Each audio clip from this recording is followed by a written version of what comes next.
Thank you very much. Did you hear what the cow said to the farmer on a cold winter morning? Thanks for the warm hand. Anyway, it's going to get better, so don't panic on me. I start small. Nice to see all of you. How many of you have never seen me before? This is your first time? Oh, wow, most of you, okay.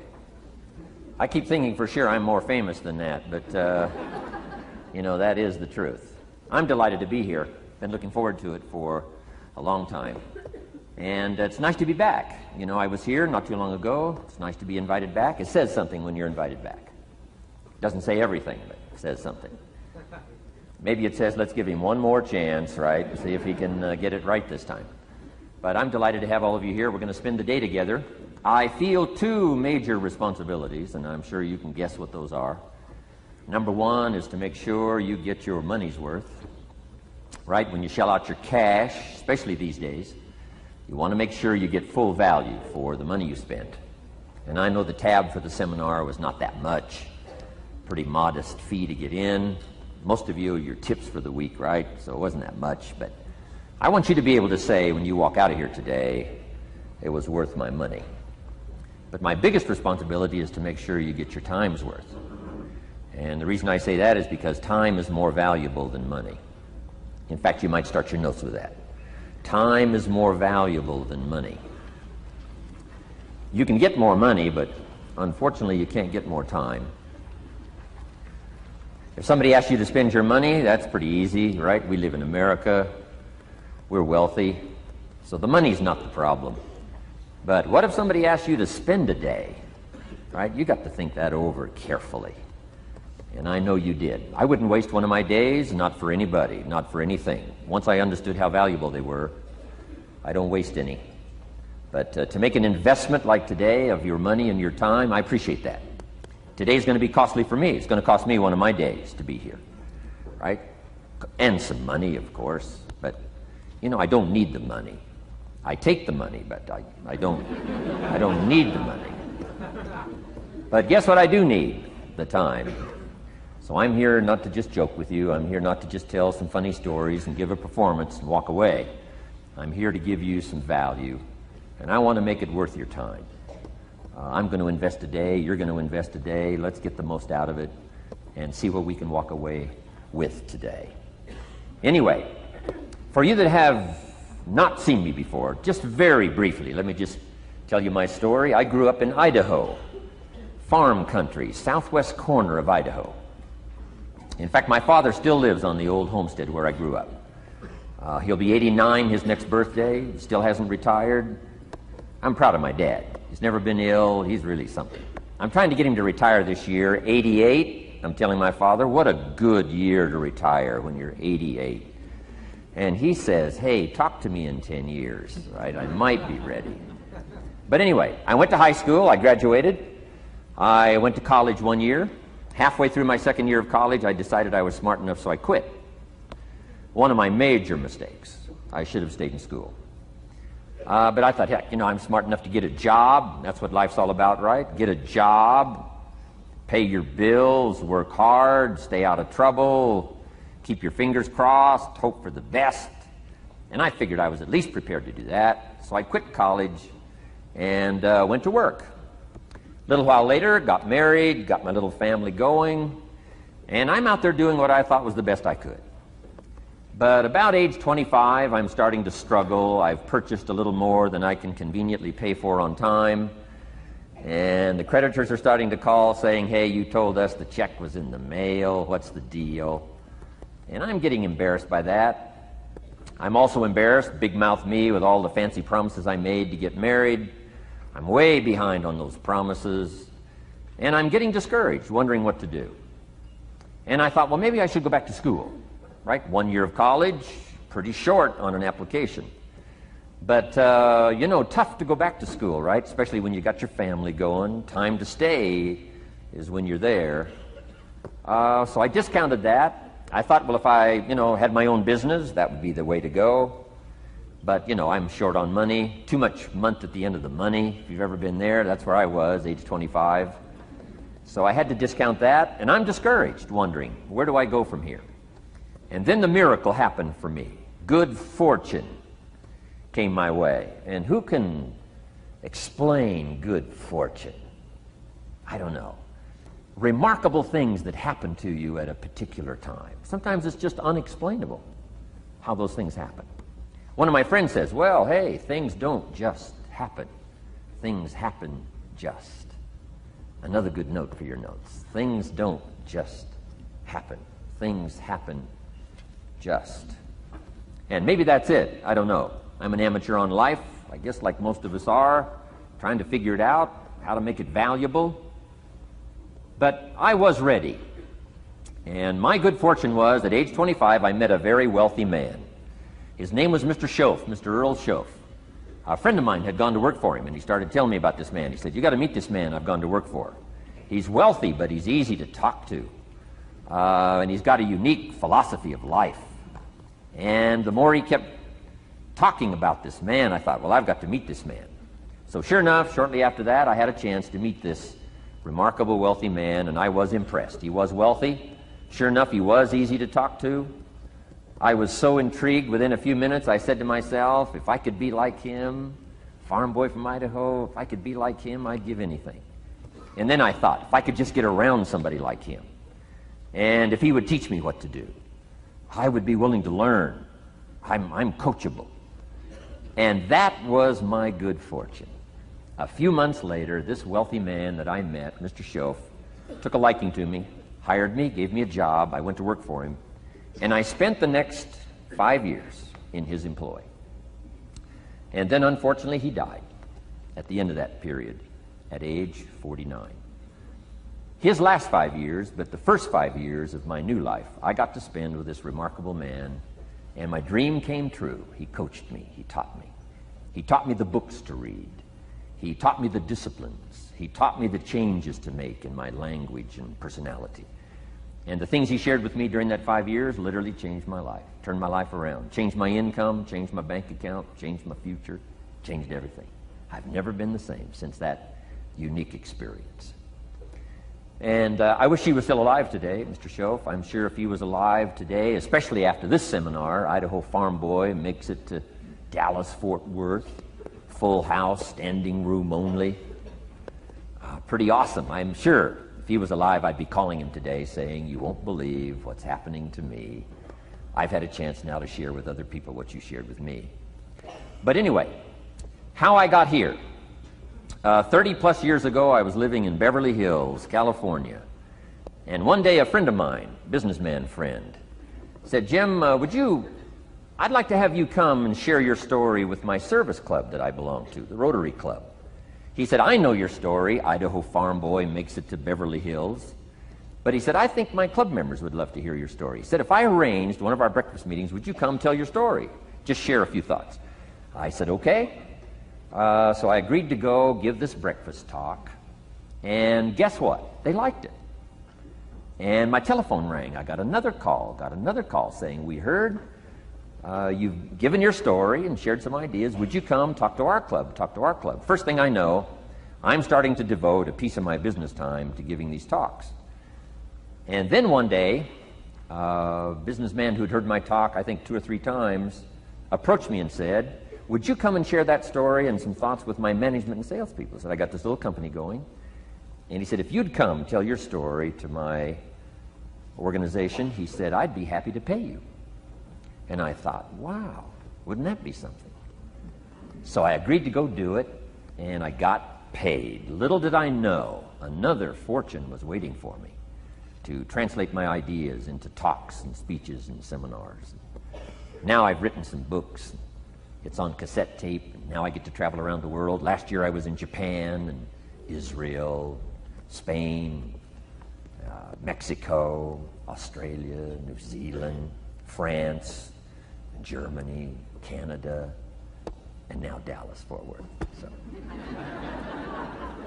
Idaho Farm Boy gets to travel around the world and share his story, and here I am today. Anyway, it's almost too much for me to comprehend. From where I started, raised in obscurity, in a little small farm community, and now to be here today is pretty awesome for me.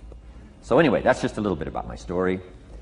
My story is probably more intriguing for me than it is for you, but I wanted to hear it again, so I thought I would just, bore you with it. Anyway, I don't ask you to be impressed today. I'm the one that's impressed from where I came from to have a chance. But that's the American dream, right? Come true. Chance to start from scratch, start from obscurity, start with pennies, start with nothing, and have a chance to transform your life, change your life, set your goals, and see what you can accomplish. So anyway, that's how I got here, and I'm just delighted that this day has arrived, and I truly want to make it valuable for you. Let's go to work. Here's what I hope you'll find out of this seminar today for your notes. Here's what I hope you'll find. Number one, sincerity. Above all else today, I hope you'll find me sincere. Best place for people to start to communicate is sincerity on both sides. I'm sure you're sincere or you wouldn't be here today, right? To spend this kind of money, to spend this kind of time, roll up your sleeves today, go to work like I am, and get this message. You've got to be sincere. So I assume you're sincere. Now I want you to see me sincere. But I've got a good note for you to make. Sincerity is not a test of truth. Important note to make. Sincerity is not a test of truth. We must not make the mistake of saying he must be right, he's so sincere. That would be a mistake. And here's why. It's possible to be sincerely wrong. So we don't mistake sincerity for truth, right? Sincerity is only a test of sincerity. Truth has to yet be tested by truth, okay? But hopefully you will find me sincere and truthful. Next, a combination of things I hope you'll find here today. Ideas plus inspiration. Ideas plus inspiration. Ideas, business ideas and social ideas and personal ideas, we all need ideas. Right? How to have a good day ideas, how to have a good year ideas, how to have your best year ever ideas, good health ideas, personal relationship ideas, how to deal with your family ideas, sales management ideas, financial freedom for the future ideas. We all need good ideas. So today I hope you gather up by notes and by what you can remember a lot of ideas. I want to share as many with you as I possibly can in the time constraints we have. Today is going to go very rapidly. I used to think a day like this was a long day. Found out it's a pretty short day. But I'm going to go as fast as I can, share with you as many ideas as I possibly can. And here's why. Ideas can be life-changing. Ideas can be life-changing. And sometimes all you need is just one more in a series of good ideas. It's like dialing the numbers into the lock. Right? You got 5 or 6 numbers dialed into the lock. The lock still won't come open, but you don't need 5 or 6 more numbers. Maybe you just need one more, and maybe a seminar like this could do it. A sermon could do it. The lyrics from a song could do it. The dialogue from a movie could do it. Conversation with a friend might do it. That one last piece you need, number. Dial it into the lock. That's it. The lock comes open. There's the door for you to walk through. And maybe this seminar today could furnish that for you. One more idea. I know you've come with a lot already. Sometimes we get the impression, I used to have that I only had this much going for me and I needed this much. Usually not true. And I'm sure not true of this audience, where I find you today, as well dressed as you look today. You know, as fine as you are sitting here today, it isn't that, you've got this much going for you and you need this much. I would assume you've got this much going for you, and maybe all you need is just a few more thoughts, ideas, to furnish you some ways and means to turn your life into the dream you want it to be. So, ideas. The seminar is going to be loaded with ideas. I want you to take good notes. But here's what else I hope you'll find here today, and that is inspiration. And who knows the mystery of inspiration? Why some people are inspired and some are not? You were inspired to get here. Some were not. Who knows the mystery of that? I don't know. How come you made it? The rest of them didn't make it. We don't know what that mystery is. Some people turned it down. Some people said it costs too much. Some people said it's going to take too much time. Some people are too busy, right? A lot of different excuses why some are inspired to take advantage of something that comes to town. Others pass it up. We don't know the mystery to that. Here's what I call it. Mysteries of the mind. And I just leave it at that. Some things I don't try to figure out. I take the simple approach now. right? Some people do and some people don't. I mean, that's about as profound as my philosophy is. Some buy and some don't buy. Some go for it and some don't. Some change and some don't. And if you've been around for a while, you can usually work out the numbers, right? Out of 10, 3 do, 7 don't. Whatever business you're involved in, pretty soon you got this ratio going. The ones that do, the ones that don't. And you say, well, why don't the ones that don't, how come they don't? We don't know. I just leave it as a mystery. I used to try to understand all that. I just take the simple approach now. The guy says, this happens to me, this goes wrong for me, and all this stuff goes wrong for me. How come all this stuff happens to me? I say, I don't know, it beats me. The best I've been able to figure out is those kind of things always happen to people like you. I mean, right? That's the best I got. I don't know. I'm an amateur on this stuff. What do I know? So, just take the simple approach, right? That's how it is. Who knows? Interesting story says, the day the Christian church was started. Now, I'm an amateur on the Bible, but best account I can remember, the day the Christian church was started, a magnificent sermon was preached. Great presentation. And if you're a student at all of good communication, it was one of the classic presentations of all times. The sermon, the first day the Christian church was started. And it said this sermon, this presentation was given to a multitude, meaning a lot of people. But it was interesting, as the account gives us, the record, it says, when the sermon was finished, there was a variety of reaction to the same sermon. Isn't that fascinating? I find it fascinating. It said some that heard this presentation were perplexed. And I read the presentation, it sounded pretty straightforward to me. Said, why would somebody be perplexed with a good, sincere, straightforward presentation? Best answer I've got. They are the perplexed. I mean, what other explanation is there? It doesn't matter who's preaching. Right? It said some that heard this presentation mocked and laughed, made fun of the presentation. I thought, hey, this looks pretty sincere to me. If you give a sincere, honest presentation, why would somebody mock and laugh? Easy explanation. They are the mockers and the laughers. What else would you expect them to do? Right? I used to try to straighten all that out, say, well, they shouldn't do that. I don't do that anymore. I've got peace of mind now. I can sleep like a baby, not try to straighten all this stuff out. I used to be so naive. I used to say, well, liars shouldn't lie. See, how naive can you be? Of course they're supposed to lie. That's why we call them liars. They lie. They lie. So I don't straighten this stuff out anymore. Anyway, it said some that heard this magnificent presentation didn't know what was going on. And they're usually easy to spot. They're usually saying, what's going on, right? I mean, they don't know what's going on. But interesting, right? A variety of reaction to the same sincere, honest presentation. Now, it also says, in wrapping it up, some that heard the presentation believed. And I think that's who the speaker was looking for, the believers. Interesting. Now, it said the number of believers was about 3,000. So, a pretty good first day. 3,000. I've had some first days, but I never had 3,000. But anyway, 3,000 were believers. And the speaker was looking for the believers out of this multitude. And that's about as close as we can come to understanding the mystery. Some believe, and some mock, and some laugh, and some are perplexed, and some don't know what's going on. And you just have to leave it that way. Why? Because that's the way it's going to be. The way to be brilliant is to find out how it's going to be and then say, here's how it should be. I mean, that's how you become brilliant. So, anyway, who knows the mystery? I call it mysteries of the mind. We don't understand. But I don't try to change it anymore. On this particular story, as far as we know, they didn't have classes after the presentation to try to de-perplex the perplexed. I mean, as far as we know, they left them perplexed. They left the mockers mocking. They let the laughers laugh. I mean, they didn't come back and try to straighten all this out. You say, well, how can you build a church? Well, make another presentation, and you'll get some believers and some mockers and some laughers and some who don't know what's going on. So that's about the best we can do. So, but I'm glad I've got the believers here today. You believed enough to shell out your cash and part with your time and some of your effort and energy, and I appreciate that. So, hopefully you'll find some inspiration here today. All right?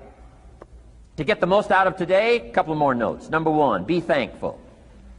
That's a good way to capture the most of a day like this. Be thankful for what you already have. That shouldn't be any problem in America, being thankful. Everything we need is available in America. Everybody wants to come here, right? The last time I was here, that little presentation I gave, everybody wants to come here, America. People haven't plotted and schemed the last 40 years saying if I could just get to Poland, everything would be okay. No, everybody wants to come to America. Why? Everything's available here. All the books you need, all the sermons you need, all the churches you need, all the schools you need, all the instruction you need, all the inspiration you need, all the capital you need, all the markets you need, all the challenge you need, all the information you need, all the seminars you need. Everything's available here. This is America. So number one, let's be thankful for what we already have. Thanksgiving does this. Opens up the doors, opens up the windows, opens up the channels. Thanksgiving for what you already have. I did a seminar one weekend up at the ranch, up at Clear Lake. Got a lodge up there. Nice setting, high valley, high serenity ranch. For the weekend, Friday evening, Saturday, Sunday. People drove in from around California. I got there late Friday afternoon. Everybody had pretty well already gotten there. I couldn't believe the parking lot. Continentals and Eldorados and Mercedes and Cadillacs and unbelievable. Ferrari, one Rolls Royce, unbelievable. I walked in, good-looking crowd about like this, sitting there ready for the weekend seminar. My opening remarks were, ladies and gentlemen, I think the rest of the world would find it strange that we have all come here this weekend to try to figure out how to do better. Right? I think the rest of the world would say, I don't understand. Guy in his Rolls Royce saying, I got to get to the seminar, find out how to get another one of these Rolls Royces. Unbelievable. Anyway, let's be thankful. Here's what locks up the doors and the channels to receive more: cynicism. That locks you away. That prevents you from learning more. Being a cynic about the past and the future, a cynic about the marketplace, cynical about the people, cynical about the institutions, cynical about the setup, cynical about yourself, cynical about your chances. See, that locks away all the chance for stuff to flow your way. So, good advice, I think, today. Start off, be thankful. Here's number two, listen well. That's going to be a challenge today. I understand that. Seems like most of, our life is still going on outside these four walls, right? Most of our life seems like it's all, continuing out there. Family and business and associates and market and economy and whatever else is happening in the midst of your life. And to sort of, pull your attention from what's going on out there and put it in here for just a few hours, I know is a challenge. But do the best you can, listen well.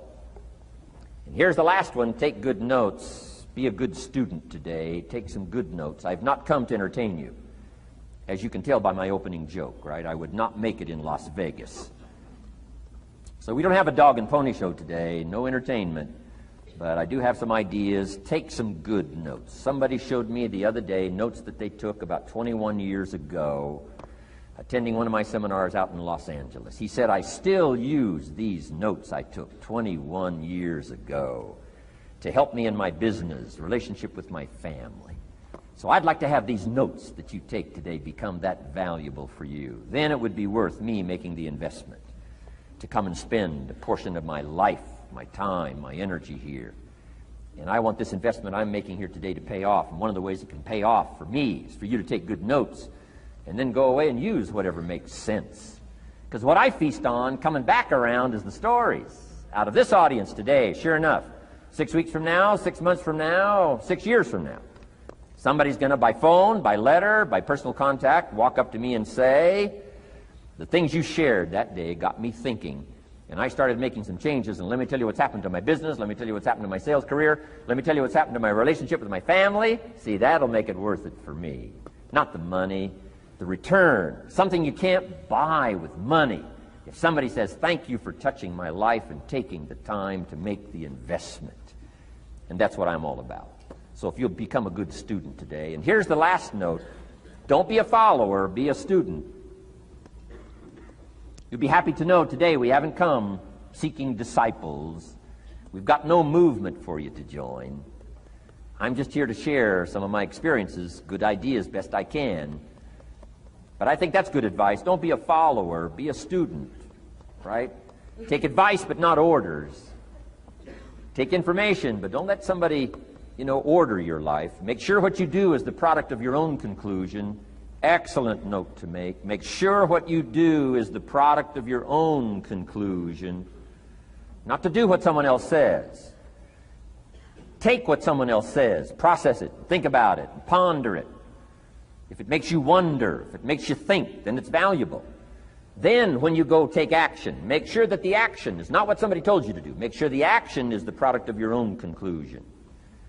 If you'll follow just a little bit of those simple guidelines, I'm telling you, the learning process can be speedy, swift, powerful.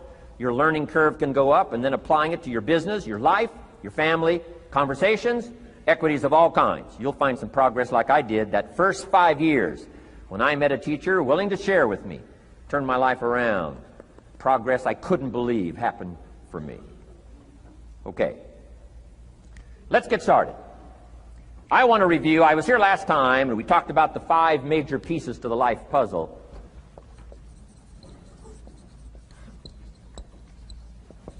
And I just want to review those because it lays such a good foundation for all the rest that I want to share with you today. We got a lot of subjects to cover, so we're going to go rather swiftly, okay?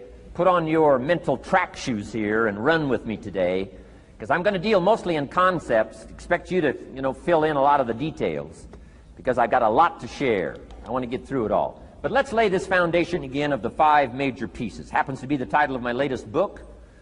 But I think it is so valuable in laying a foundation. It's some of the things I learned between ages 25 and 30. The teacher who taught me so well. He dealt in these fundamentals, we call these fundamentals. We call these basics. Basics for sports, fundamentals for sports, fundamentals for your business, fundamentals for the way you deal with your family, a few simple things. Few basic things that if you practice every day can make all the difference in the world, how it works out. I boiled it down to 5 major pieces to the life puzzle. Let's just review those. Number 1 is philosophy. Philosophy, as I taught the last time I was here, philosophy, in my personal opinion, is the major determining factor in how your life works out. Philosophy, the major determining factor in how your life works out. Philosophy. To form our philosophy, you got to think. You got to use your mind. You got to process ideas. And this whole process over a lifetime, starting way back here when we were children, schools that we've attended, our parents, our experiences, all this stuff that we've processed by the thinking process helps to develop our philosophy. And in my opinion, each person's personal philosophy is the major factor in how your life works out. Here's what I called it in that last presentation when I was here. It's called the set of the sail. Each person's personal philosophy is like the set of the sail. Now, I used to think it was circumstances that ordered my life. If someone would have asked me at age 25, Mr. Rohn, how come you're not doing well? Pennies in your pocket, creditors calling, nothing in the bank, behind on your promises to your family, you live in America, 25 years old, got a beautiful family, every reason to do well, and things are not going that well for you. What is wrong here? It would not have occurred to me to blame my philosophy. It would not have occurred to me. Saying, well, I got this lousy philosophy, and that's how come I got pennies in my pocket and nothing in the bank, and things aren't working well. That would not have occurred to me. I found it much easier to blame the government. Much easier to blame the tax problem. I used to say taxes are too high. Top tax rate when I first started paying taxes, 91%. Back then, when your income reached a certain level, all your income over that, 91%. So I used to say that's too high. Now, the top tax rate's about 33%. But people are still saying what? Taxes are too. See, but you can't use that anymore. If it's gone from 91 to 33, how could it be too high? Come on. I threw all that old excuse stuff away. Some people found it, though, and they're using it these days. My old list. I used to blame the traffic, the weather, used to blame circumstances, right? People say I'm too tall, I'm too short, I'm too old, I was raised in obscurity, raised on a farm, parents of modest means, all the stuff.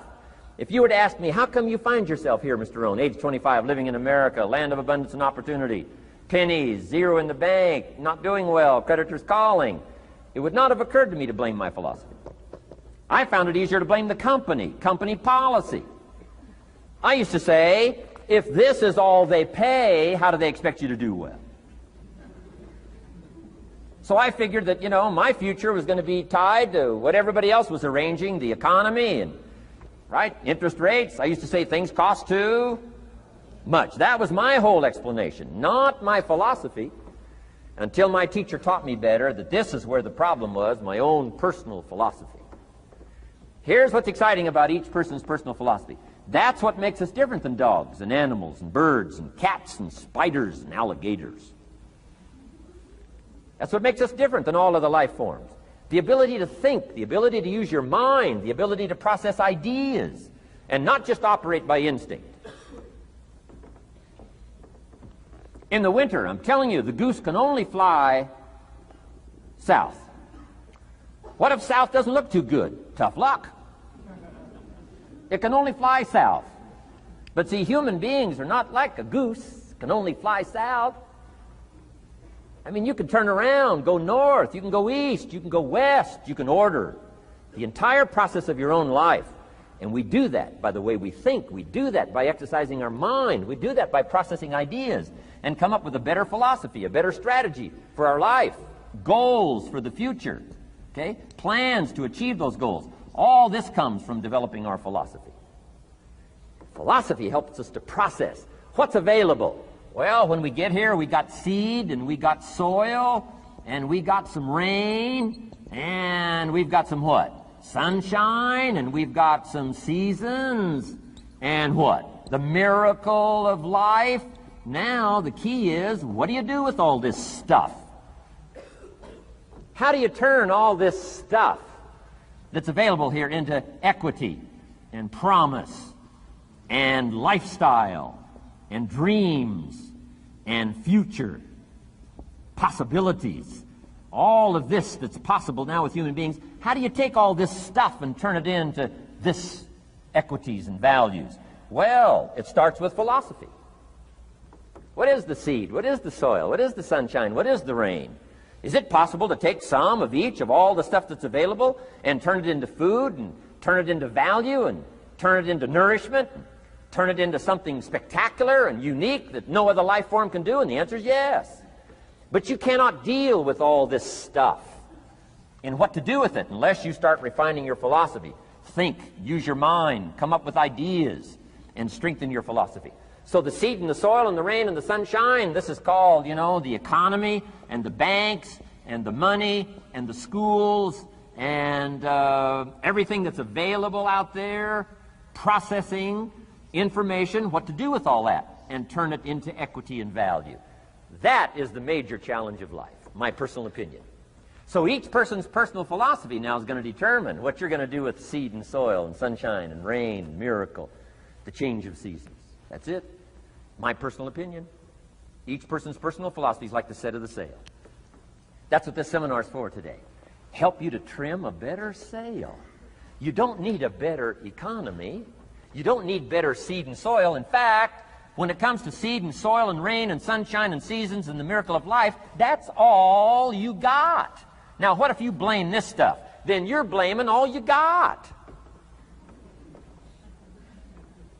If you blame the economy, and you blame the schools, and you blame the teachers, and you blame the sermons and the preachers, and you blame, the marketplace, and you blame the company and company policy, what else is there? When some people get through with their blame list, there isn't nothing else. That's all there is. And if you blame the only thing you've got to work with, I'm telling you, it's called mistake colossal in not understanding that that's all you've got to work with. And if this is all you've got to work with, then you don't change the seed, and you don't change the soil, and you don't change the rain, and you don't change the sunshine, you don't change the seasons.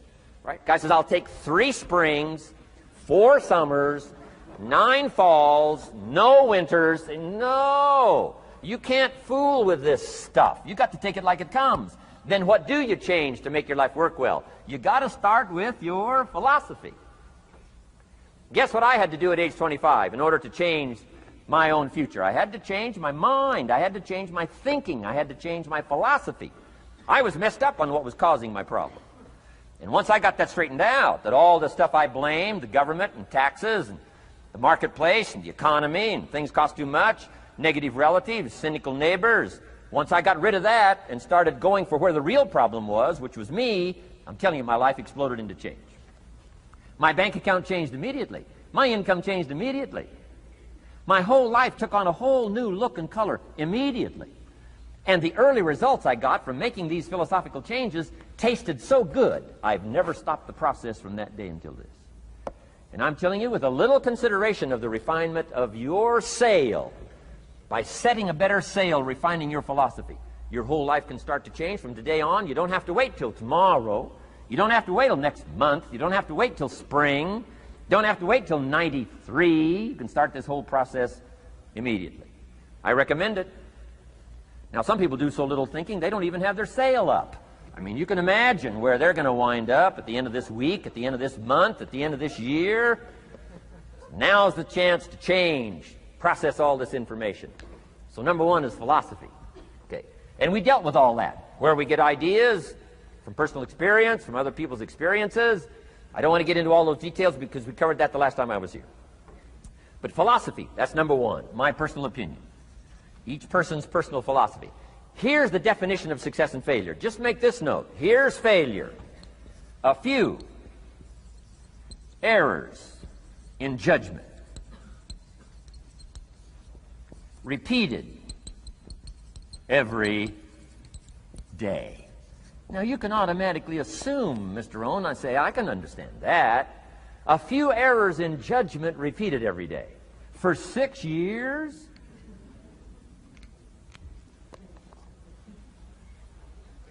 I'm with my father. I think I told this story the last time I was here. My father, 88 years old, he's never been ill, still hasn't retired. Not long ago, midnight, we're getting ready to go to bed. We've drilled a new well, got some extra water, got some more acres going. He's all excited. At midnight, we're getting ready to go to bed. My father's eating what he calls his midnight snack. A little bite to eat before you go to bed. Don't have to go to bed hungry. And I'm watching him eat this midnight snack. Guess what he had? An apple, a few graham crackers, and a glass of grapefruit juice. I said, no wonder my father's so healthy. My mom taught us all those good health practices. Taught me when I'm growing up, right? I'm an only child. I've never been ill. Passed the big 5-0 some time ago.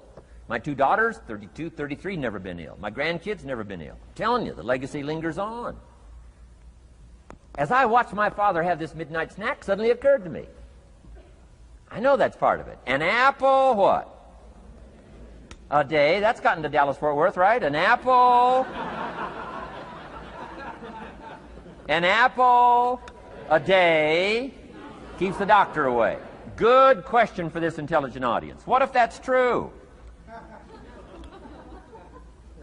You say, well, Mr. Rohn, if that's true, that would be easy to do. Then what's the problem? It's easy not to do. It's easy not to adopt it as your own personal philosophy.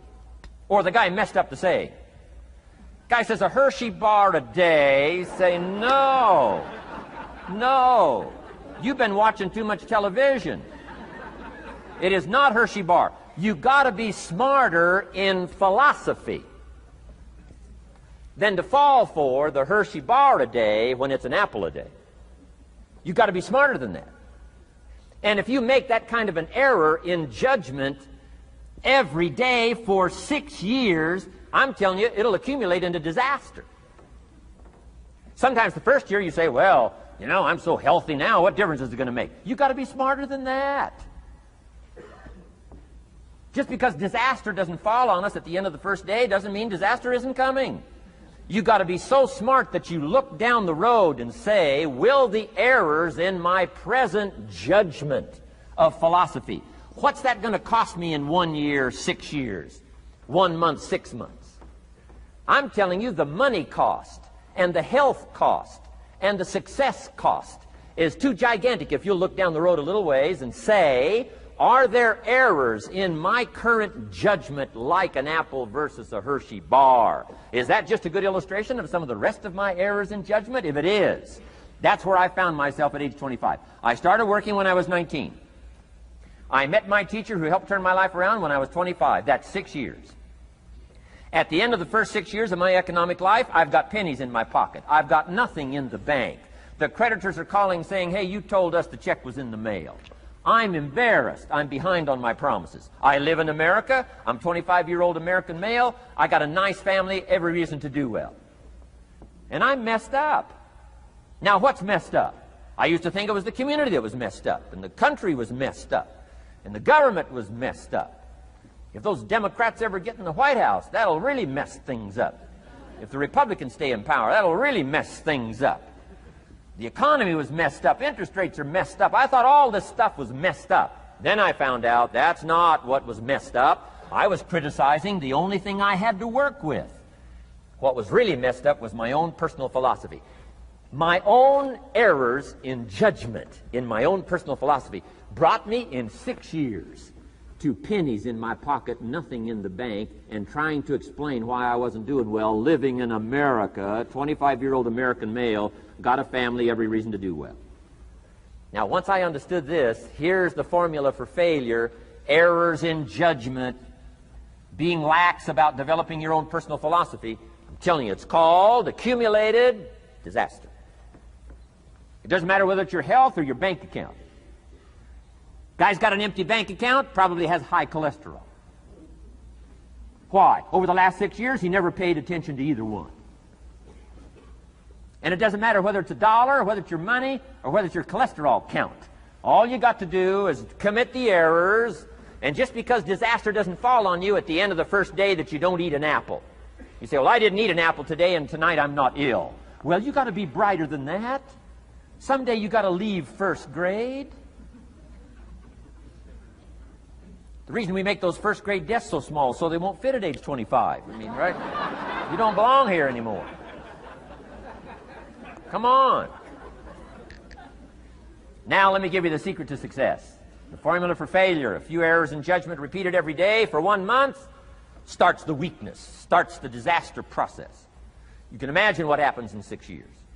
Now here's the formula for success: a few simple disciplines practiced every day. And you've started a whole new process called a whole new life. A few simple disciplines practiced every day. And if you decide today to go for the apple instead of the Hershey bar, I'm telling you, you have begun the process of turning your life around.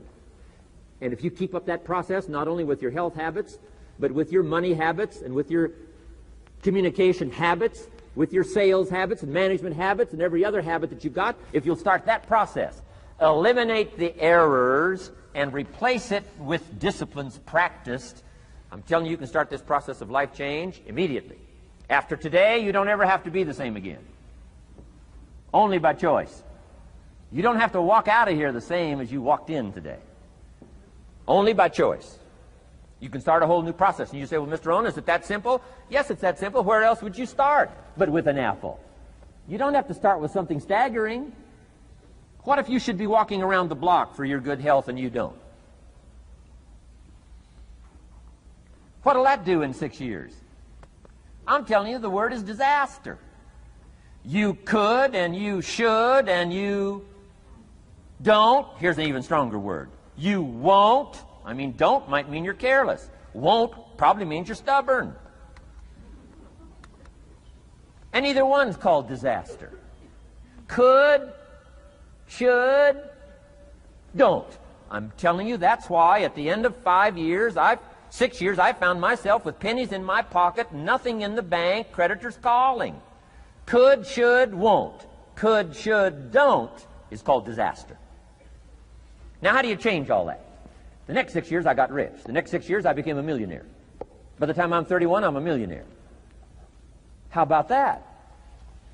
You say, well, Mr. Rohn, what happened? Well, strangely enough, during that second 6 years of my economic life, the government was about the same. I'm telling you, taxes were about the same. My negative relatives were the same. I'm telling you, the economy was about the same, and prices were about the same, and everything else was about the same. Circumstances were about the same. Then how come I got rich? How come I totally changed my life? I was not the same. Somebody says, well, what did you go to work on to do all that? I started with my philosophy. I started amending my errors by doing some better thinking, changing my mind, coming up with ideas that I didn't have before I met my teacher. And once that whole process started for me, I'm telling you, I changed my whole life. Within a 6-year period, I was never the same. And I've kept up that process all these years. One of the reasons why I'm here is to continue my craft. I don't want the day to come someday somebody says, you should have heard Jim Rohan 10 years ago when he was really terrific. Guess what I want people to say? I heard him 10 years ago, but you should hear him now.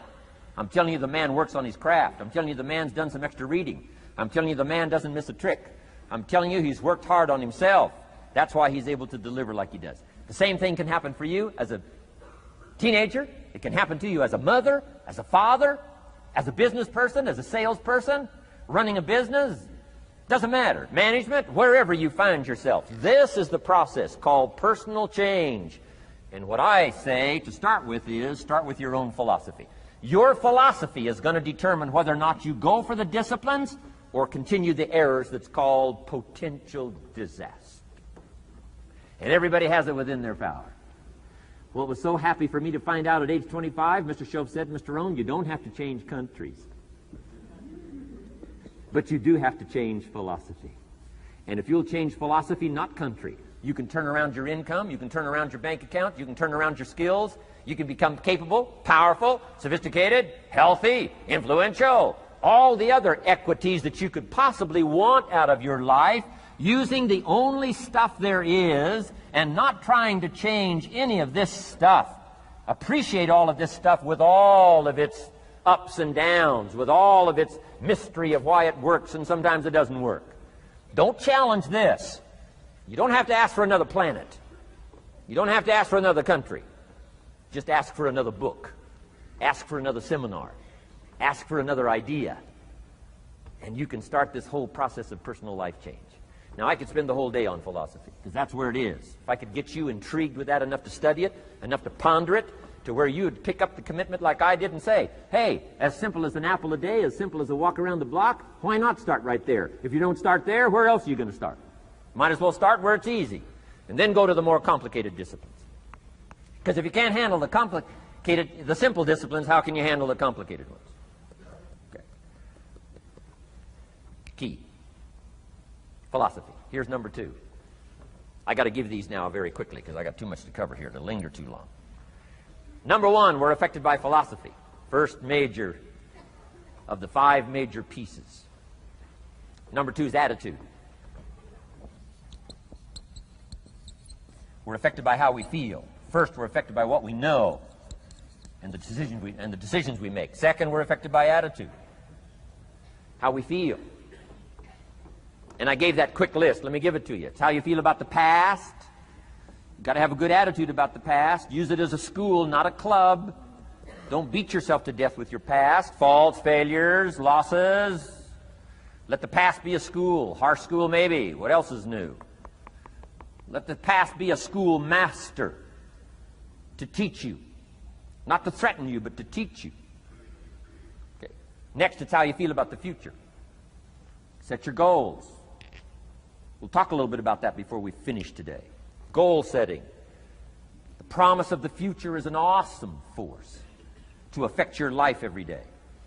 Without a future well designed, we take hesitant steps. And all you have to have is hesitant steps. For 6 years, you'll be timid, driven into a corner, not boldly willing to go and take your portion, take your share. Okay? Next, it's how you feel about everybody else. Got to have a good attitude about everybody else, because it takes everybody else to make a market. One person doesn't make a family. One person doesn't make a business. One person doesn't make a corporation. One person doesn't make a community. One person doesn't make a nation. It takes all of us to make a dynamic economy, a nation second to none.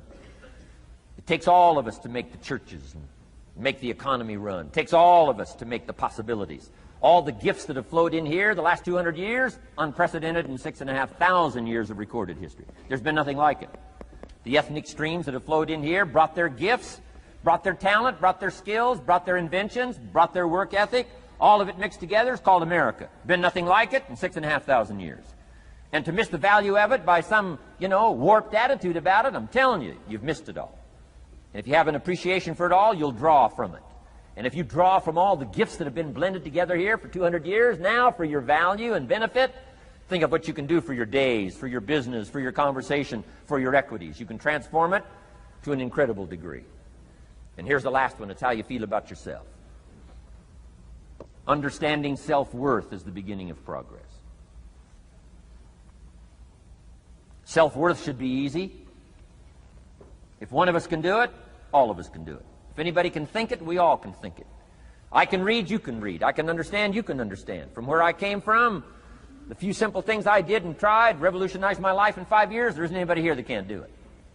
Change from pennies to fortune. Change from nothing to something. Change from broke to rich. Anybody in this room can do it. If any of us can do it, we all can do it. That's the kind of value you should place on yourself. If Jim Rohan can understand it, I can understand it. If he can read, I can read. If he can find it, I can find it. If he can change, I can change. If he can get it done, I can get it done. That's the attitude about yourself.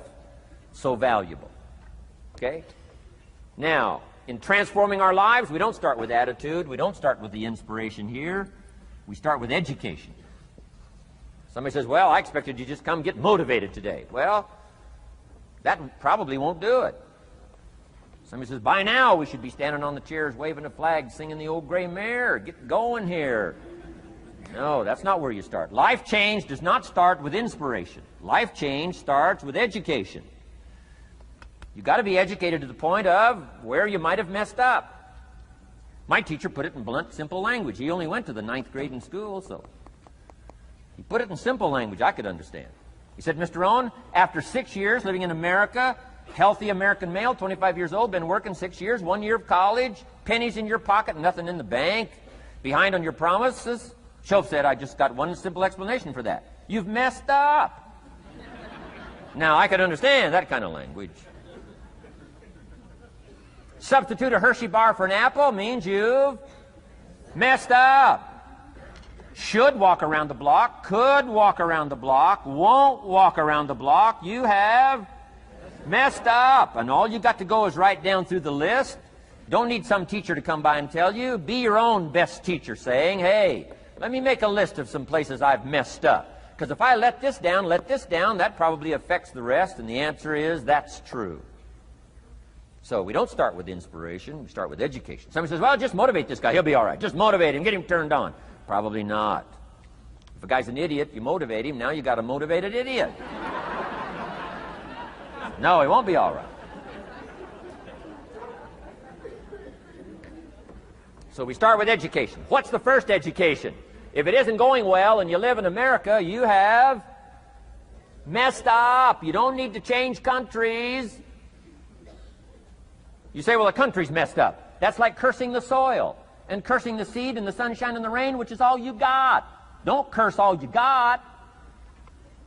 When you get your own planet, you can rearrange this whole deal. But this one, you got to take like it comes. So number 2 was attitude. Here was number 3, activity. This is the work part, the labor part. Taking action. And the activity is the miracle working piece. A miracle being something we don't quite understand how it works doesn't mean it doesn't work. It means we just don't quite understand how it works. Miracles work. God says. Now, I'm an amateur on God, but here's my best analysis. God says, if you'll plant the seed, I'll make the tree. Now, that's a good arrangement. Number 1, gives God the tough end of the deal. What if you had to make the tree? That'd keep you up late at night trying to figure out, how do you make a tree? Say, no, I'm telling you, the mystery and the miracle of this stuff has already been set up. God says, I got the miracle going, I got the seasons going, I got some sunshine and some rain, and I'm God, but the way I've arranged that, I just need somebody to plant the seed, not chant. In California, they're trying to chant to get this stuff done. Forget this California stuff. You don't have to rub a crystal and sleep under a pyramid. This stuff's too easy. Getting rich is too easy. Changing your life is too easy. Forget all that. Right? Massive bombard, affirmation, forget all that. My opinion. Ocean waves and seagulls? Come on, this stuff's too simple. Just simple, easy stuff. But if you neglect it, that's how it piles up year after year. But if you're willing to straighten it out, and here's one of the keys. It's called activity. It's called disciplines. Turning wisdom from your philosophy and inspiration, the strengthening of attitude and faith and courage, commitment, and all this stuff that comes from attitude. If you're willing to take these two qualities, philosophy and attitude, and invest it into activity, you can have a miracle. Anything short of that, no miracle. Wisdom doesn't perform a miracle. Attitude doesn't perform a miracle. The only thing that performs a miracle of increase called equity is called putting wisdom and attitude into discipline, into labor. And this labor now can perform a miracle. And here's the two parts to the labor. One, do what you can. Number two, do the best you can. Can't give you better advice than that. Number one, do what you can. You just got to go home and make a list after today. And here's the question to ask as you make this personal list. What am I not doing that would be easy to do? That could greatly change my health, my wealth? What am I not doing I'm neglecting that would be easy to do? Just go home and answer that question personally. You don't have to put the answers on a public bulletin board. This is just all personal stuff. From the walk around the block to the apple to what to do with your money, which we're going to cover today. What does a child do with $1? We're going to cover that today. Errors in judgment, disaster. Few simple disciplines, wealth beyond imagination. And if you'll pick up the activity part, the miracle working part, plant the seed part, take care of your part. The soil will take care of its part, and the seed will take care of its part. The seasons will take care of their part. The miracle will take care of its part. If you'll take care of your part, called putting it into activity, action. Works miracles. 2,000 years ago, on April 13th, one of Jesus' disciples. Now again, I'm an amateur on the Bible, but best as I can remember it, one of Jesus' disciples said to Jesus, "It's time to pay our taxes, and we don't have any money." That's how come I know it was about April 13th.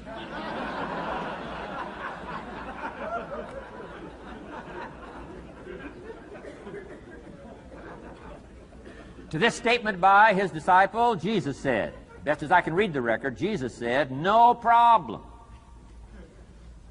Now, why could he say no problem?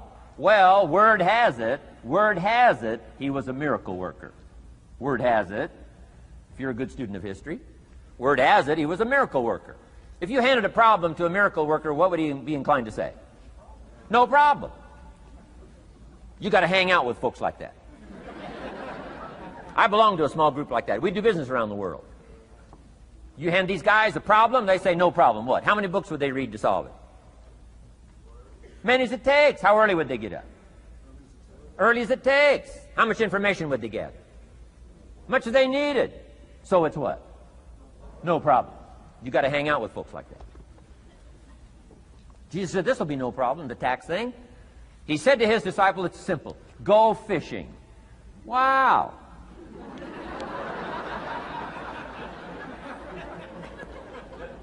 Now that was easy for this particular disciple. His name was Peter. And Peter was a fisherman. How clever. How clever. But here's the real problem. If you should fish, and you could fish, and you don't fish, you got no miracle. You could change, you should change, you won't change. That's called accumulated disaster. In 6 years, you'll be explaining instead of celebrating. Having some ragged list like I had, reasons for not doing well, pennies in my pocket. Could, should, don't, disaster. And if you'll just start the process of change, could, should, and will, you can start this whole process. And if you will, then put it into action, the miracle belongs to you. Jesus said to his disciple, it'll be simple. Go fishing, and the first fish you catch, look in his mouth. Peter said, okay. He was used to strange things happening. In this relationship, Peter goes fishing, catches the first fish, looks in his mouth. Guess what's in the fish's mouth? Coins. Peter says, wow, coins. Starts counting the value of these coins, and when he adds it up, guess how much it added up to? Exactly enough money to pay his taxes and Jesus' taxes. Which gives you Jesus' position on taxes.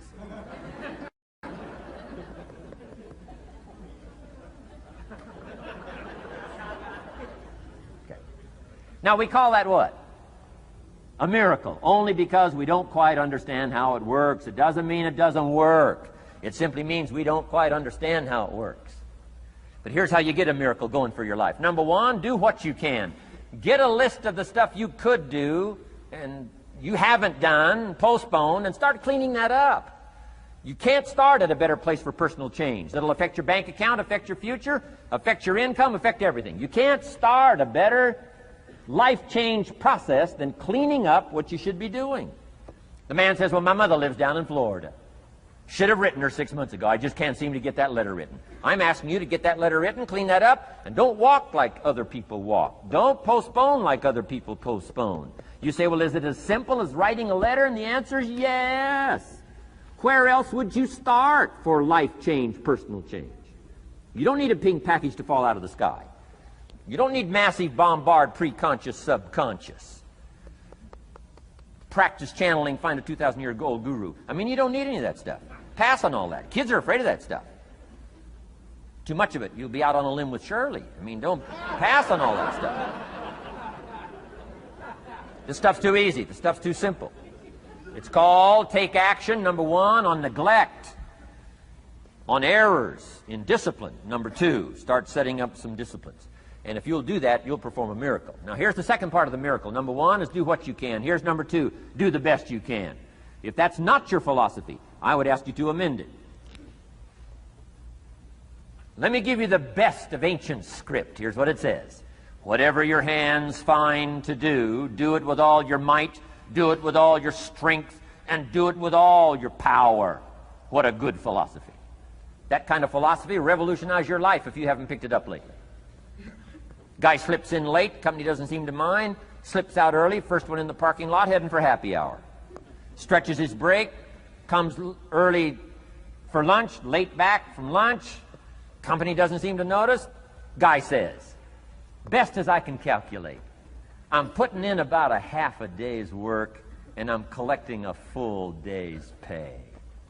And the guy says, I got it made. Little does he know the seeds of his own disaster are already being sown by the weakness of his own personal philosophy. It's not the economy that's going to determine your next 6 years. It's your philosophy about labor and about activity and about miracle and soil and seed and sunshine and rain and the economy and the banks and the money and the companies and the schools and what's going on. It's your philosophy and your attitude. And then your ability to take action. All of that we call the process of life change, miracle working. Number one, do what you can. Number two, do the best you can.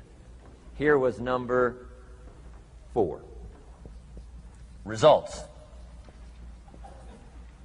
Results. Every once in a while, you got to take a measure, see how you're doing with these 3 pieces: philosophy, attitude, activity.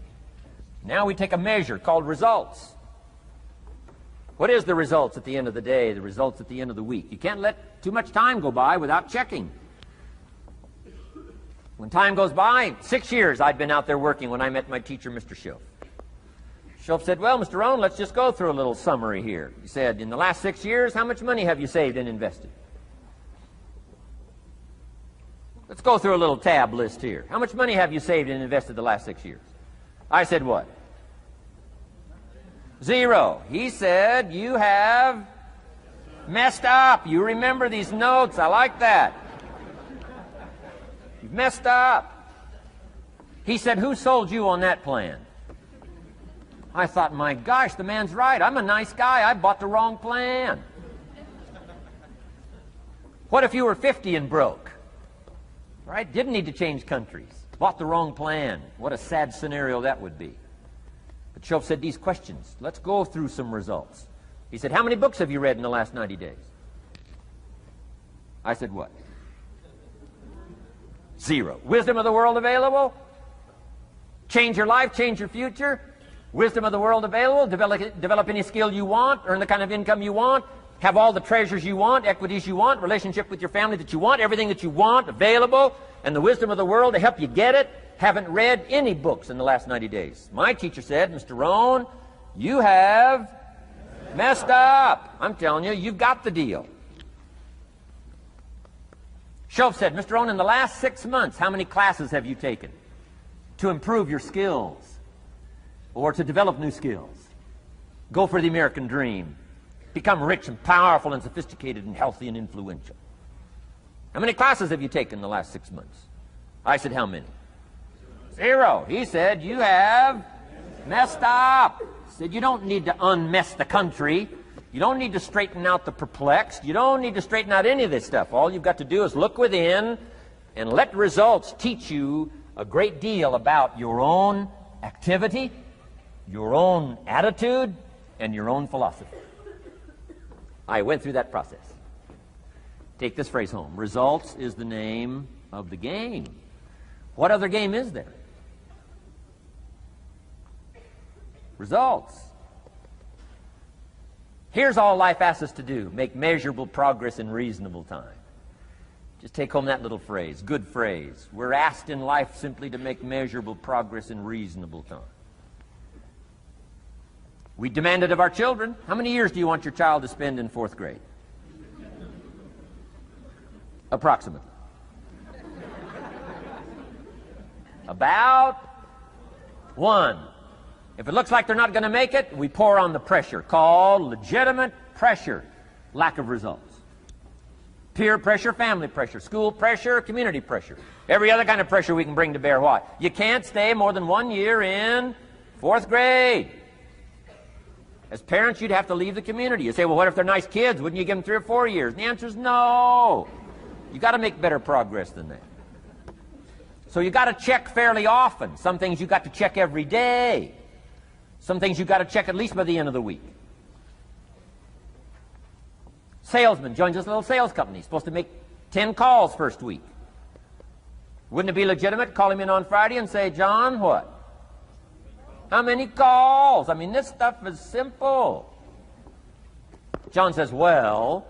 Say, John, well won't fit in this little box here. Well. Now John starts with a story. You say, John, I made this little box so small so a story won't fit. I don't need a story. I need what? A number.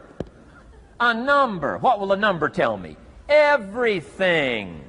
John's supposed to make 10 calls. What if he made 20? You say, wow. Wow. We got somebody. What if he only made 1 call? Whoa. Will that tell us something about John's philosophy? And the answer is yes. Will it tell us something about his attitude? Of course. Will it tell us something about his disciplines? Of course. And if he wants a lesson in life change, all he has to do is be willing to face the numbers and come up with the results that will teach you to either celebrate if you got good results or fix whatever needs to be fixed in your philosophy, attitude, activity called disciplines. You don't need to go anywhere else. I do believe in affirmations, and they are valuable as long as you affirm the truth. Because it says in ancient scripts, the truth, what? Will set you free. Free to do what? Amend your errors and pick up new disciplines. That's what the truth is for, to help us amend our errors and pick up the disciplines for life change. That's what the truth is for. So I do believe in affirming the truth. If you're broke, best thing to affirm is, I am broke. You put that up on the refrigerator where you can see it every day. I mean, that's how you do that. Now, if you need a little additional affirmation, you just put up there, I'm 40 and broke. I mean, you know, that ought to do it. And if you need just a little more, put up there, I live in America and I'm 40 and broke. That's enough to turn your life around. It says, hey, something is wrong. Somewhere I have messed up. And I'm telling you, if you'll start with that, it's called the process of life change, and it doesn't matter how small the process is to start. One discipline starts it, and then one discipline feeds another, and the first thing you know, you've got this whole cycle in an upward positive motion. And it's called life change. It's called income change. It's called health change. Relationship with your family change. Equities unprecedented that you can have in numbers that will stagger the imagination if you do not curse what's available and start amending what's possible to get the results that you want. I don't think I can put it in any better language. That's it. Kids can do it. Teenagers can do it. Parents can do it. Managers can do it. Right? Government officials can do it. Anybody can do it. Anybody can do this stuff called personal change. Wow. Results is the name of the game. Success is a numbers game. Good note to make. Success is a numbers game. You got to go for the numbers. You got to understand what the numbers are. How many pounds overweight should you be at age 50? Approximately.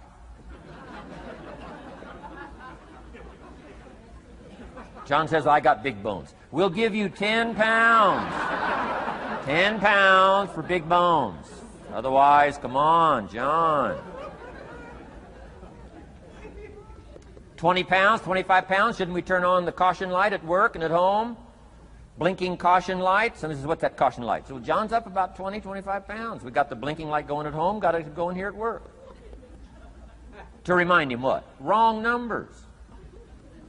Okay? 35, 40 pounds, red light, blinking at home. Somebody says, what's that blinking red light? Say, John's up about 40 pounds.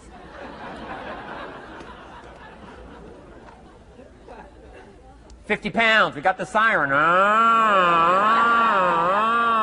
What's that siren at home and at work? John's up about 50 pounds. Cholesterol, almost out of control. Come on. Success is a numbers game. I'm asking you to be mature enough to start checking your own numbers. How many books have you read in the last 90 days? Transform your life. Become cultured, powerful, sophisticated, healthy, influential, all the rest of the stuff you want. How many books? How many classes? How committed are you to taking what's available and turning it into equities unprecedented, since we live in a country that there's been no such country in the last 6,500 years? If you'll pick up that process, ladies and gentlemen, I'm telling you, it's called life change of the best order. Now here's the last one. Number 5 is called lifestyle. Lifestyle is simply learning how to live well. The last of the 5 major pieces. Here's the ultimate challenge of life. I've worked on this, you cannot believe how hard, since age 25. And that is, after applying better philosophy, attitude, and activity, and picking now up results. What are results for? Here's my ultimate challenge on results. To fashion, good word to jot down, fashion. Fashion for yourself lifestyle, or what we call the good life. That's the ultimate challenge. To take your results, take your money, take your results, take the return, take the equities you've gathered, and now fashion for yourself a good life, like weaving a tapestry. And Mr. Shelf gave me all kinds of examples on lifestyle. He gave me 2 phrases that helped change my life. In case you have to leave early, let me give you these 2 phrases. It'll be worth the price of coming and being here today. Just take these 2 phrases home, in case you have to leave early. Here's number 1. Shelf said, Mr. Rohn, if you wish to be wealthy, study wealth.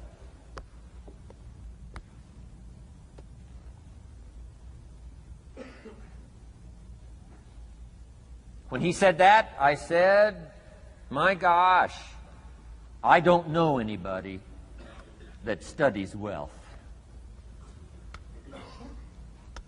Where am I going to learn it? He said, never mind, Mr. Rohn, now that you've met me, if you'll be with me for a while, he said, and if you'll commit yourself, he said, I will teach you. And he taught me. He taught me the books. He taught me the stuff. Changed my life. By the time I was 31, I was a millionaire. The man taught me well. If you wish to be wealthy, study wealth. If you were to show me your present economic plan, in a personal conversation between you and me, you say, Mr. Rohn, let me disclose for you my current economic financial plan for the future. Would I get so excited I'd say, hey, I'm going to go across the country and lecture on your plan?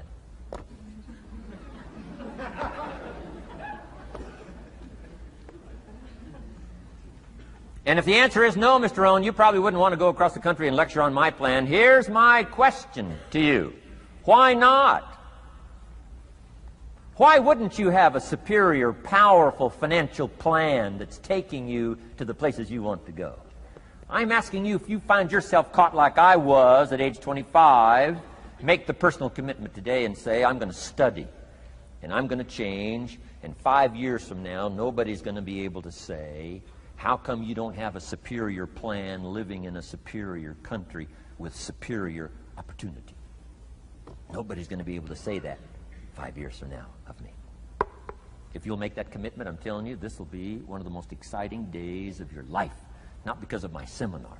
It'll be one of the most exciting days of your life because of your commitment to this simple little process I've outlined for you. Here was the second phrase. Mr. Schoaf said, Mr. Rohn, if you wish to be happy, study happiness. I didn't know happiness was a study. My best hope for happiness at age 25 was to just go through the day with my fingers crossed, hoping somehow something would make me happy. Schoaf said, no, Mr. Rohn, happiness is not something you postpone. Happiness is not something off in the future. Happiness is something you design. You've got to get the word. Happiness is something you design. Happiness is a study. Happiness is a practice. Happiness is an art. It's not an accident. It's an art. And anybody that wants to can study, practice the art of happy living. Happiness is like culture. Money doesn't make you cultured, but culture is within the grasp of all of us. How much is a book on sophistication in the marketplace? $4,000? No, $40. I'm telling you, in America, everything's available. Everything's within reach. All you have to be is committed to it and make it a study. Culture is a study. Sophistication is a study. It's not an amount. It's not an account. It's a study. Money doesn't make you sophisticated and cultured. I know a guy that's rich. He's a clod. The guy's a clod. Eats with his elbow in his soup. I mean, he's just a clod. Nothing much more pitiful than a rich clod. I mean, it's a sad thing to see. Money doesn't make you sophisticated. Only study and practice makes you sophisticated. Only study and practice makes you cultured.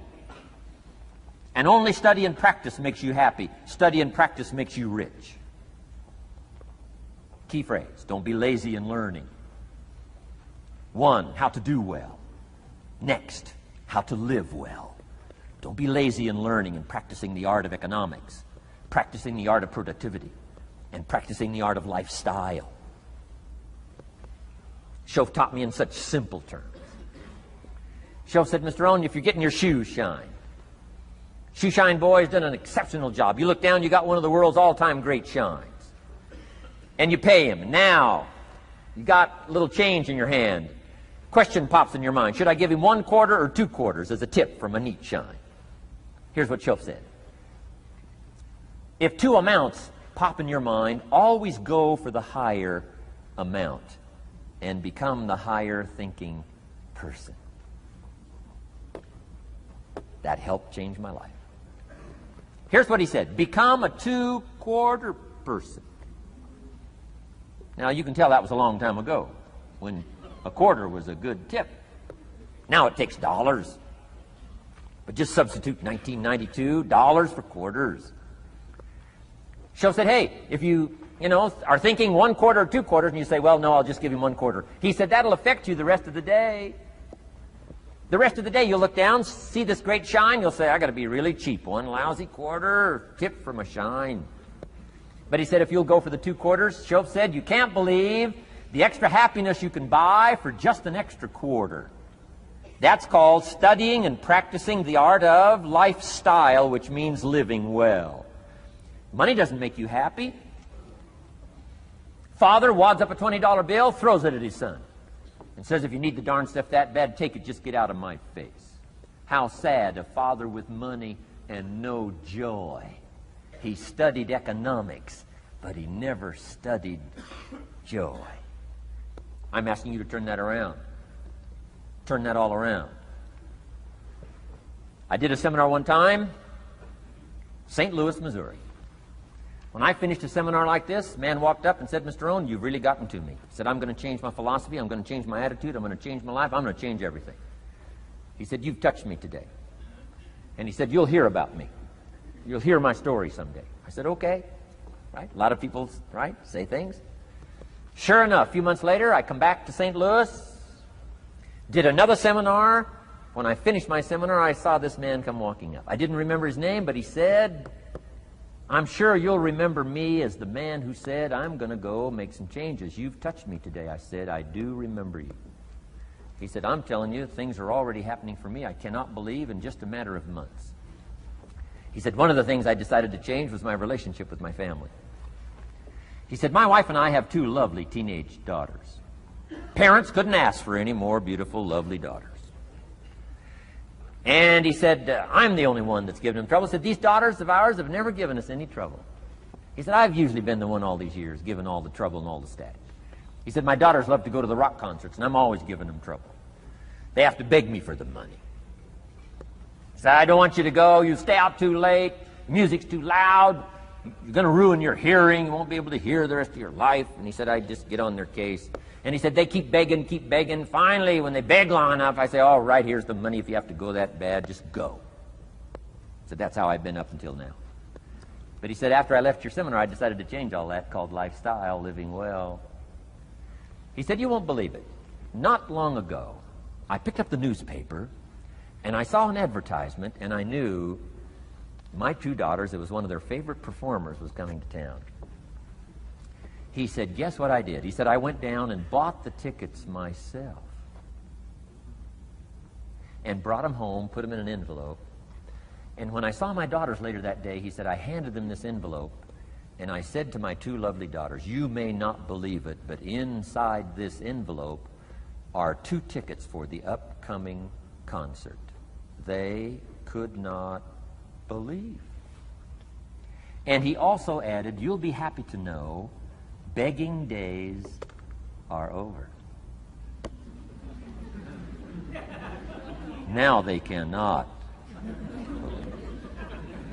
He said, now don't open the envelope till you get to the concert. They said, okay. So they go to the concert, come concert time, open up the envelope, hand the tickets to the usher. He says, follow me. And he starts down front. The girls say, hey, hold it, hold it. Something must be wrong. He takes another look. He says, no, nothing's wrong, follow me. 10th row, center. Now they cannot leave. 10th row, center. The only tickets they were able ever to beg for was, right, 3rd balcony, can't see. He said, I stayed up a little late that night. Sure enough, a little after midnight, my 2 daughters come bursting through the front door. One of them lands in my lap. The other one's got her arms around my neck. They're both saying, you got to be one of the all-time world's great fathers. He said, Mr. Rohn, you're right. I can't believe. Same money, different father. He said, I've started making the changes, and I decided to start with my teenagers, my girls. He said, what a difference it's making in my life. And I'm telling you, you can do that with your lifestyle. You can do it with your sales career. You can do it with your management career. You can do it with any part of your life. If you're looking for equities, unmatched. Do not curse the only thing you have. Don't complain about the only thing you have, which is seed and soil, sunshine, rain, miracle, and seasons. But start changing and processing and evaluating things like we're covering today, and this process of change will take off for you. You will not believe what can happen in such a short period.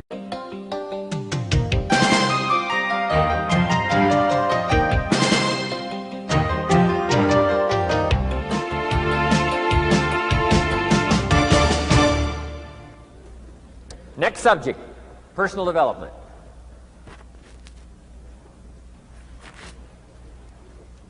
Some of the things Mr. Schoaf taught me starting at age 25, some things came quickly, some things came easily. Setting goals, that was easy. We're going to talk about that later on. But this one I had to struggle with, personal development. It was hard for me to give up my old blame list.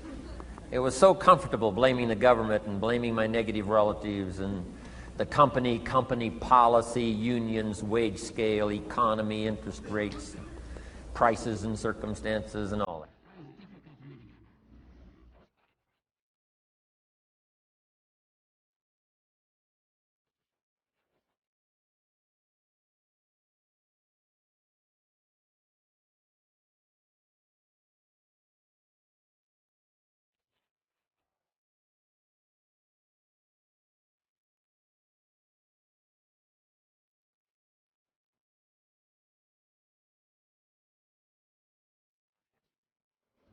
It's not what happens, it's what you do about it.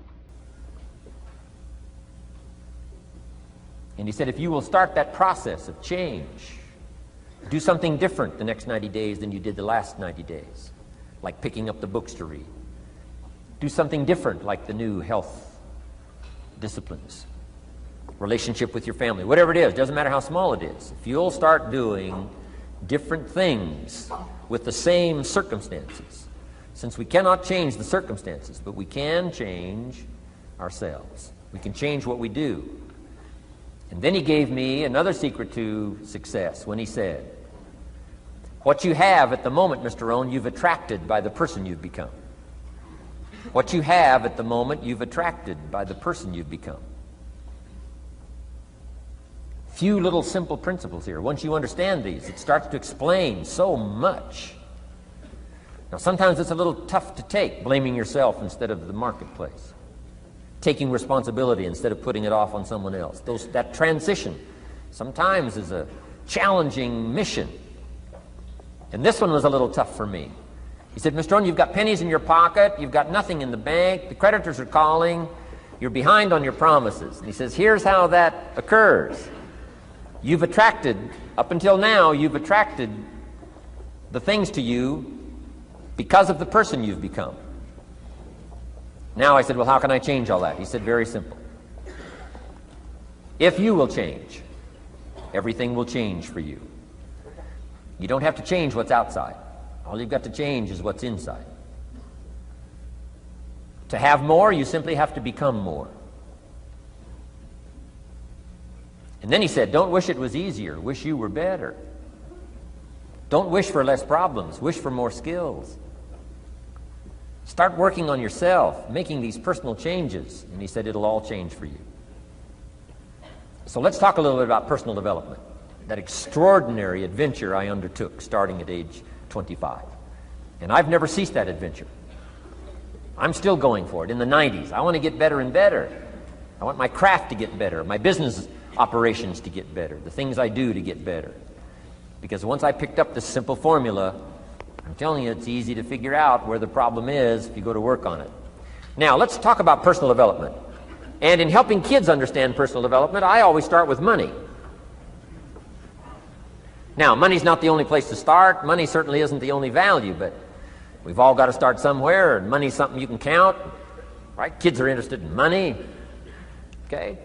A lot of things are a little tougher to measure, but economics is pretty easy, right? Because you can count. Okay, somebody says, how are you doing? You say, I don't know. Let's count. Now, this is not the only count. I understand that. There's a lot of other things to count. But to see if there may be some errors in your judgment and lack of disciplines in your life, we might as well start with money, because it's so easy to count. So let's just start there and see whether or not maybe we have messed up. Okay. So here's how I explain it to kids. We get paid for bringing value to the marketplace. Key to understanding economics. We get paid for bringing value to the marketplace. Marketplace is also described as reality. Reality, the marketplace. Now, it takes time. It takes time to bring value to the marketplace, but we don't get paid for time. It's very important for kids to understand, as well as adults. We don't get paid for time. Mistakenly, the man says, well, I'm making about $20 for an hour. Not true. Not true. If that was true, you could just stay home, have them send your money. No, it's not true. You don't get paid for the hour. You get paid for the value you put in the time. So we don't get paid for time, we get paid for value. Now, since that's true, here's one of the key questions of the afternoon. Is it possible to become twice as valuable and make twice as much money in the same time? Is it possible to become 3 times as valuable as you now are and make 3 times as much money in the same time? Is that possible? Of course. If you want to really emphasize something, that's a good phrase, Stuart. Of course. Of course. Okay. Now, all you have to do to earn more money in the same time is simply become more valuable. America's unique. It's a ladder to climb. Starts down here, what, about $4 an hour? Big argument last year in Congress about the starting place. Should be 5, should be 5, should be 5. Well, no, it doesn't need to be 5. Why not start with 4? It's a ladder. Right? This is not a bed. This is a ladder. This is a ladder to climb. Starts at $4. Now somebody says, well, should be 5, should be 5. Well, maybe. If you're going to stay at the bottom for the rest of your life, it probably should be 5. But that's kind of a pitiful way to live. Start and not grow. Start and not change. Start and not become more valuable. Hey, the whole scenario of life is to start, number 1, and what? Become more valuable, number 2. So America's a ladder to climb. Starts at $4 an hour, and the more valuable you become, you just keep moving up the ladder. Top income last year, what, 52 million? Guy that runs Disney? Would a company pay somebody for 1 year's work $52 million? And the answer is, of course. This is one of those of course places. Of course. If you help a company make $1 billion, would they pay you $52 million? The answer is, of course. It's chicken feed. I mean, it's not much money. Now, why that much money? Because he has become so valuable. Now, why would we pay somebody only $4 an hour? They're not very valuable to the marketplace. Now, we got to make that distinction, to the marketplace. Might be a valuable brother, a valuable member of the community, a valuable member of the church, valuable member in the sight of God, to the human family, of course, those kind of values. But to the marketplace, which is called what? Reality. Reality is, if you're not very valuable, you don't get much money. Those are called the facts. I mean, that's how that is. Well, then, how do you get more money? Simple answer. Somebody says, well, I'll go on strike for more. Well,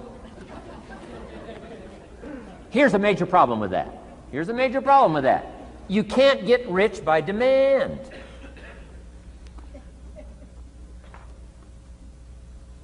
Somebody says, well, I'm waiting for a raise. I'm telling you, it's easier to climb than to wait for a raise. Why not just become more valuable rather than wait? I'm telling you, that's the key to all good things. Becoming more valuable. Why would we pay somebody $400 an hour? They've become more valuable to the marketplace.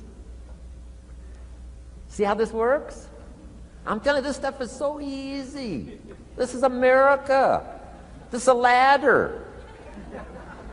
How far is it from 4 to 5? I'm telling you, it's not far. $4 to $5 an hour?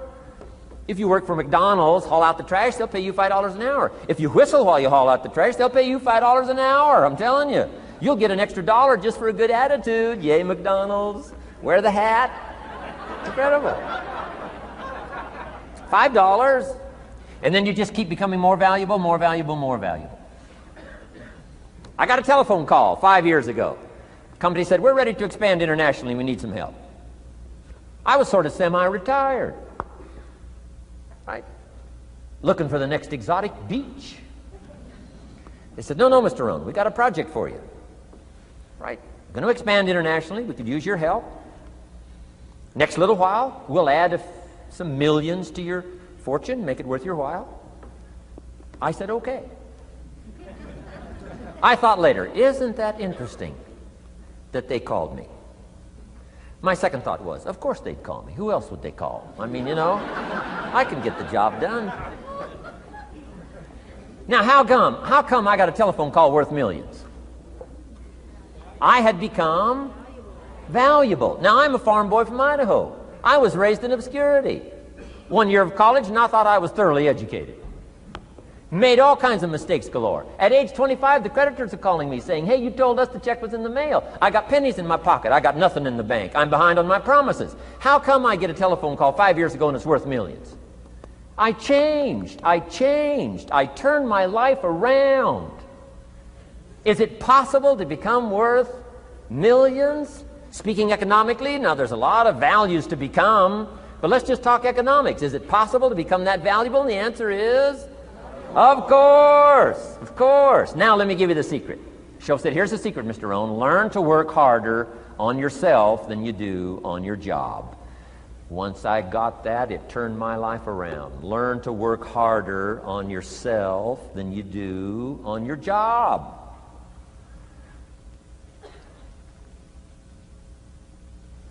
He said, if you work hard on your job, you'll make a living. If you work hard on yourself, you can make a fortune. Wow. If you would have known me at age 25, you would have said, Jim Rohan's a hard worker. If you'd have known me, you'd have said that. I'm the guy, I don't mind coming a little bit early, staying a little bit late. I don't mind that. You'd have said, well, Jim Rohan's a hard worker. You say, well, how come he's got pennies in his pocket and nothing in the bank and behind on his promises? Well, I was a hard worker, but I was working hard on my job, not on myself. I'm telling you, if you'll learn that simple little principle and start the process today, latest tomorrow, give you tonight to think it over. And start this whole process of personal development, work on yourself, make yourself more valuable to the marketplace. I'm telling you, you can so dynamically change your income, and economics is the least of the values that you can start earning in terms of equity if you'll start working harder on yourself than you do on your job. Work hard on yourself and develop the skills. Work hard on yourself and develop the graces. All of the stuff necessary to become more valuable to the marketplace. I'm telling you, your whole life can explode into change. Promotions, no problem. Becoming more valuable to the company, I'm telling you, no problem. Money, no problem. Economics, no problem. Future, no problem. If you just go to work on the right thing. Not get things out there to change. Don't try to change the seed. Don't change the soil. Don't change the sunshine. Don't change the rain. Don't change the mix of seasons. Let the miracle of everything that's available work for you, and start working on the inside. Work on your philosophy. Work on your attitude. Work on your personality. Work on your language. Work on the gift of communication. Work on all of your abilities. And if you'll start making those personal changes, I'm telling you, everything will change for you. Now, let me give you another scenario on personal development. It's called the 4 major lessons in life to learn. Before we get to the 4 major lessons in life to learn, let me give you a key phrase for your notes. Here it is. Life and business is like the seasons. Life and business is like the seasons. Frank Sinatra sings, life is like the seasons. Now, here's one of the key phrases that changed my life. Starting at age 25, you can see this whole scenario. Personal development for me began. I've never been the same since. Here's the next key phrase. You cannot change the seasons, but you can change yourself. You can't change the seasons, but you can change yourself. My best hope, right? When I'm 25 years old, my best hope was to go through the day with my fingers crossed saying, I sure hope things will change. I sure hope things will change. It seemed to be my only way for my life to get better if things would change. Here's what I discovered. It isn't going to change. It isn't going to change. I did a seminar one time for Standard Oil executives and management in Honolulu, now known as Chevron. And we're talking economics one day around the conference table. And one of them said to me, Mr. Rohn, you know some fairly important people around the world. You have a chance to travel internationally. Can you tell us what you think the 80s are going to be like? Now you can tell how far back this goes. He said, what do you think the 80s are going to be like? And I thought for a moment, and I said, gentlemen, I do know the right people. And I do have some experience, I think I can tell you. So they all leaned in a little closer, and I said, gentlemen, based on the people I know and based on the best of my own experience, I think in the 80s it's going to be about like it's always been. Aren't you glad you came today? I mean, that's inside stuff. I don't just spread that around everywhere.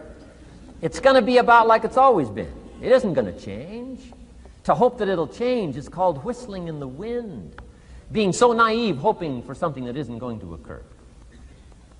I can give you the shortest history lesson that you can imagine in one sentence. What describes human history on the spinning planet the last 6,500 years? Let me describe it for you in one sentence. Here's human history in one sentence. Opportunity mixed with difficulty.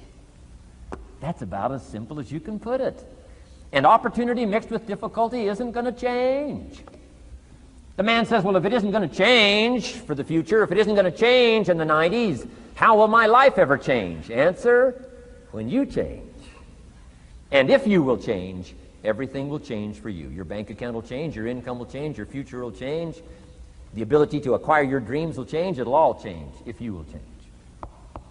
And now let's go through the scenario of the seasons. Life and business is like the seasons. Let's cover them. Here's number one, major lesson in life to learn. Learn how to handle the winters. You say, well, Mr. Rohn, a lot of this stuff is fairly obvious. That's true. Just need somebody like me just to come along and remind us. This is what this is called today, a reminding session. I got no new truth for you to discover. This is all old stuff. We just need to hear it again. Somebody get on our case a little bit, right? We all need that. Here's number one lesson, learn how to handle the winters. That's obvious. The winters come right after falls. And pray tell how often? Every year, according to written history, for the last 6,500. To cross your fingers and say, I hope it doesn't come. I'm telling you, we call that naive. Now, there's all kinds of winters. Not just the winter of the season, but there's all kinds of winters. Winter time, the down time, the discouraging time. One writer called it the winter of discontent. The winter when you can't figure it out, the winter when it all goes wrong. Economic winters, social winters, political winters, and personal winters. When your heart is smashed in 1,000 pieces, the nights are unusually long. It's called winter time.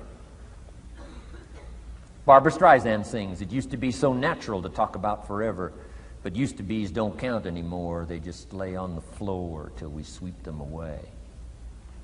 You don't sing me love songs. You don't say you need me, and you don't bring me flowers anymore. A song of winter. But hey, we're acquainted with all those winter scenarios. We've been through them all. Now the question is, what do you do about the winters? Well, you can't get rid of January by tearing it off the calendar.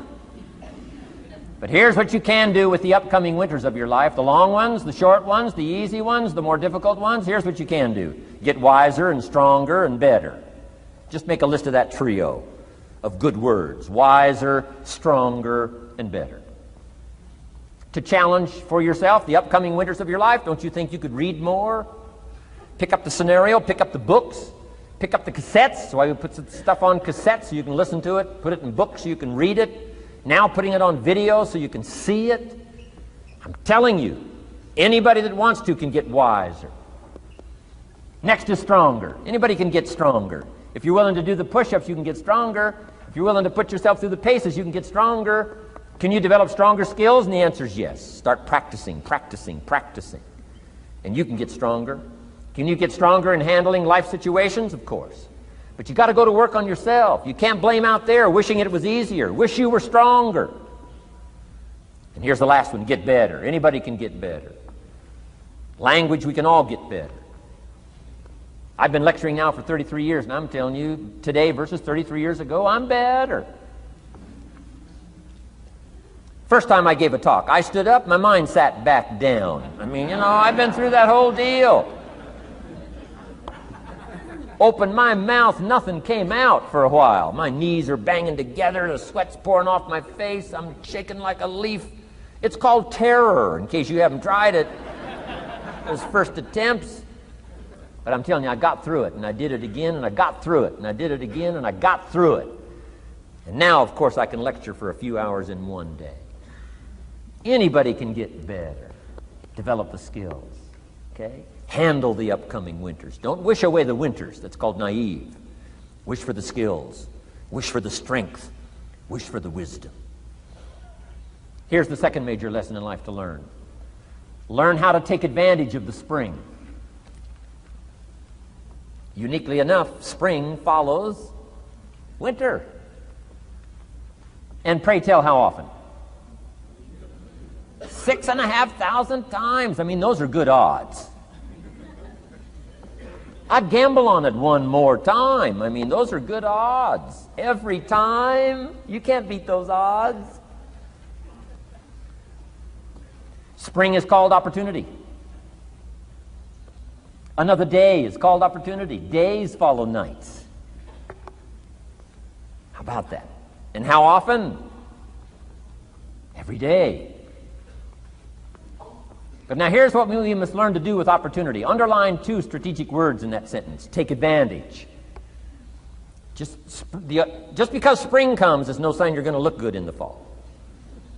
You've got to take advantage of it. You've got to do something with it. Read every book you can on what to do with your springs, what to do with your opportunities, what to do with your days, what to do with your chances. Don't miss the educational process. Don't miss the process of learning. To understand, opportunity keeps coming, but the key is taking advantage, taking advantage. Everybody in this room's got to learn to do one of two things. Plant in the spring or beg in the fall. And it doesn't mean you can't become a sophisticated beggar, but you don't need the reputation. Learn to plant in the spring, take advantage. And there's an urgency here on springtime because there's just a few springs, handful of springs offered to each of us. So take advantage swiftly and quickly. Don't just let the time pass. The Beatles wrote, "Life is very short." And for John Lennon, it was extra short. For Michael Landon, it was extra short. But life is short. At the longest, it's short. So don't just let the springs pass. Take advantage. Seize the day. Seize the moment. Seize the opportunity. That's the key. Springtime. Life is fragile. Life is brief. Elton John sings, "She lived her life like a candle in the wind." It's fragile. It's brief. Whatever you're going to do, you got to get at it. Don't just let it pass away. Here's major lesson number 3. In the summer, learn how to nourish and protect. We've got 2 challenges in the summer in the personal development part of our life. And that is become capable and powerful enough in the summer and wise enough in the summer to nourish what's good and defend yourself against what's bad. Nourish and defend.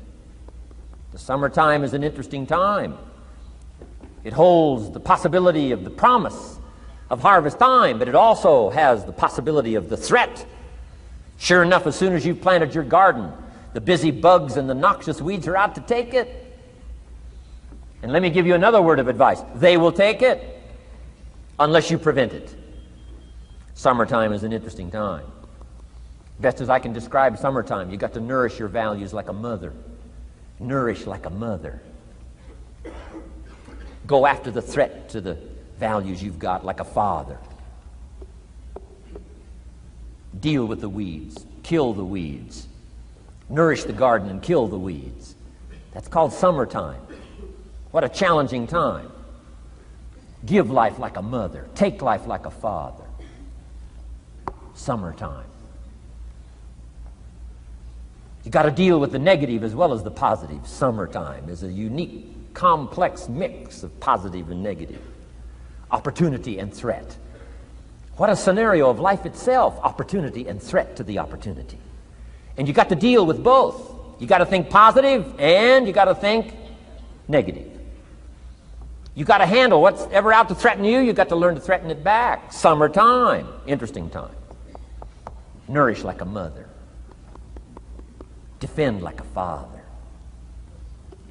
You got to be like your bloodstream in the summer. Red corpuscles to what? Nourish. White corpuscles to what? Fight. You got to both nourish and fight. You got to nourish and be vigilant. Okay. White corpuscles think negative. You can't just think positive. We call you naive. Somebody says, well, I've been taught to be all positive. You'll be some kind of freak. You can't be all positive. Thank God for white corpuscles that think negative all day. Guess what white corpuscles are looking for all day? Problems, infection. White corpuscles say, just show me some infection, I'll kill it. Why? It's out to kill the body. It's out to kill our chances. It's out to kill our future. Whatever threatens us, we threaten. I'm asking you to take sword to your enemies.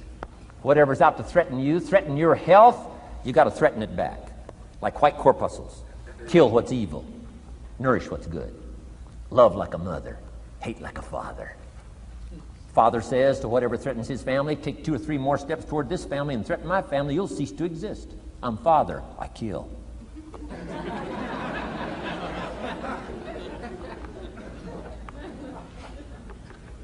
Don't let the weeds take your garden. Wreck your chances for a good harvest. Deal with your enemies in the summer. Called good and evil. The great struggle in life is called good and evil. Tyranny and liberty. Sickness and health. It's the way life is. Tyranny threatens liberty. Takes over Kuwait. Can't have that. If tyranny takes Kuwait, it'll take Saudi Arabia. If it takes Saudi Arabia, it'll take something else. Where are we going to stop tyranny? As soon as possible, lest it take the whole world value. So George Bush draws a line in the sand, consults with his allies, sends 500,000 troops to Saudi Arabia. Finally, Desert Sword, Desert Storm, takes on Saddam Hussein, drives him out of Kuwait.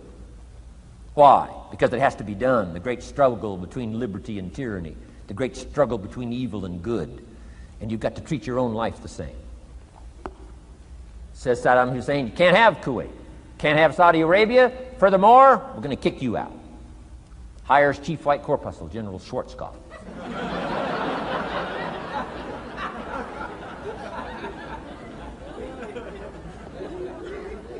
Takes care of the matter.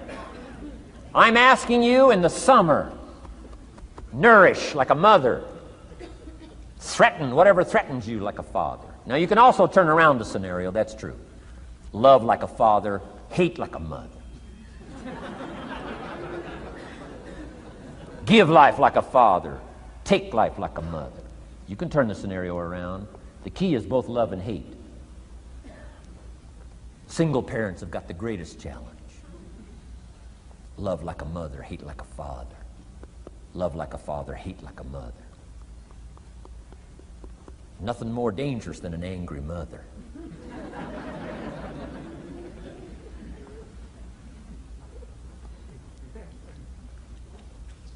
Beware the female species of the animal. They call her Black Widow spider. Why? Because when she finishes, there is no male spider.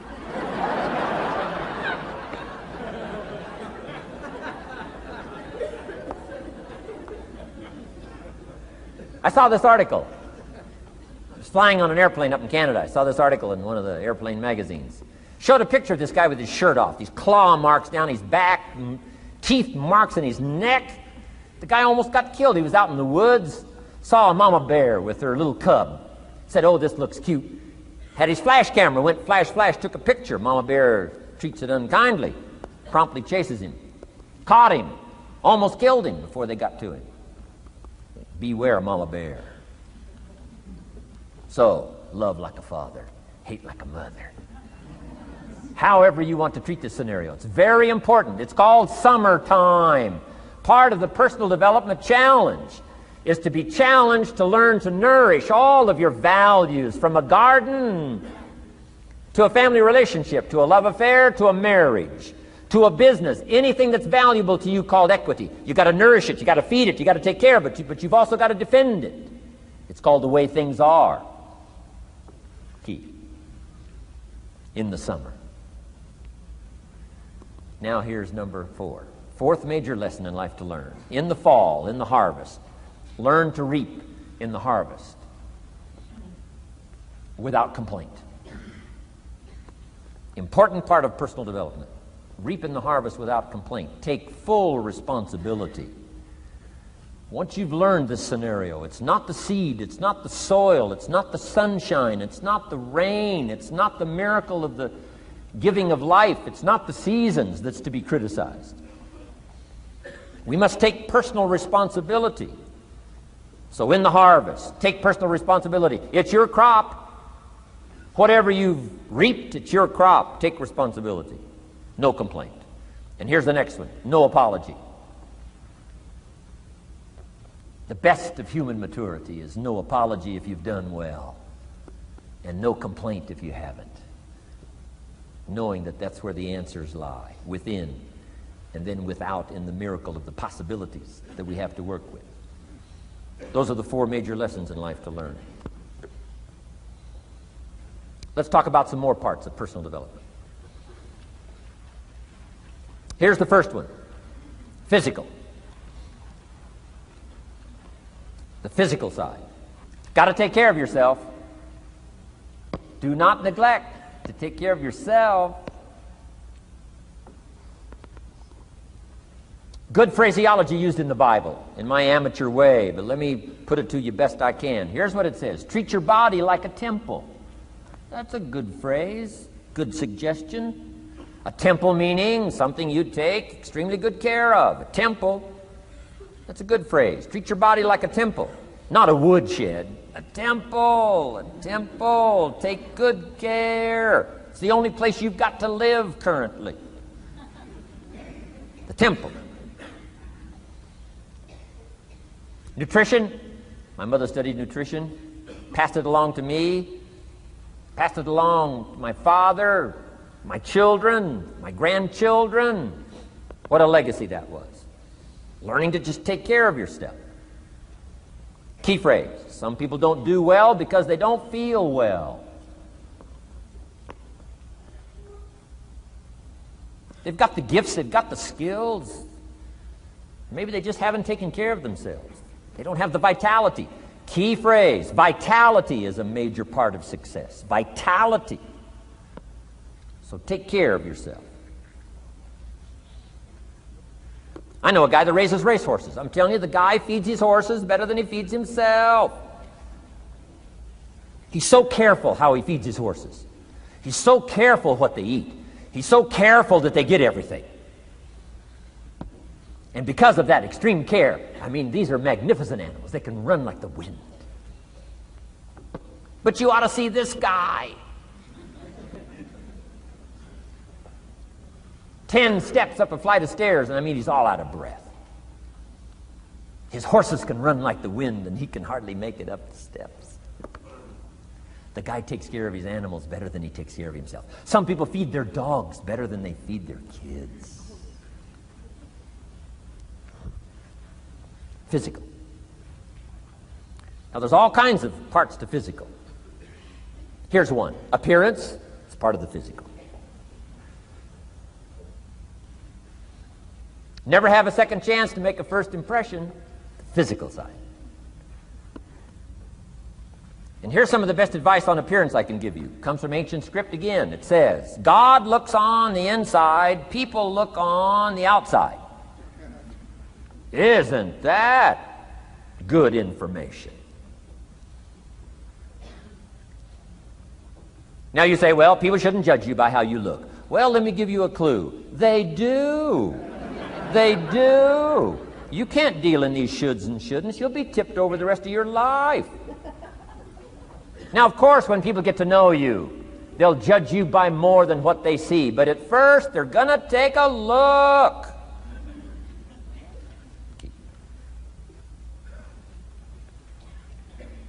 So, here's the best advice I can give you. Make sure the outside is a major reflection of what's going on inside.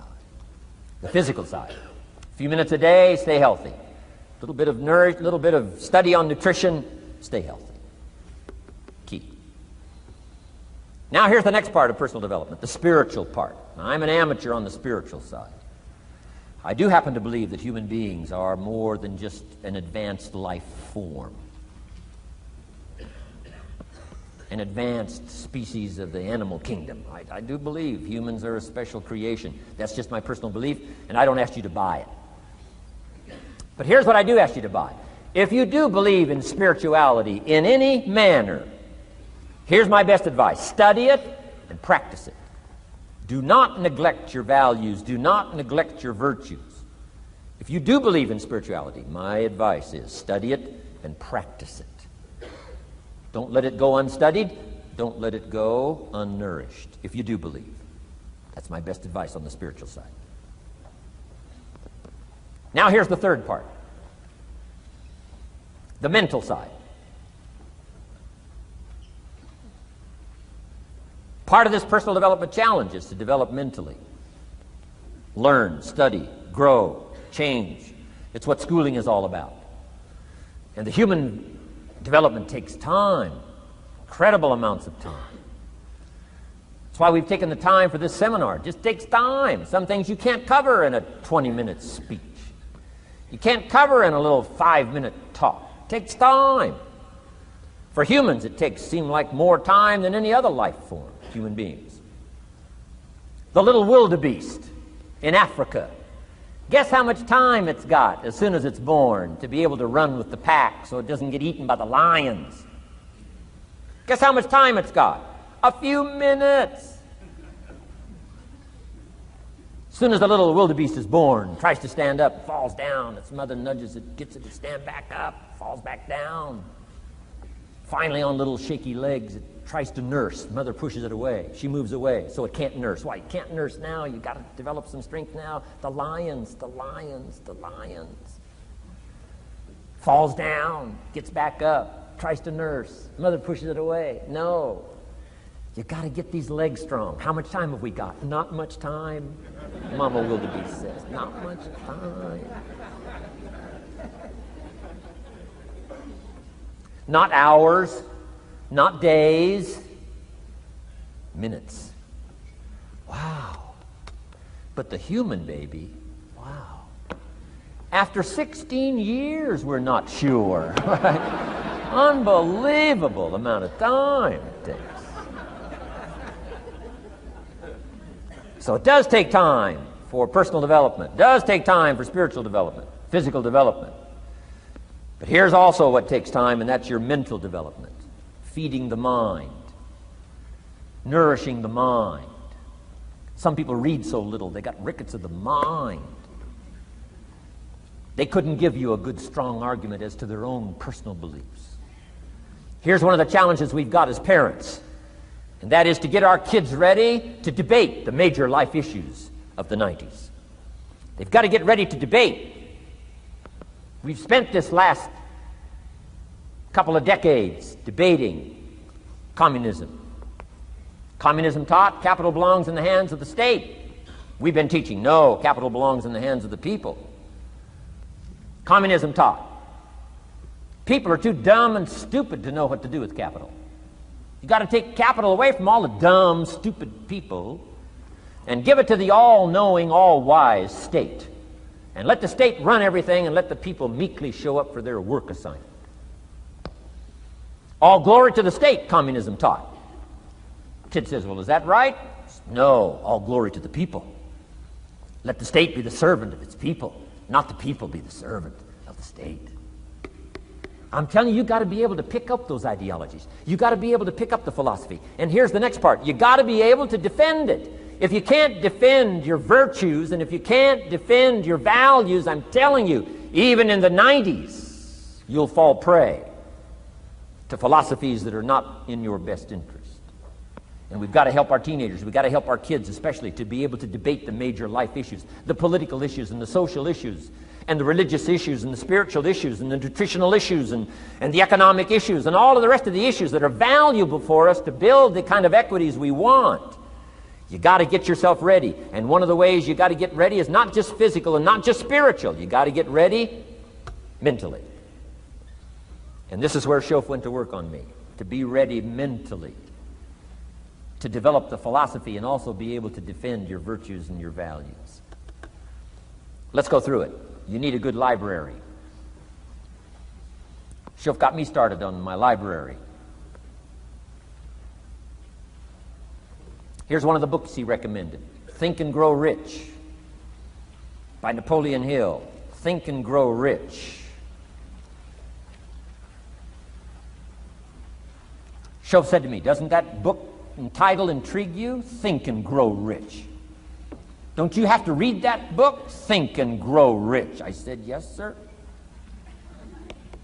By Napoleon Hill. I went and found that book in a used bookstore. That's where I had to start. In a used bookstore. I paid less than 50 cents for it. I've still got it. It's one of the rare hardback covers.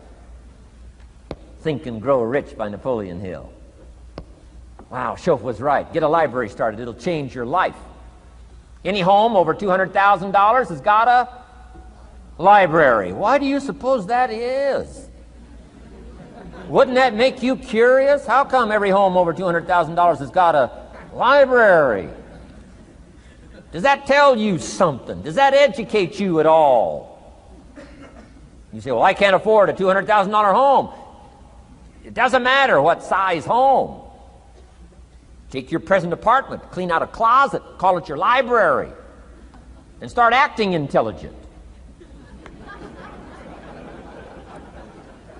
And start this process like I did. Start developing a library. Here's what your library needs to show: that you're a serious student of health and life, spirituality, culture, uniqueness, sophistication, economics, prosperity, productivity, sales, management, skills, values of all kinds. Let your library show you're a serious student.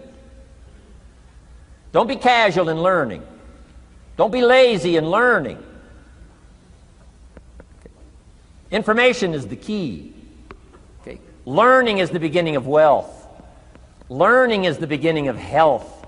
Learning is the beginning of prosperity. Learning is the beginning of democracy, the beginning of freedom. All values, all virtues start with the learning process. So don't be lazy in learning. Don't be lazy in gathering the library that'll teach you and instruct you. And I got that book, Think and Grow Rich. Some of the ideas in that book inspired me no end, helped me to change my life. Now, it's got some weird stuff in it. You know, it's got some weird stuff. Napoleon was weird, so you gotta separate out a little of this weird stuff. But you can do that. You can separate out the weird stuff, okay? Unless you're weird, just do the weird stuff. Anyway,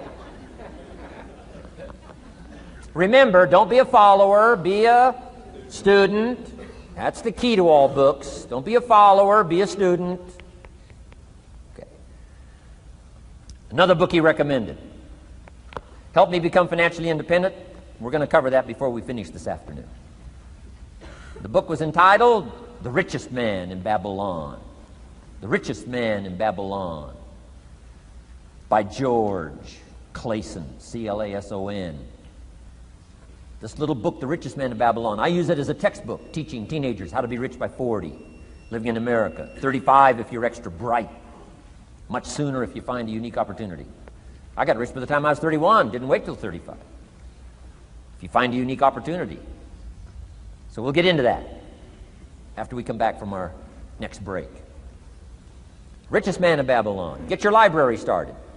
Here are some key sections to put in your library called mental food. In fact, we call it food for thought. It's so important to nourish the mind, not just the body, but nourish the mind. Key phrase. Now it needs to be well balanced. You can't live on mental candy. Somebody says, well, I just read this positive stuff. That's too second grade. You've got to get out of second grade. You can't just be inspired. You've got to be taught. You can't just be inspired. You've got to be educated. Key. Here's a good book. It's called How to Read a Book. Good title. How to Read a Book by Mortimer Adler. In this book, How to Read a Book, Mortimer, you know, is the chief editor of the new Encyclopedia Britannica. A good set of books, right, to have in your library. The Encyclopedia Britannica, chief editor, Mortimer Adler. He's in his 80s. He's still active, still writing books. I've got several of his books. The 6 Great Ideas, a lot of books. Mortimer Adler. But he wrote this book, How to Read a Book. Now, in this book, How to Read a Book, not only does he give you some good suggestions on how to get the most out of a book. It's one thing to read it, it's another thing to get the best out of it. He'll give you some techniques on how to get the best out of a book. It's very good. But here's what's also in his book, How to Read a Book, a list of what he calls the best writings ever written.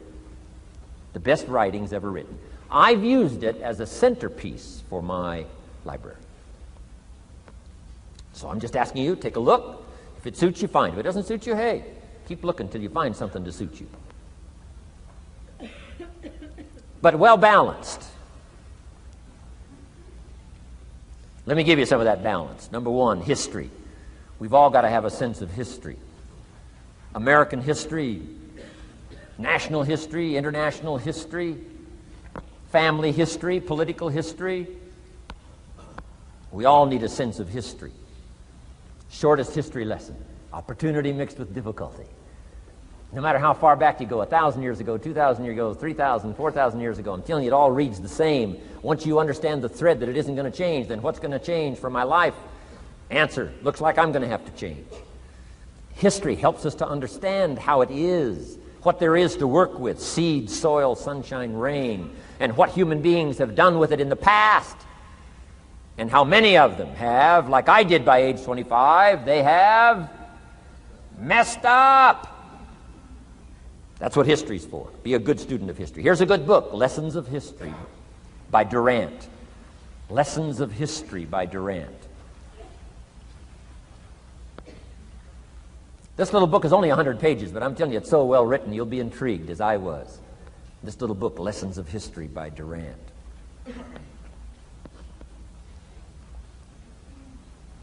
Next is philosophy. Durant also wrote a good book on philosophy. The Story of Philosophy. It's got a good rundown of the key philosophers of the last several hundred years, what they taught and some of the lives they lived. You might find it a little difficult, but hey, you can't just read the easy stuff. Key phrase to add here in parentheses, don't just read the easy stuff. You won't grow. You won't change. You won't develop. Tackle the more difficult stuff.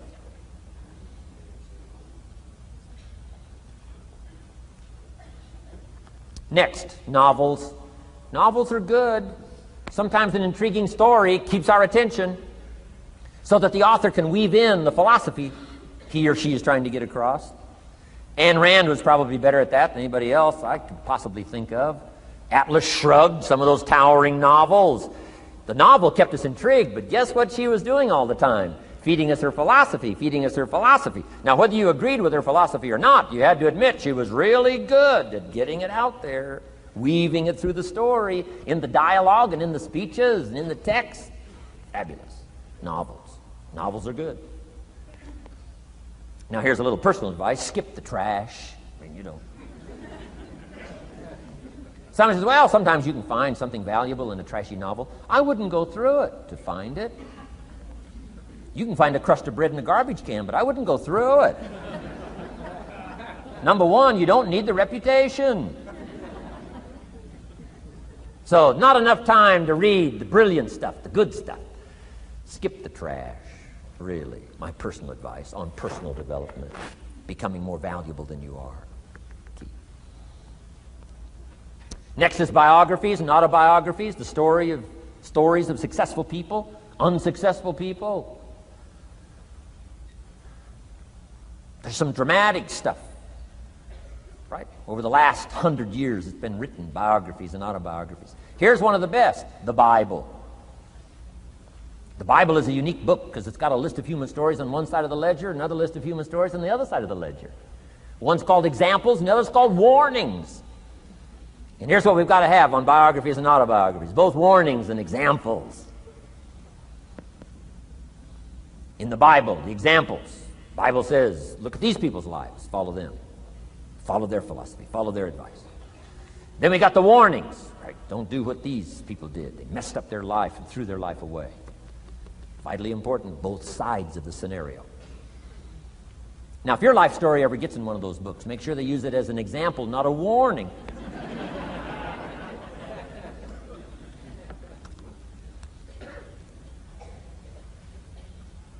Also, we need balance, both sides, balance, good and evil, biographies, autobiographies.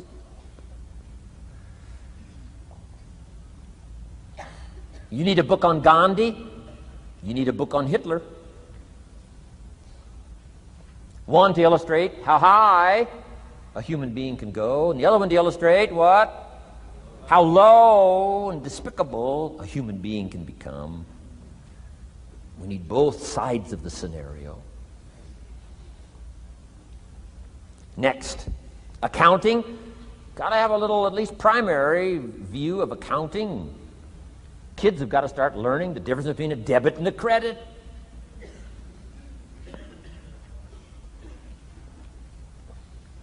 Next is law. We all need, right, a little bit. You don't have to be a lawyer, but you got to know contracts, what to sign, what not to sign, backups, good advice, how to be safe rather than sorry. All of us need a little law, not a lawyer, but a little law, especially these complicated days. Everything's in court these days. I learned this the hard way. Company wanted to borrow money a long time ago. Up in Canada. Company wanted to borrow some money. The bank said, well, yes, we will loan the company the money if Mr. Rohn will sign personally. And I wanted to play hero, and I knew the company could pay it back. $250,000. So I signed. No problem. Sure enough, within less than a year, they paid it all back. $250,000. I am now a hero. Well, about a year later, this company gets in financial trouble. They go back to the bank and borrow this $250,000 again. I said, I hope my phone doesn't ring because I won't sign the note this time. Because I knew they were in trouble. I knew they were probably going to go bankrupt. My phone never rang.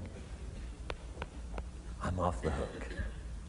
Sure enough, within less than a year, the company goes bankrupt. Can't pay. But I get this letter from the bank saying, Dear Mr. Rohn, since the company cannot perform its obligation and pay this $250,000, and since we have here your personal guarantee, would you please send us your check for $250,000? I said, hey, hold it. There must be some mistake here. I signed that first note, and they paid it all back. I wouldn't have signed the second note. I didn't sign the second note. Well, what I didn't know I had originally signed was a continuing guarantee. So now I know what the word continuing means.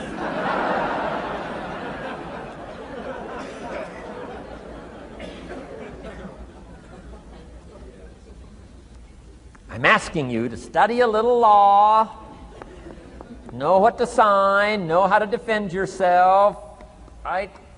Say, hey, we'll get back. Don't sign too quickly. I mean, there's all kinds of things here. Be a student. Don't be lazy in learning. How to defend as well as nourish.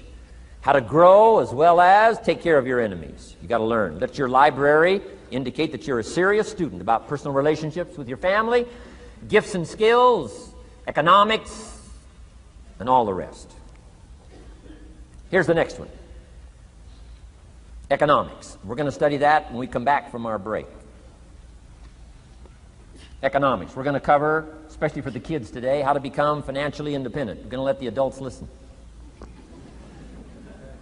I've been teaching kids for the last 18, 19 years how to be rich by 40, 35 if you're extra bright. Most kids think they're extra bright. They go for 35. Or much sooner if you find a unique opportunity. We're going to get into that. Be a student of economics. Next, culture, sophistication. Don't leave that out of your life culture, sophistication. Culture is part of the fabric of the nation. Culture is what makes us different than dogs and animals. Culture is what makes us different from the barbarians. Culture, sophistication. Be a student of the dance and the art and the music and all the rest of those extraordinary human values that are possible for us all to participate in as well as to enjoy. Be a student of culture. And the last one is spirituality. Study it from the Bible and all the related books about spirituality. If you're a believer, study and practice. Let your library show you're a serious student. Next, keep a journal. Shoaff said, Mr. Rohn, not only be a student, but the good ideas that you develop from the books. Keep a separate journal. Write all this stuff down. Here's what he said. Don't trust your memory. If you're serious about becoming wealthy and powerful and sophisticated and healthy, influential, cultured, unique, keep a journal. Don't trust your memory. If you listen to something valuable, write it down. If you come across something important, write it down. Write it down. Now, I used to take notes on pieces of paper and torn off corners and backs of old envelopes and restaurant placemats and long sheets and narrow sheets and little sheets and pieces and thrown in a drawer. Found out, best way, keep a journal. I've been keeping these journals now since age 25. It makes up a valuable part of my own learning, and it's a valuable part of my library. My own journals now form a good portion of my own library. The stuff. I'm trying to get kids to do like I do, be a buyer of empty books. Kids find it interesting I'd buy an empty book. Especially at my status in life. What did I pay for this one? $26. Kids say, $26 for an empty book? Why would you do that? Well, the reason I paid $26 is to press me, to see if I can't find something worth $26 to put in here. And I'm telling you, all my journals are private. But if you got a hold of one of my journals, you wouldn't have to look very far until you would say, this is worth more than $26. I must admit, if you got a glimpse of Mr. Rohn's journals, you'd have to say he is a serious student. Not just committed to his craft, but committed to life, committed to skills, committed to learning, to see what I can do with seed and soil and sunshine and rain and miracle and possibilities and turn it into equities of life and treasure, family relationships, enterprise, sales, management, gifts galore, everything you want, all available, especially in America. I'm asking you, keep a journal. I call it one of the three treasures to leave behind. Let me give you that. One of the three treasures to leave behind. Number one is your pictures. Take a lot of pictures. Did you ever look back, right? 2 or 3 generations, just a handful of photographs way back there. Wouldn't it be something if there was album after album, thousands of pictures to help tell the story? A picture's worth 1,000 words. Don't be lazy in capturing the event. How long does it take to capture the event? A fraction of a second. How long does it take to miss the event? A fraction of a second. Errors in judgment or disciplines. Take lots of pictures. Help tell the story. Click, click, got it. Click, click, got it. Keep. I go to Taiwan to lecture. Taipei, Taiwan. Grand Hotel. Neat place to do a weekend seminar. I got 1,000 students. Guess how many cameras? 1,000 cameras. They all bring their cameras. They wouldn't miss the event, take pictures. Takes me more time to take pictures than it does to do the lectures. Here's my new American friend. Here's my new American friend. Click, click, save it. Got it. 1,000 words, each one. What a scenario. Don't miss the pictures. When you're gone, one of the things to leave behind, the treasure in picture as well as in words. Keep. Next, your library. The library that you gathered, that taught you, that instructed you, that helped you to defend your ideals, that helped you to develop a philosophy, that helped you to become wealthy and powerful and healthy and sophisticated and unique. The library that helped you conquer some disease. The library that helped you to conquer poverty. The library that caused you to walk away from the ghetto. The library, the books that instructed you, fed your mind and fed your soul. Leave your library behind. One of the greatest gifts you can leave behind is your library. Stepping stones out of the darkness into the light.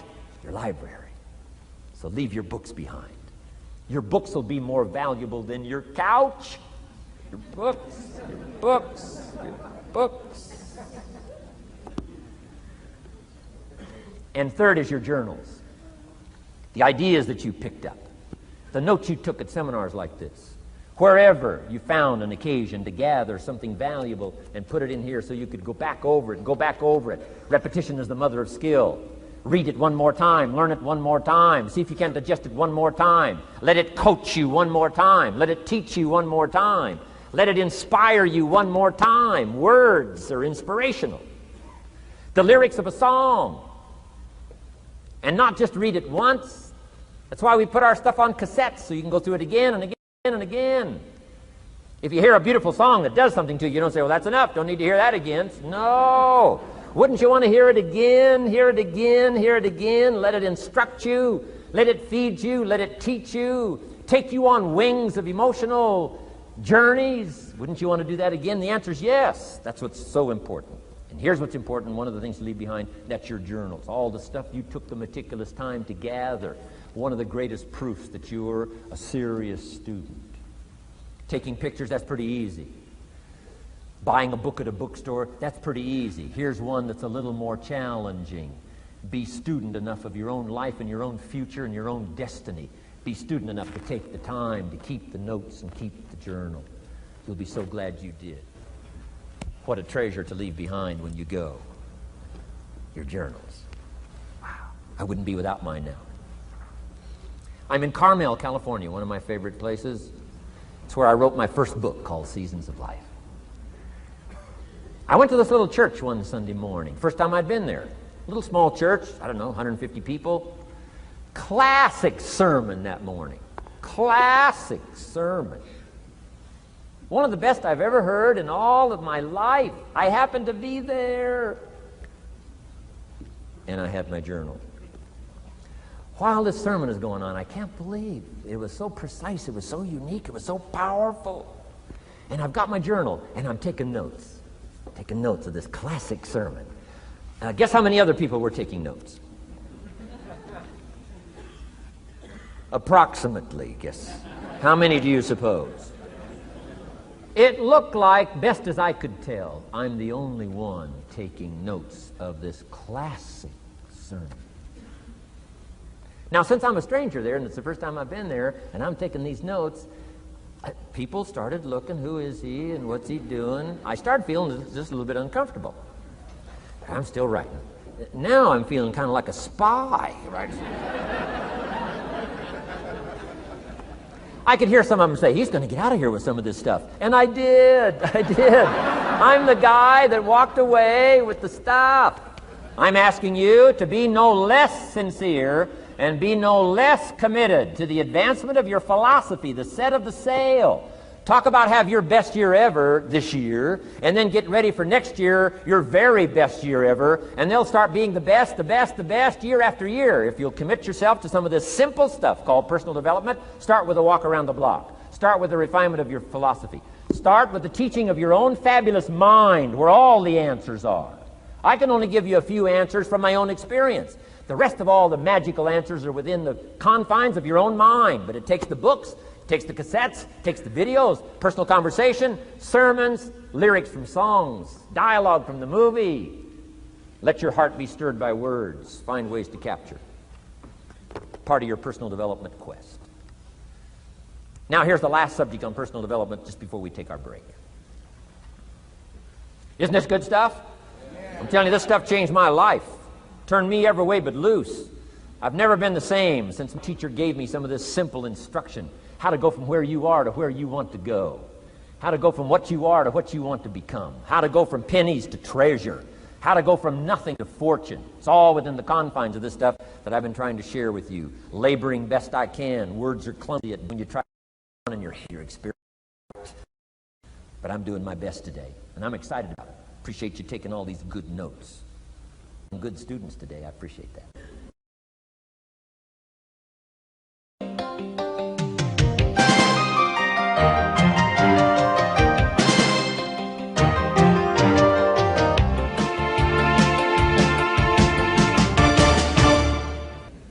Develop these 5 abilities as part of your personal development quest. I call them the 5 abilities. Here's the first one. Develop the ability to absorb. The ability to soak it up like you're doing today. Be like a sponge. Don't miss anything. And not just the words. It's true, don't miss the words, but don't miss the atmosphere. Don't miss the color. Don't miss the scenario. Don't miss what's going on. Most people are just trying to get through the day. Here's what I want you to be committed to do. Learn to get from the day. Don't just get through it, get from it. Learn from it. Let the day teach you. Join the university of life. What a difference that'll make in your future. Commit yourself to learning. Commit yourself to absorbing. Be like a sponge. Get it. Don't miss it. I've got a personal friend of mine who's so gifted in this area. I think he has soaked up and remembers everything that's ever happened to him. He can tell you as a teenager where he was and what he did and what he said and what she said and how they felt and the color of the sky and what was going on that day. And the reason is because he gets it. He gets it. He gets it. I'm telling you, it's more exciting to have him go to Acapulco, come back and tell you about it, than it is to go yourself. He's unbelievable. He's got this extraordinary gift. And why is it? When he's there, he doesn't miss anything. Here's a good phrase for you to jot down. Wherever you are, be there. Be there to absorb it up. Be there to soak it up. Take a picture if you can. But take pictures of your mind. Let your soul and heart take pictures. Get it. Capture it. Absorb it. That's such an important ability to develop. The ability to get it. Don't miss it. Don't be casual in getting it. Key phrase. Casualness leads to casualties.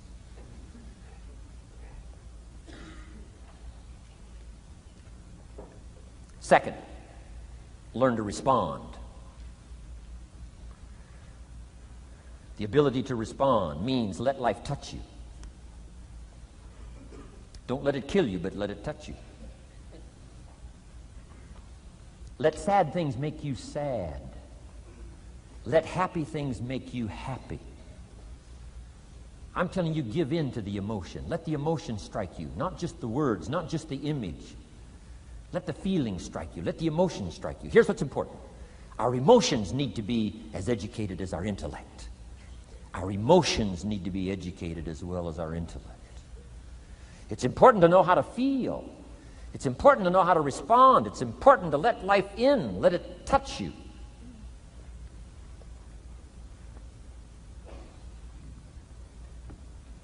I'm the greatest guy in the world to take to the movies. I get into a good movie. I want a good movie. Make me laugh, make me cry, scare me to death, teach me something, take me high, take me low. Just don't leave me as I was when I came in. Touch me, do something to me. Wow. I picked up the newspaper in Australia. The advertisement says, "See Dr. Zhivago on the big screen." I said, my gosh, I got to go see it on the big screen. I'd seen it, 2 or 3 times before, but the big screen, I love the old theaters, right? The balconies and the chandeliers and the draperies and all the stuff, the big screen. So I go one more time, see Dr. Zhivago, and sure enough, I'm swept away one more time. Story of the Russian Revolution, Dr. Zhivago, and that whole scenario. I had always missed the importance of the ending of that movie until this time. The other times I missed it. I'm telling you, this time I got it. Comrade General said, Tanya, how did you come to be lost? After he'd found her, right? Said, how did you come to be lost? And she said, well, I was just lost. He said, no, how did you come to be lost? She said, well, the city was on fire when we were running to escape, and I was lost. He said, no, how did you come to be lost? And that's what she didn't want to say. He finally pressed her again, how did you come to be lost? And she said, well, while we were running through the city and it was on fire, my father let go of my hand, and I was lost. That's what she didn't want to say. Comrade General said, Tanya, that's what I've been trying to tell you. Komarovsky was not your real father. He was not. I'm telling you, I've been looking all over for you, and I think I found you. This man, my relative, Dr. Zhivago, the poet. I'm telling you, he was your father. And Comrade General said, Tanya, I promise you this. If this man, your real father, had been there, I promise you, he would never have let go of your hand. And I got it. This time I got it. The other times I'm eating popcorn waiting for the movie to finish. This time I got it. I got it. I'm asking you to get it. Absorb and respond. Maybe you heard the story about the evangelist here in Texas way back in the horse and buggy days. Used to put up his tent in these various Texas towns and hold tent revivals. And he put up his tent. One of these towns expected a big crowd to come and hear him preach. And he got there first night of the tent revival, and he walked inside the tent. It was empty. And he thought, something must be wrong. He waited till 8 o'clock. Nobody showed up. He waited till 8:15. Not a soul. Finally, 8:30. One lone cowboy wandered up on his horse, tied his horse up outside, came in, sat down on the front bench, big empty tent. So the preacher thought, well, at least I better go down and talk to the cowboy. So he goes down and talks to the cowboy, and he says, Cowboy, I don't know what to tell you. He said, I'm the preacher, and this tent was supposed to be full of people. And he said, something's gone wrong. I really don't know what to do. I'm embarrassed. And he said, I don't know what to do. And the cowboy said, well, I'm not a preacher. I'm just a cowboy, so I can't tell you what to do. But he said, I know this, if I went out to feed my cattle and only one showed up, I'd at least feed it. So the preacher said, hey, the cowboy is right. If you've got a message to share, if there's one person or 1,000, don't let your ego get in the way. You should do the best you can. So he got kind of inspired by this conversation with the cowboy, jumped up on the platform, started preaching as if the tent was full of people. And he was so inspired, he just kept going, went for an hour and 15 minutes, hour and a half. Finally, wound down and quit. Come down off the platform, talked to the cowboy again, said, well, cowboy, what did you think of my sermon? The cowboy said, well, I'm not a preacher, so I can't really tell. I'm just a cowboy.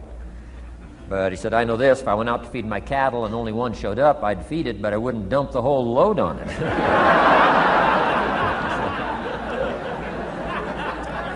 So, if it seems like we're dumping the whole load here today, I guess we really are. But you guys are working hard. Does anybody have 4 pages of notes? Oh, wonderful, wonderful. My job, I'm getting it done. Wonderful. We should give a prize one of these days for the most notes. Fantastic. I congratulate you. You're working as hard as I am. I appreciate that. Okay, we got some more work to do, so let's go to work. Everybody's okay? Say, I'm okay. All right. I'd love to take you with me as my traveling audience. Wow. We've covered the first 2 abilities in the personal development quest. One is the ability to absorb, don't miss anything, pay attention. Good watchword for the 90s, pay attention. Things are moving so fast these days, you got to pay attention, pick it up, soak up the colors, soak up the sounds. Soak up what's going on. Second, respond. Let life touch you. Let the emotions affect you as well as the sights. Now here's the third ability. Develop the ability to reflect. Reflect means go back over. Study it again. Go back over these notes that you're taking today. Go back through the cassettes one more time. Read the text one more time. But there's more to it than that. Go back over your day. I call it run the tapes again, so that the day locks in firmly. Here's some good times to reflect. One, at the end of the day. Take a few minutes at the end of the day. Go back over the day. Who'd you see and what'd they say and what happened? How'd you feel? What went on?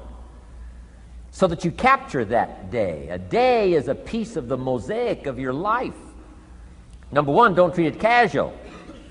Number two, get from the day. And then number three, go back over the day so that it locks in that experience, the knowledge, the sights, the sounds, the panorama, the color, motion picture of the day. Just lock it in so that it will serve you for the future, having that day, not missing it. Next, take a few hours at the end of the week, called time to reflect. Go back over your day timer. Go back over your calendar.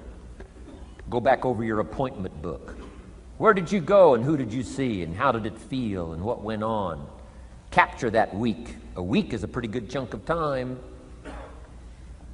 Next, take half a day at the end of the month, called time to reflect.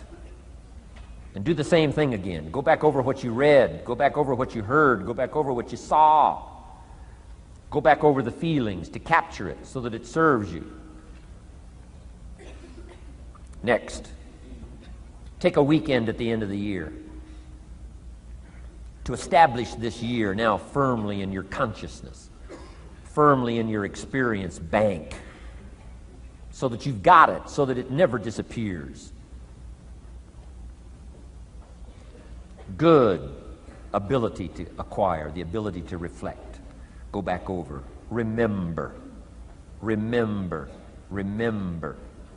It's so valuable to be able to remember the thought, remember the idea, remember the experience, remember the occasion, remember the day, remember the weather, remember the emotion, remember the complexity, remember the highs, remember the lows. So valuable at the end of the day.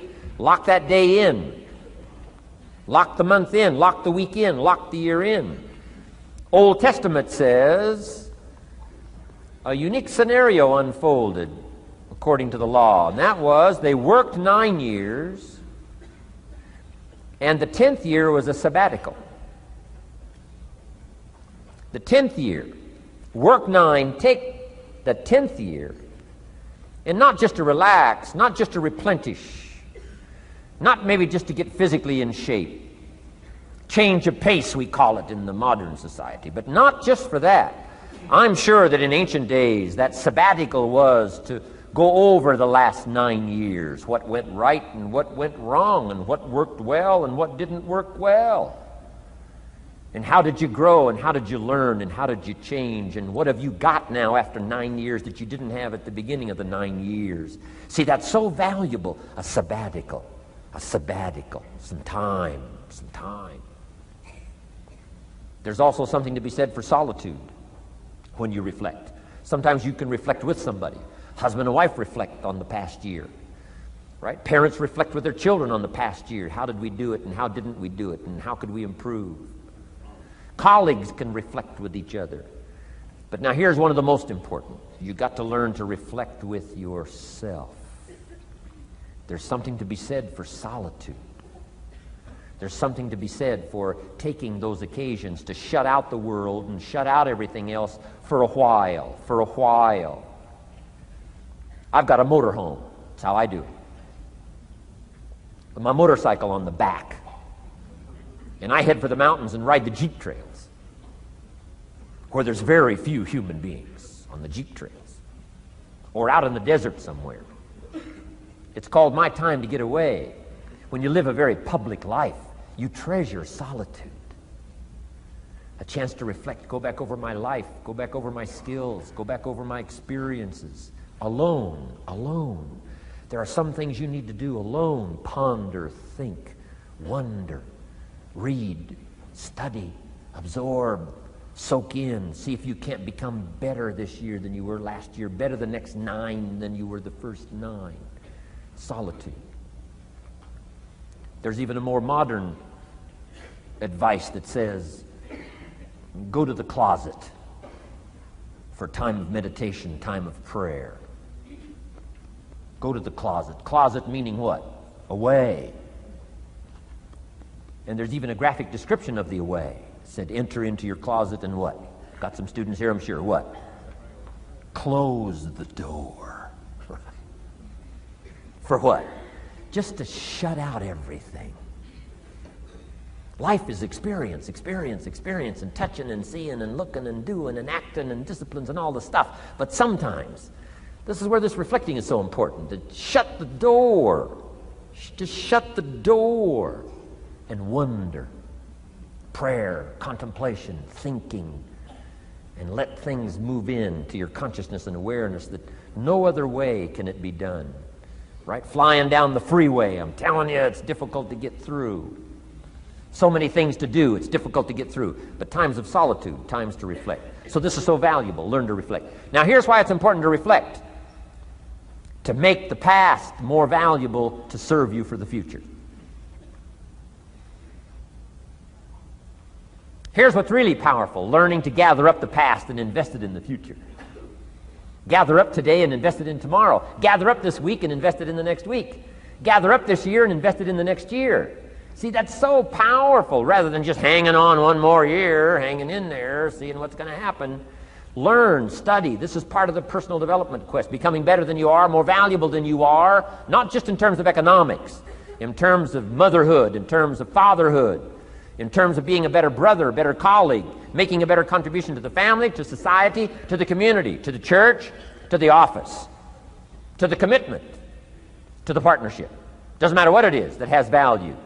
Work on yourself, then you bring more value to the partnership, to the marriage, to the franchise, to the corporation, to the enterprise, to the community, to the nation. Self-development, personal development. The best contribution you can make to someone else is self-development, not self-sacrifice. Self-sacrifice only earns contempt. Self-development earns respect. Pity the mother who says, I'm just going to give up my life for my children. Self-sacrifice is not noble. Self-investment is noble from self-development. If I work on myself and become more valuable, think of what that'll do for our friendship. I used to use the old expression, you take care of me and I'll take care of you. I found out how shallow and short-ended that was. And I changed it to read like this, I'll take care of me for you, if you will please take care of you for me.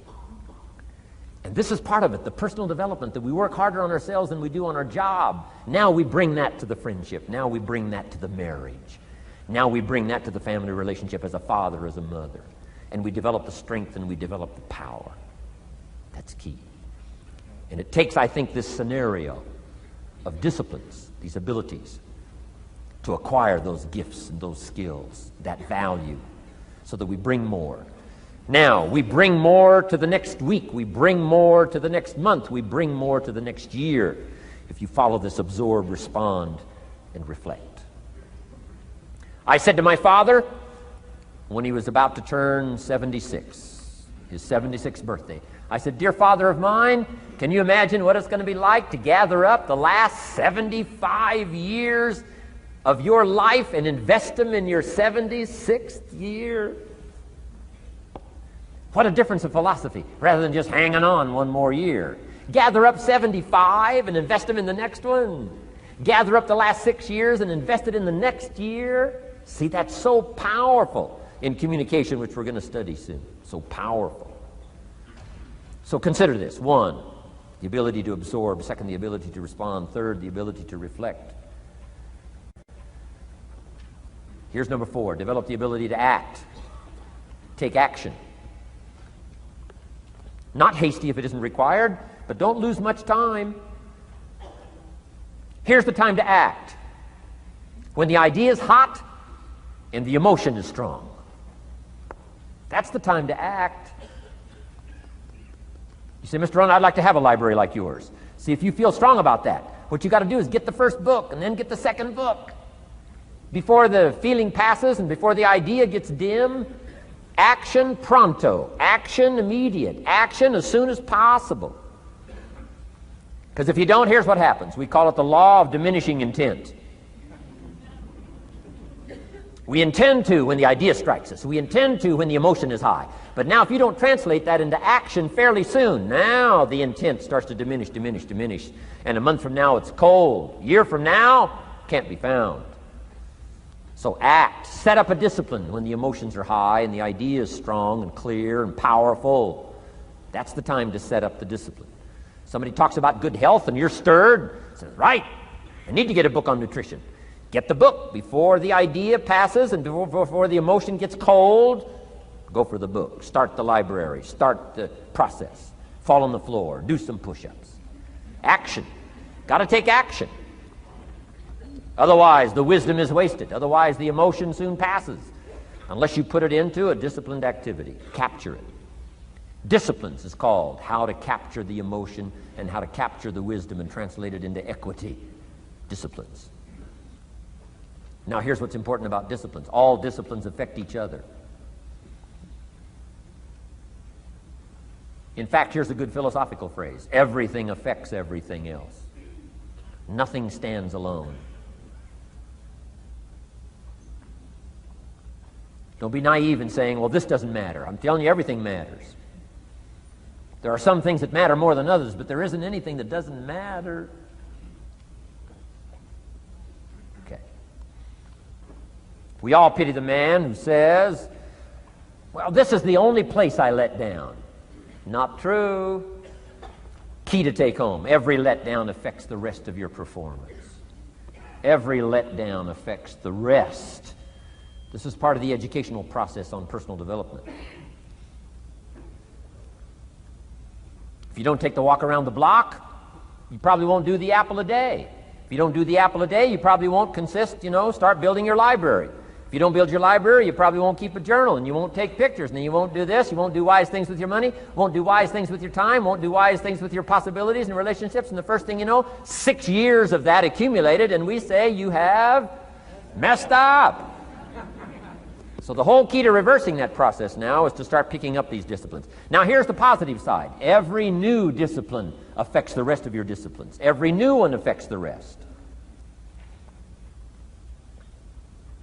That's why action is so important. The least action, the smallest action. Take it. Because when you start accomplishing and the value starts to return from that one action, it'll inspire you to do the next one and the next one and the next one.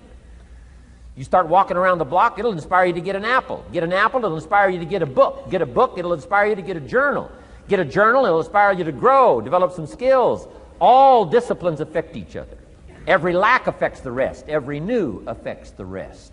The key is to diminish the lack and set up the new. And you've started a whole new life process. Key. Also, one more thought on discipline. Here's the greatest value of discipline. Self-worth. Self-esteem.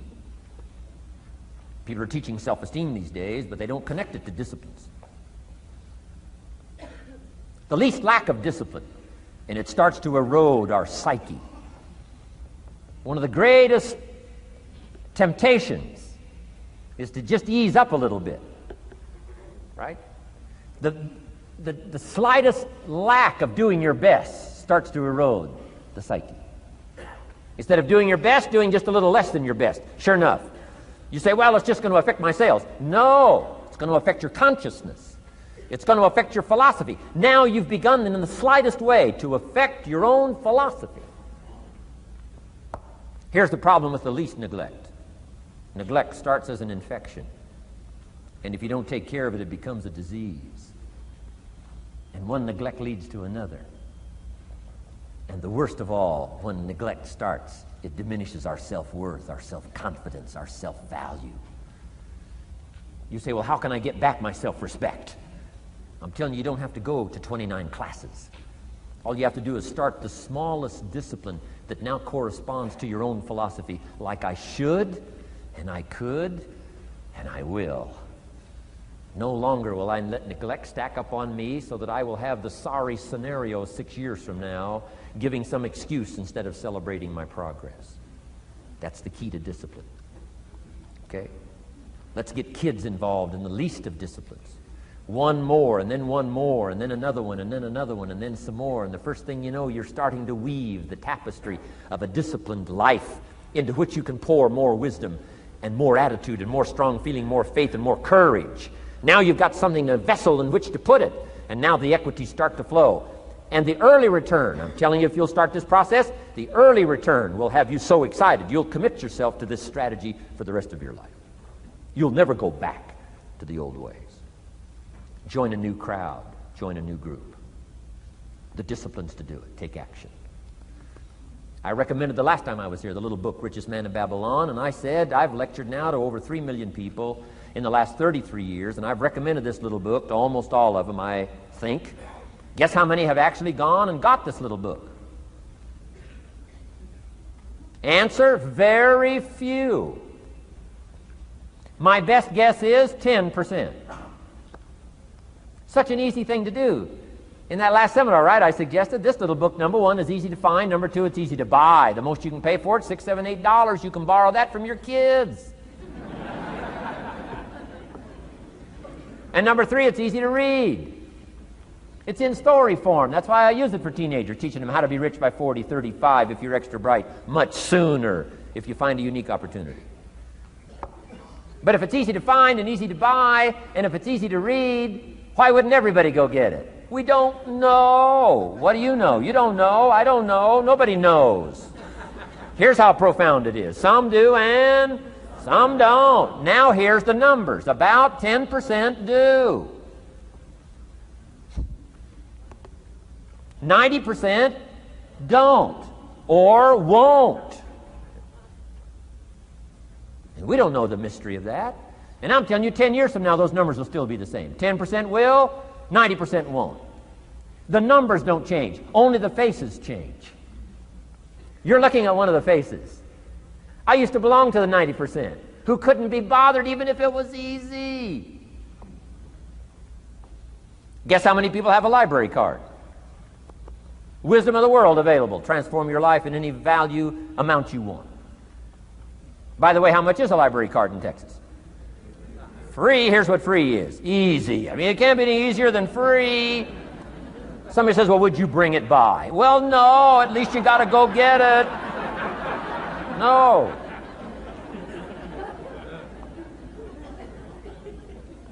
Wisdom of the world available. Transform your life spiritually, socially, personally, economically, and every other way. Teach you how to be rich and powerful and sophisticated and healthy and influential. How many people have a library card? Answer, 3%. 95, 97% couldn't be bothered.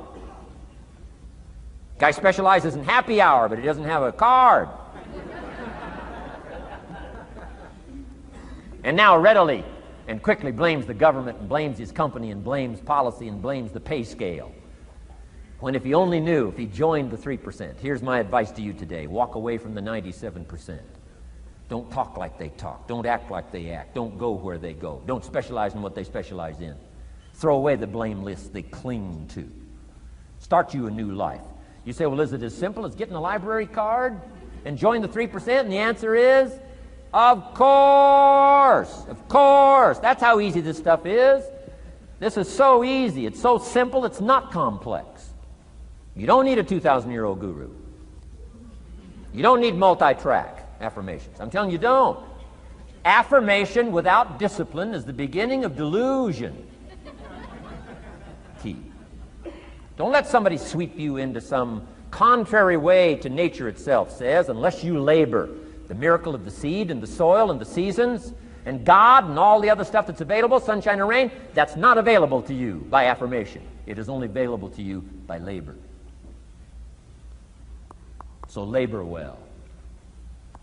Okay. Learn well. Discipline yourself well. And you can have all the treasures you want. This stuff's easy and simple. It's not ocean waves and seagulls. You don't have to move to Sedona where all the force fields come together in Arizona.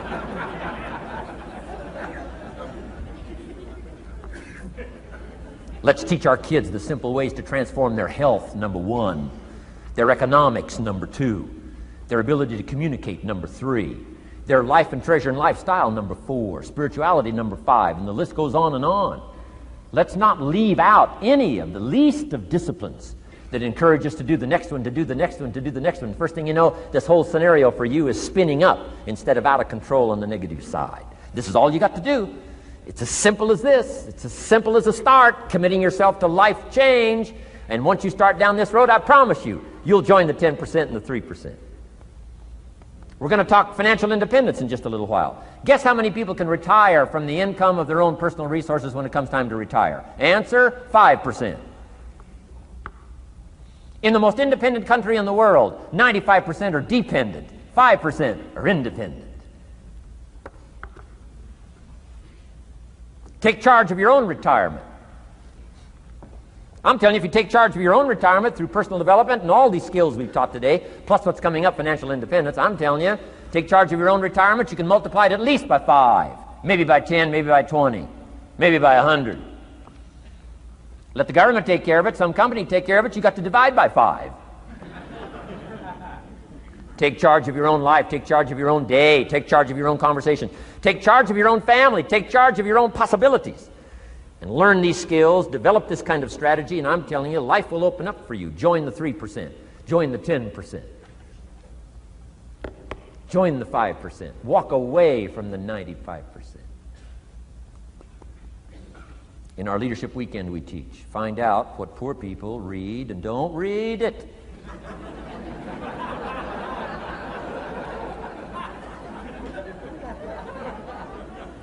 I'm telling you, don't talk like they talk. Lend a helping hand, but don't fall into their poor philosophical scenario. Don't blame what they blame. Don't use the excuses they use. It's called the language of the poor. Switch gears, switch language, switch ideas, switch strategy. Start with the simplest of disciplines. And don't bemean any of these disciplines. The smallest of disciplines starts the process of life change. And if you'll invest in this thing called discipline, you can have whatever you wish. It's called the beginning of a miracle. Now here's the last clue on discipline. Do the best you can. We covered earlier, but here's a good scenario for the do the best you can. I've got a good question for you. Is the best you can do all you can do? And the answer is no. Strangely enough. If we all fell on the floor right now and did as many push-ups as we possibly could, and let's say for some reason you haven't been into push-ups lately, I can't imagine why, but let's say the best you can do is 5.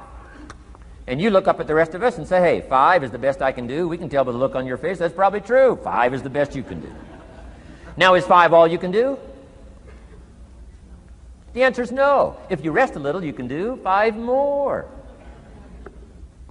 Wow. And if you rest a little, you can do 5 more. And if you rest a little, you can do 15 more. How did we get from 5 to 15? It's a miracle.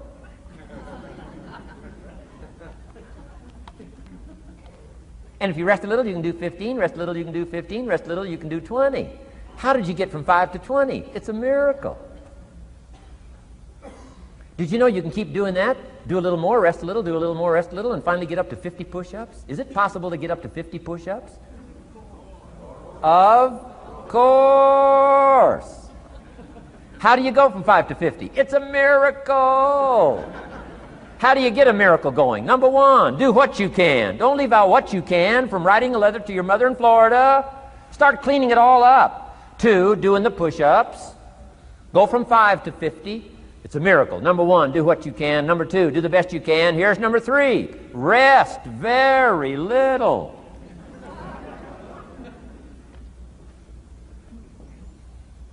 Don't rest too long. Why? The weeds take the garden. Kids have got that figured out. You can't rest too long. Here's the clue. Make rest a necessity, not an objective. The objective of life is not to rest. The objective of life is to act. Think of more disciplines. Think of more ways and means in which to use your own wisdom and your own philosophy, and use your own attitude, your own faith, your own courage, your own commitment, your own desires, your own excitement. Invest it, invest it, invest it, invest it in discipline so that it's not wasted. The smallest of discipline. Thereby transform your life. Join the 5%, join the 10%, join the 3%. Guess when I went and got this little book, Richest Man in Babylon? The same day I heard about it. I went and got it. Somebody says, well, Mr. Rohn, does that make you different than most other people? And the answer is yes. Somebody says, well, why is that? We don't know. We don't know. What do you know? You don't know. I don't know. None of us knows. Some do and some don't. The numbers don't change. Only the faces change. From those who get in on a seminar like this, listen to a dynamic sermon, read a book, listen to some cassettes, take seriously the next conversation of a friend who wants to level with you, and do something about it. And you can walk away from the 97%, not live there anymore. Because if you don't, the next 6 years of your life will be like the last 6. Mr. Shove said to me, Mr. Rohn, 6 years now you've been working. I'm telling you, the next 6 years of your life is going to be like the last 6, unless you take advantage and start making these personal changes. I made the changes, totally revolutionized my life. So take a look at the next 5 years of your life. It's going to be like the last 5, unless you change. And if you will change, everything will change. Join the 5%. 10 years from now, the numbers are going to be the same. But I'm telling you, some faces in this audience can change and start showing up in the 3% crowd, and the 5% crowd, and the 10% crowd, and thereby dynamically affect your life and your future. Develop these strengths. Now here's the last ability. Develop the ability to share. Pass along to someone else. If you've picked up a good idea today, pass it along. Don't let it stay. Pass it along. A book, if you take one of these little books I've suggested home and it affects you, pass along. Say, hey, I found a book, really helped me. I found a book, got me thinking. I found a book, changed my health. I found a book, got me inspired. Pass it along, pass it along, pass it along. Here's what's exciting about sharing. If you share with 10 different people, they get to hear it once, you get to hear it 10 times. So it's probably going to do more for you than it is for them. But it's called what? Everybody wins. When somebody shares, everybody wins. Wow. Share your ideas, share your experiences, share your knowledge. You can have just as much pleasure as I do. I said, giving this seminar, this is one of my joys in life. Give a seminar like this, make the best investment I can of words and spirit and heart and soul and time, energy. I don't have to work this hard. But I gladly work this hard. Why? I want the return. Your words touch my life. See, that's heavyweight stuff. You can't buy it with money. But I'm telling you, you can get the same thing started by recommending a book. Somebody will read that book, and then they'll read another one, and they'll read another one, and they'll come to you someday and say, you got me started. That book you recommended turned my lights on, turned my mind around, got me thinking, got me pondering, and I've been on track ever since. You can get just as much praise as I do if you'll share with your children, share with your colleagues, share with everybody that comes within your grasp. Share. Now here's what sharing does. It not only helps you, helps the person you share with. Here's what else it does. Makes you bigger than you are. If I had a glass of water up here and it was full, question, can that glass hold any more water? If it's full, if the glass is full, can it hold any more water? The answer is yes. But for it to hold more, you got to pour out what's already in. That's what I'm asking you to do. If you're full of ideas, if you're full of good things, I'm asking you to pour it out, pour it out, pour it out. Why? I'm telling you, more will be poured in, poured in, poured in. Next, when you do pour out, you become bigger. It's not like a glass that stays the same. Human beings have the ability to grow in consciousness and awareness and capacity. It's unlimited capacity. I found out kids don't lack capacity. In Europe, the kids speak what? 2, 3, 4, 5, 6 languages. When I grew up, my father spoke German, never taught me. My mother spoke French, never taught me. They were trying to get away from all the old world languages back then. Had no concept how valuable languages were going to be in the future. Just didn't know.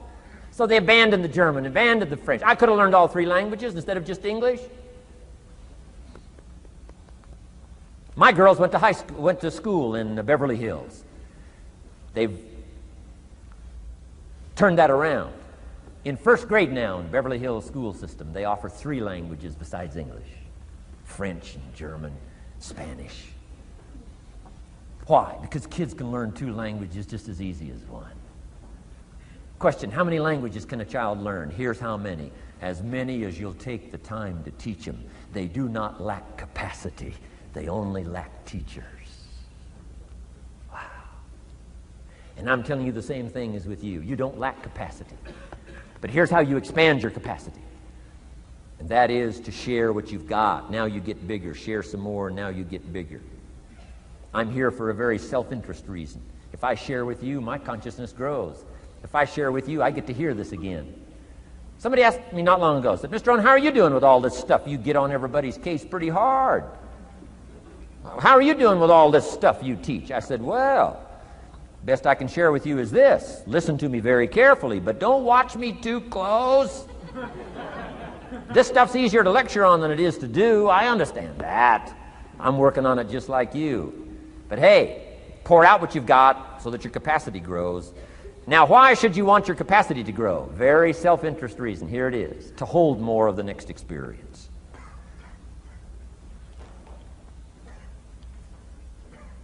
You mean to tell me that sitting in this audience, some people will get more out of it than others? And the answer is yes. If you haven't been into expanding your own capacity lately, you might not get much from this seminar. But if you've been into expanding your capacity, and you've been sharing, and you've been doing all this stuff, I'm telling you, no telling what all this could mean to you today, this chance to grow, change, develop, absorb, take in. I'm asking you to expand and grow so you can hold more of the next experience. Some people can't be very happy. You could pour happiness out on the whole world. Some people can't be very happy. Why? They're not big enough. If you're small, you don't get much. Small in comprehension, small in the ability to think and wonder, small in appreciation, no matter how much is poured out. Prosperity can be poured out on the whole country. Some people don't get much. Why? They're too small in their thinking, too small in their ability to share, have not expanded to their full capacity. Don't be like that. Now, some people aren't going to get much because they've got their cup turned upside down. You couldn't put anything in. Learn to share. It's a glorious, glorious experience. Okay, enough on personal development. Let's cover now setting goals. Let me show you something to turn me every way but loose. I've never been the same since I found out about it. Learning how to set goals.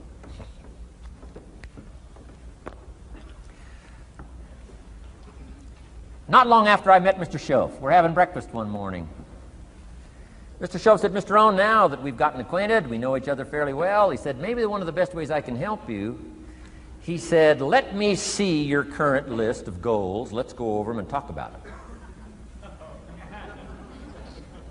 And I said, what?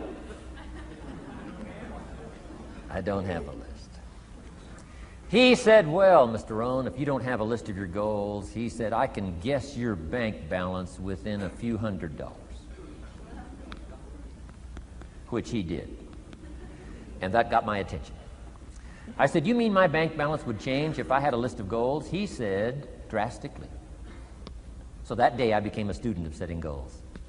And I've used it to dynamically affect my life. I've taught it to some of my business colleagues. We use it to do business around the world. Setting goals. It can turn out to be a drama for your life. Here's what goals are. Your vision of the future. Your vision of the future. Now, there's 2 ways to face the future. 1, with apprehension. Number 2, with anticipation. Guess how most people face the future? With apprehension. Why? Major reason why. They don't have it well designed.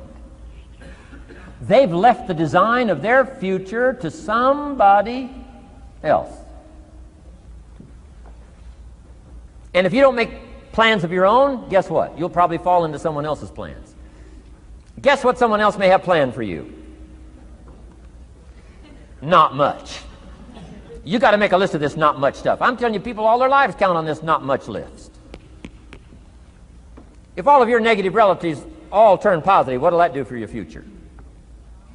Not much. If prices come down a little, what will that do for your future? Not much. If the economy gets a little better, what'll that do for your future? Not much. If circumstances get a little better, what'll that do? Not much. If the weather gets a little better over the next few years, that'll do. Not much. I mean, you could go right down this whole scenario list. Most people all their lives, with their fingers crossed, count on this not much list. That's why 10 years from now, they'll be driving what they don't want to drive, living where they don't want to live, wearing what they don't want to wear, doing what they don't want to do, having what they don't want to have, maybe become what they didn't want to become. And it all starts by counting on something that's not going to count much. You say, well, then how can my life dramatically change? You got to count on yourself. And here's one of the things you got to count on: your ability to design the future. It's called the promise. And the promise of the future, if you'll design it well, can have an awesome effect on your life. But if you face the future with apprehension, you'll take hesitant steps all day, uncertain steps all day. And if you take uncertain steps all day for 6 years, you can imagine how empty your life can be. We've got to help our kids with the promise of the future. Now here's what's connected to the promise: the price. The price to pay. But I'm telling you, the price is easy if the promise is clear. One of the better notes to make for today. The price is easy if the promise is clear and powerful. But the price seems almost too much to pay, too much to get over, too much to accomplish if the promise isn't clear, if the promise isn't powerful. I'm telling you, kids will pay the disciplines if they can see the promise. One of our biggest challenges as parents in the 90s is to help our kids see the promise of the future. That's why I'm teaching financial independence, how to become wealthy and powerful and sophisticated and healthy and unique. All of the stuff kids would hope to go for. It's all possible. This is America. That's the promise of the future. The price, a few simple disciplines practiced every day. And I'm telling you, the kids will pay the price of the simple disciplines if they can see the promise of the future. But if they can't see, they don't want to pay. And the same is true of all of us. We will pay the most extraordinary disciplines if we can see the promise of the future, called setting goals. So I'm asking you to get a handle on the future. I'm asking you not to leave it to anyone else. Don't leave it to the company. Companies got their own goals. I'm asking you to set your own goals, your personal goals. Income goals and financial goals and health goals and spiritual goals. And where do you want to go and what do you want to do and what do you want to see and what do you want to be? That's it. Promise of the future. Design your own future. It's within your hands and your capacity to do so. Here's how simple now goal setting is. It's not mysterious. You don't have to anchor, you don't have to focus, you don't have to visualize, none of that stuff. Here's how simple goal setting is. Changed my life. Decide what you want and write it down. I mean, that's how profound this stuff is. Decide what you want and write it down. Make a list. Where do you want to go? What do you want to do? What do you want to see? What do you want to be? What do you want to have? What do you want to share? What projects would you like to support? What would you like to be known for? What skills would you like to learn? Some extraordinary things you'd like to do, ordinary things you'd like to do, right? Silly little things you'd like to do, very important things you'd like to do. Decide on all that stuff and write it down, write it down, write it down. That's how simple this stuff is. And it's your own private list. If it's really private, you know, on your list, put some stuff in code where nobody can understand it if this list fell into unfriendly hands.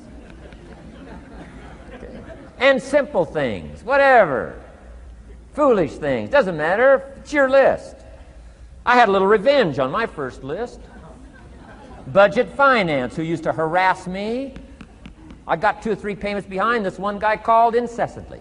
Said, we're going to come get your car, drag it rear end up down the street in front of your neighbors. Put me down something fierce. When I met Schoaf, got my life straightened out, one of the first things on one of my lists was budget finance. And when I finally got the money, I needed a little drama in my life. Finally got the money to pay him off. I put it in small bills in a big briefcase. Walked into the budget finance office on Wilshire Boulevard in Los Angeles. The guy who harassed me so often, his desk was about 3 back. I opened the door, walked in, right up to his desk, stood right in front of him, never said a word. He said, well, what are you doing here?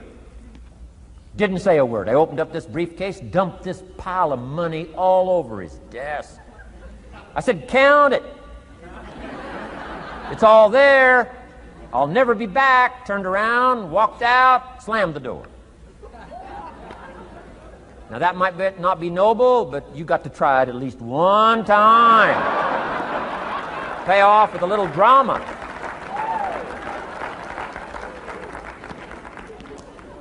Got to check them off my list. Keep your list with you. I keep my list in my journal so that I can go back. 5 years ago, here was my list. And I'm a little embarrassed. Here's what I thought was so important now. How my philosophy has changed. From 10 years ago, 5 years ago, 3 years ago. Here's my old list. Here's my new list. Here's what's valuable to me now. Here's what I want my life to be now. Here's where I want to go, what I want to do, what I want to see.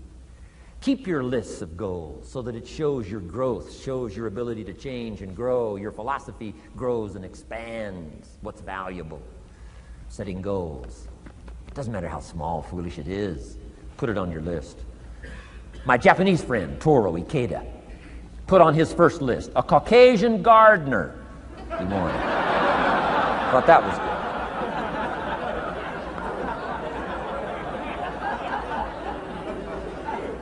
I like that.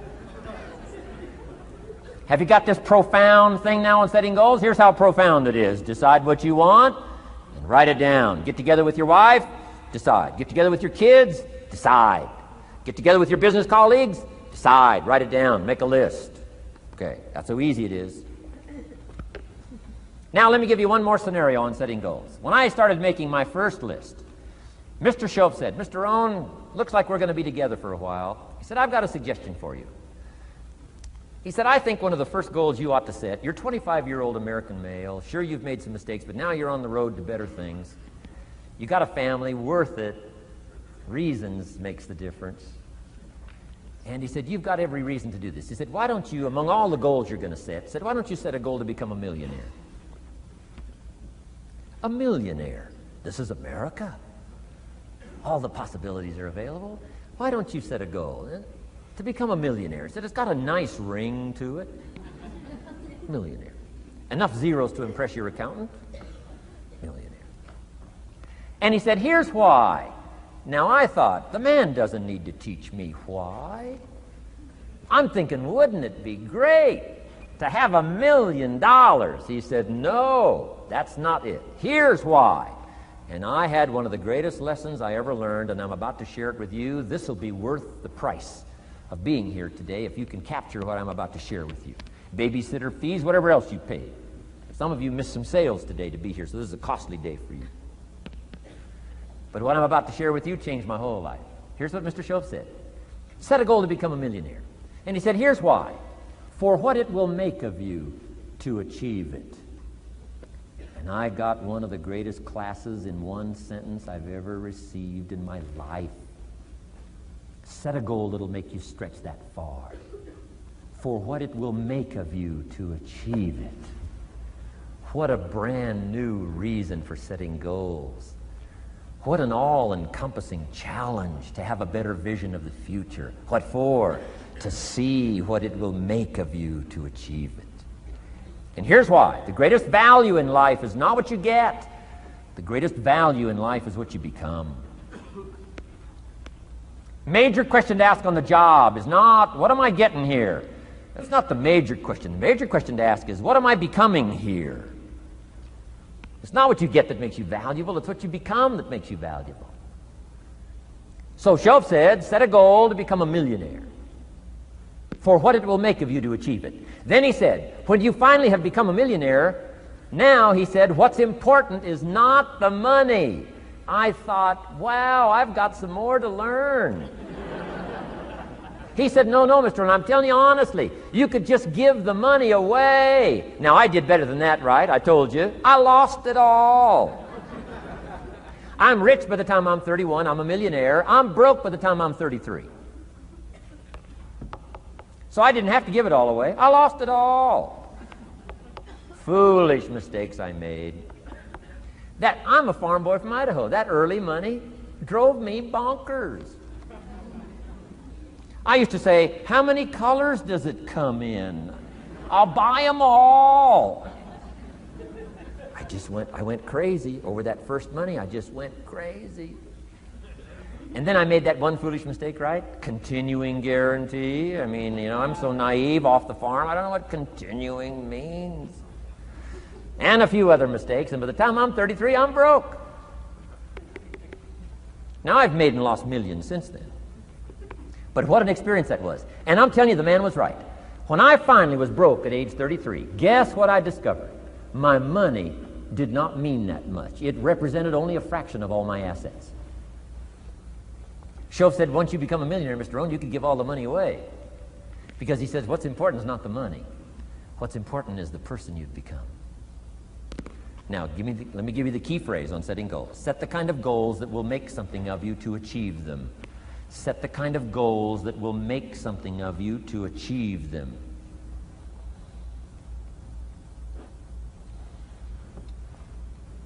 Always keep that in mind. What will this make of me? If I set this goal and go for it, not only will I achieve it, but what will it make of me in the process? What a whole new concept on setting goals. Now, there's two parts to this, and then we're wrapping up goals. Here's the first part now on this goal setting for what you become. Number one, don't set your goals too low.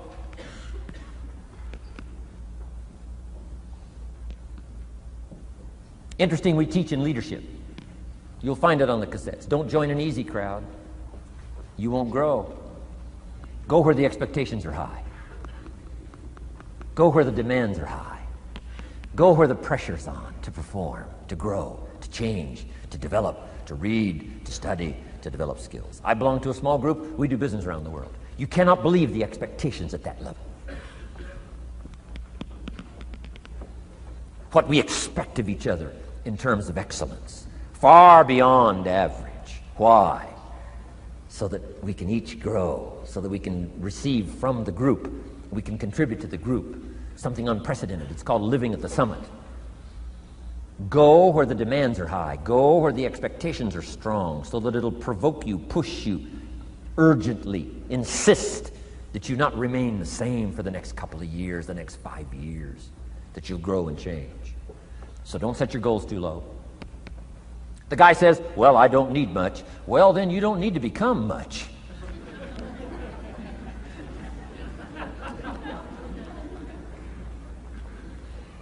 Now, here's the last part on setting goals. Don't compromise. Don't sell out.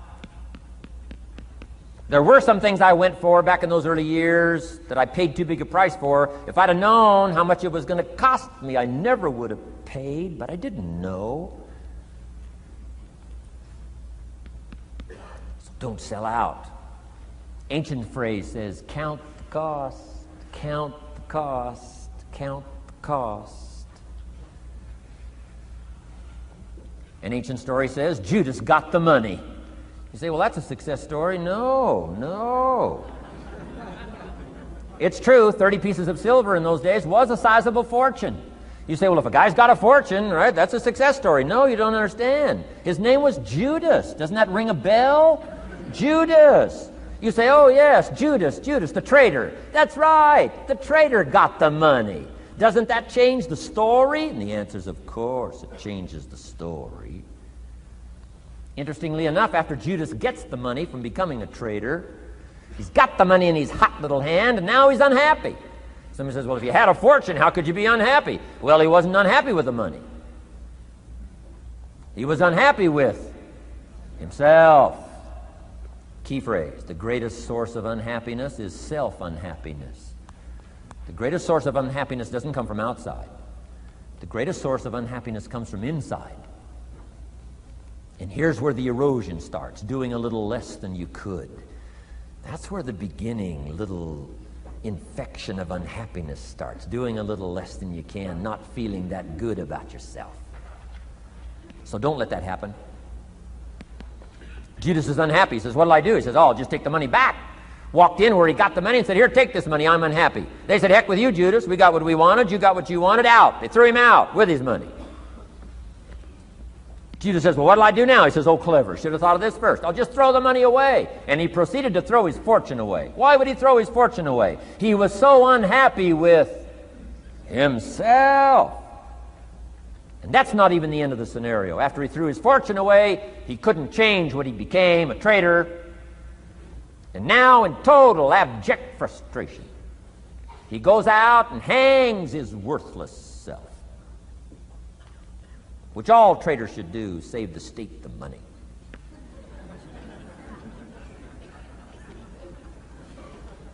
Why such a tragic end? Because he was so unhappy with himself. He sold out. He sold out. He paid too big a price. Ancient script sums it all up. He said, what if you gained the whole world and it cost you your soul? Too big a price to pay if you got the whole world. Don't sell out. Don't compromise your values. Don't compromise your virtues. Don't compromise your philosophy. Key. Here's the key word, beware. If Judas could speak back, he'd probably say beware. Two good words from ancient script. One, behold, the positive word. Behold the possibilities, behold the opportunity. Behold the drama, behold the awesomeness, behold the uniqueness. Behold the majesty, behold, behold. What a good word. But here's the other word, beware, beware, beware. Don't sell out.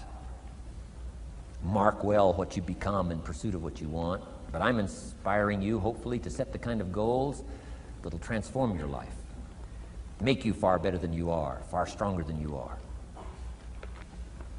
Okay. Isn't this good advice? This is such good stuff. I should have paid to get in, right? Fabulous.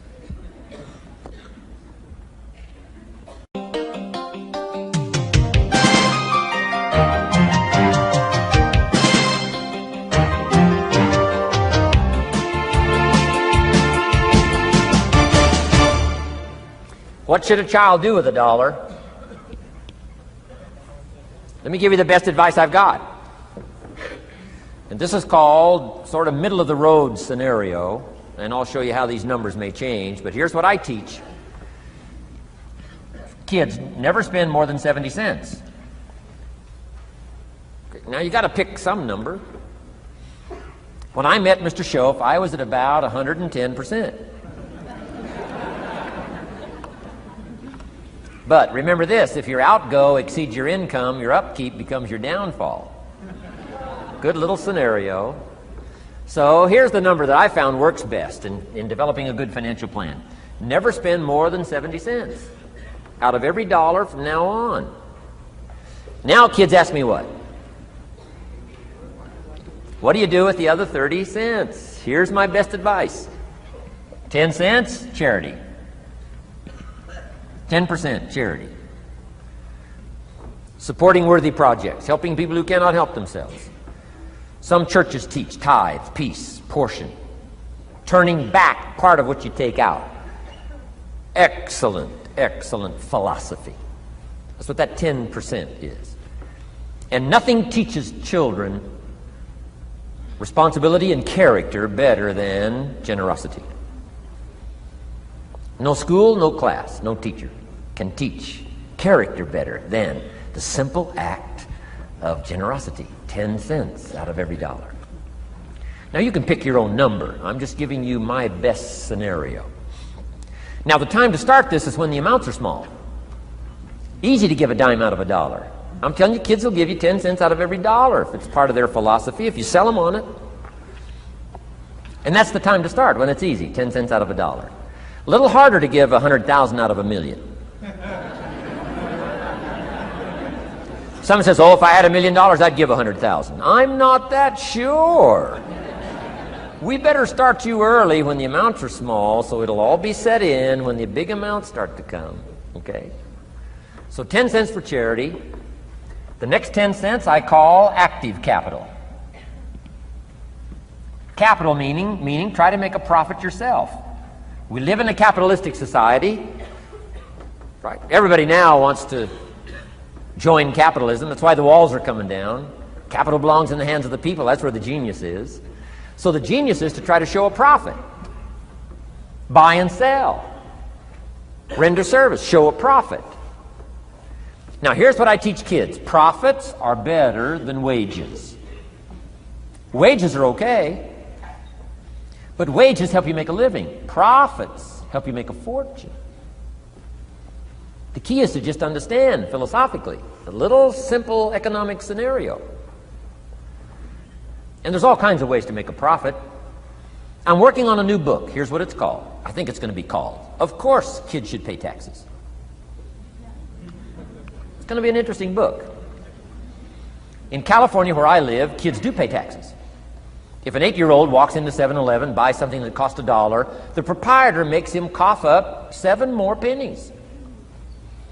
8-year-old says, "What's these 7 pennies?" Proprietor says, "That's taxes. That's taxes." Kid says, "Well, I'm only 8. Proprietor says, "Congratulations, you're my youngest taxpayer." So in California, kids do pay taxes. Now the question is, should they? Now the title of my book is, Of Course Kids Should Pay Taxes. You got it.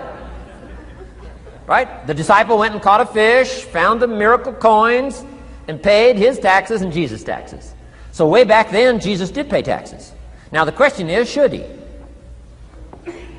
And the answer, my little book says, of course Jesus and kids should pay taxes. Of course. Of course. If an 8-year-old wants to ride his bicycle on the sidewalk instead of in the mud, you have to pay taxes. Things cost money. Got to pay taxes. Aircraft carriers keep tyranny over there instead of over here. Aircraft carriers cost money. It's expensive to run this whole show. We can't use used missiles. I mean, it's expensive to run the whole deal. Of course, everybody has to pay. Now, active capital means try your best to show a profit. Now, there's many ways to show a profit, not just money. Touch something, leave it better than you found it. That's a profit. Some profits are intangible, some profits are tangible. Long before Earth Day, for all sophisticated people, it was very proper when you left your hotel room to turn out the lights. All educated people. Why? Leave a profit. It's so easy to flip the switch and leave a profit. Some says, well, the hotel gets the profit. What do you care? All you need to become is a person who leaves a profit. Wow. I talked to a man who runs a whole string of apartments. He said, guess what? Most people, when they rent an apartment, leave it, what? Trashed, worse than they found it. What kind of a reputation would that be? Whatever you touch turns to trash. Whatever you touch gets dirty. Nothing you touch gets better. See, that's a poor philosophy. No wonder it leads to poverty, small lives. As one writer said, living lives of quiet desperation. This is where it all begins. Failure to leave a profit when you can, turn out the lights, doesn't matter what it is. Become profit-minded. Profits are better than wages because profit has the potential to make a fortune. Wages has the potential to make a living. So I teach kids, take part of your wages. If you earn the money, take part of it for charity and part of it to see if you can't make a profit. And there's all kinds of ways. My book's going to be full of all kinds of ways kids can make money. I teach kids how to have 2 bicycles, one to ride and one to rent. I mean, it doesn't take long to get into business. You don't have to be a genius. Halfway bright, you can start showing a profit. Now, here's the next 10 cents called passive capital. Meaning, let somebody else use the capital, you provide it, you're passive, they're active. And let them pay you interest. Profits and interest. Unique way to make a fortune. In fact, there's a Bible philosophy. I teach teenagers this Bible philosophy. Here's what it teaches. The borrower is servant to the lender. Wow. So where is the power position? Not a spender, a lender. And if I've taught teenagers well, if you ask them, among some of the things you want to be, when you grow up, as years pile on, what would you like to be? I'm telling you, among some of the things that they would like to be, if they've sat in on my classes or gotten some of my material, they will say, I want to be one of them lenders. Powerful position. Let somebody else use your capital. Some projects require more capital than any one person has. So we've got capital pools, whether you put it in a financial institution or whatever, right? Earn an interest, earn a profit, right? Buy a car and sell it for more than you paid for it. Why? Because you leave it better than you found it. Touch something and leave a profit. Okay? It's not just wrapped up in money and economics. This helps to teach all other scenarios of life on profit and capital and expenditures, what to do with your time and what to do with your life, and as well as what to do with your money. Okay? Now this little scenario I call the ideal. Now here's what's important: to set up the ideal and work toward it. Because at first you may not be able to do these numbers. Some people are in such desperate situation currently, they got to go 97, 1, 1, and 1. I mean, you know, I had to start there. Start with pennies.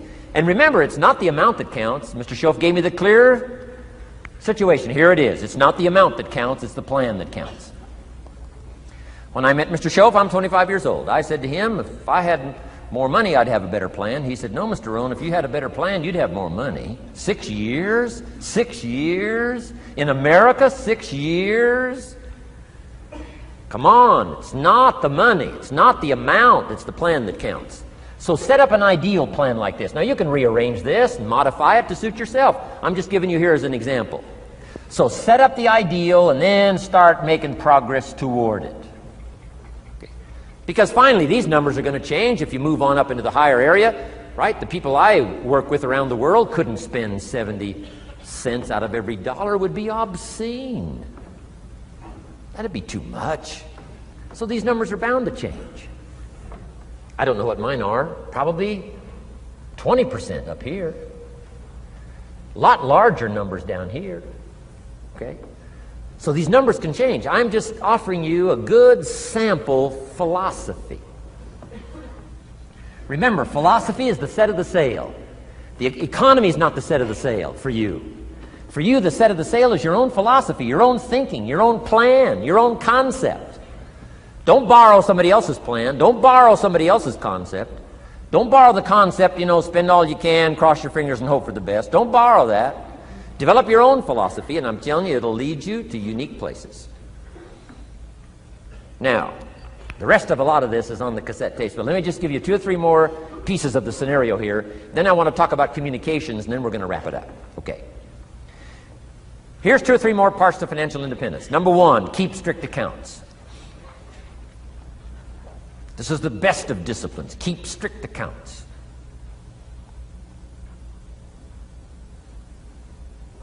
Did you ever hear this expression?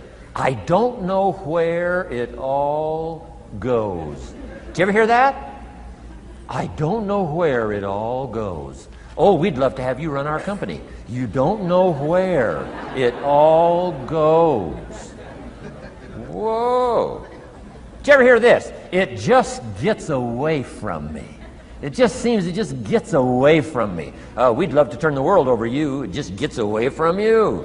Come on, you got to have better disciplines than that. Let that be the 90%. Let that be the scenario of the 97%, but don't let it be your scenario. Don't let it become your philosophy. Keep strict accounts. Next, a new attitude. I had to develop a new attitude as well as new concepts.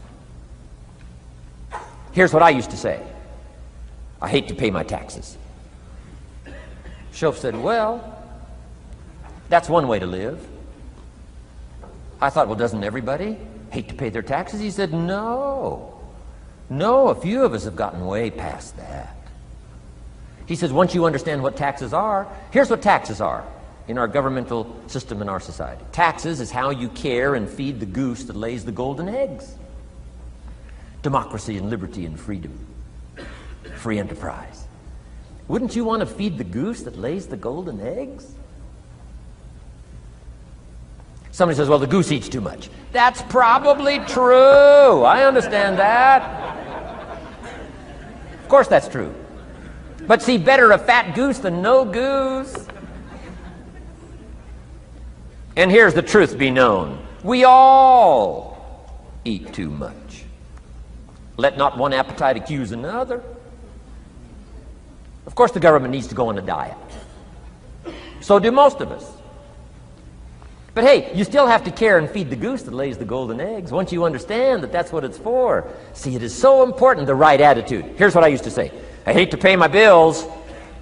You open up the mails, nothing but these window envelopes, bills. I hate to pay my bills. Shoaff said, well, that's one way to live. I said, well, doesn't everybody hate to pay their bills? He said, no, some of us are way beyond that. I said, is it possible to love to pay your bills? He said, yes. Reduce your liabilities? Increase your assets? Wouldn't you love to do that? So start a whole new attitude here. Next time you pay $100 on an account, put a little note in there and say, with great delight, I send you this $100. I mean, they don't get many letters like that. Reduce my liabilities, increase my assets. My picture's changing. My picture's improving. I love to pay my bills. Keep the money in circulation. Pay my taxes, feed the goose that lays the golden eggs. It's a matter of attitude. And here's the last on attitude. Everybody must pay. Of course, life is called opportunity, but life is called price. But we must all pay. We must all share. One of the classic stories of all time from ancient Bible script says, Jesus one day and his disciples were standing by the church treasury, synagogue treasury, watching people as they came by and put their offering in the treasury. That wouldn't be a bad idea. Jesus and his disciples standing by the treasury while everybody walks by. Jesus says, how much was that? How much was that? Interesting. And the story said some people came by, put in big amounts. Some people came by, put in modest amounts, average amounts. And the story says, then a little lady comes by and puts in 2 pennies in the treasury. Jesus says to his disciples, look at that. Look at that. His disciples said, 2 pennies, 2 pennies. What's 2 pennies? Jesus said, no, you don't understand. She gave more than everybody else. They said, 2 pennies is more than everybody else? He said, yes. Because I'm certain that her 2 pennies represented most of what she had. And if you give most of what you have, then you've given the most. Wow. What a lesson to learn. It's not the amount. It's what it represents of your life that counts. Now let me give you the wisdom of the scenario that did not occur. And this is the greatest of wisdom. And in my own particular, peculiar brilliance, I have the ability to record for you what was not recorded in the scenario of the story. Here's what did not occur, which may teach us one of the greatest of the wise things that was taught in this scenario. Here's what did not occur in the scenario. Jesus did not reach into the treasury and get this little lady's 2 pennies and run after her and say, here, little lady, my disciples and I have decided that you're so pitiful and you're so poor that we've decided to give you back your 2 pennies. I'm telling you, that did not occur. If it would have occurred, she would have been what? Insulted. She would have rightfully said, I know my 2 pennies aren't much, but it represented most of what I had. And would you insult me by not letting me contribute what I wanted to contribute, even if it's only 2 pennies? I'm telling you that did not occur. Here's part of the wisdom of the story that was not recorded. Jesus left her pennies in the treasury, meaning everybody has to pay, even if it's only pennies. That's the key. And whether you start with pennies or whether you start with dollars or whether you start with nothing, remember, part of the scenario is to spend, of course. Part of the scenario is to invest, and part of the scenario is to show a profit, and part of the scenario is to help take care of people who can't take care of themselves. If you'll set up your own philosophy, I'm not asking you to buy my philosophy. I'm not asking you to adopt my numbers. I'm only wanting to provoke you to think, for you to come up with a splendid economic philosophy that's got you up early and got you up late, has got you thinking and pondering ways to use your resources and turn it into the dreams you want for the future. And that's my little story on financial independence. Okay. Here's the next to the last subject, communication. How to affect other people with words. I've got just a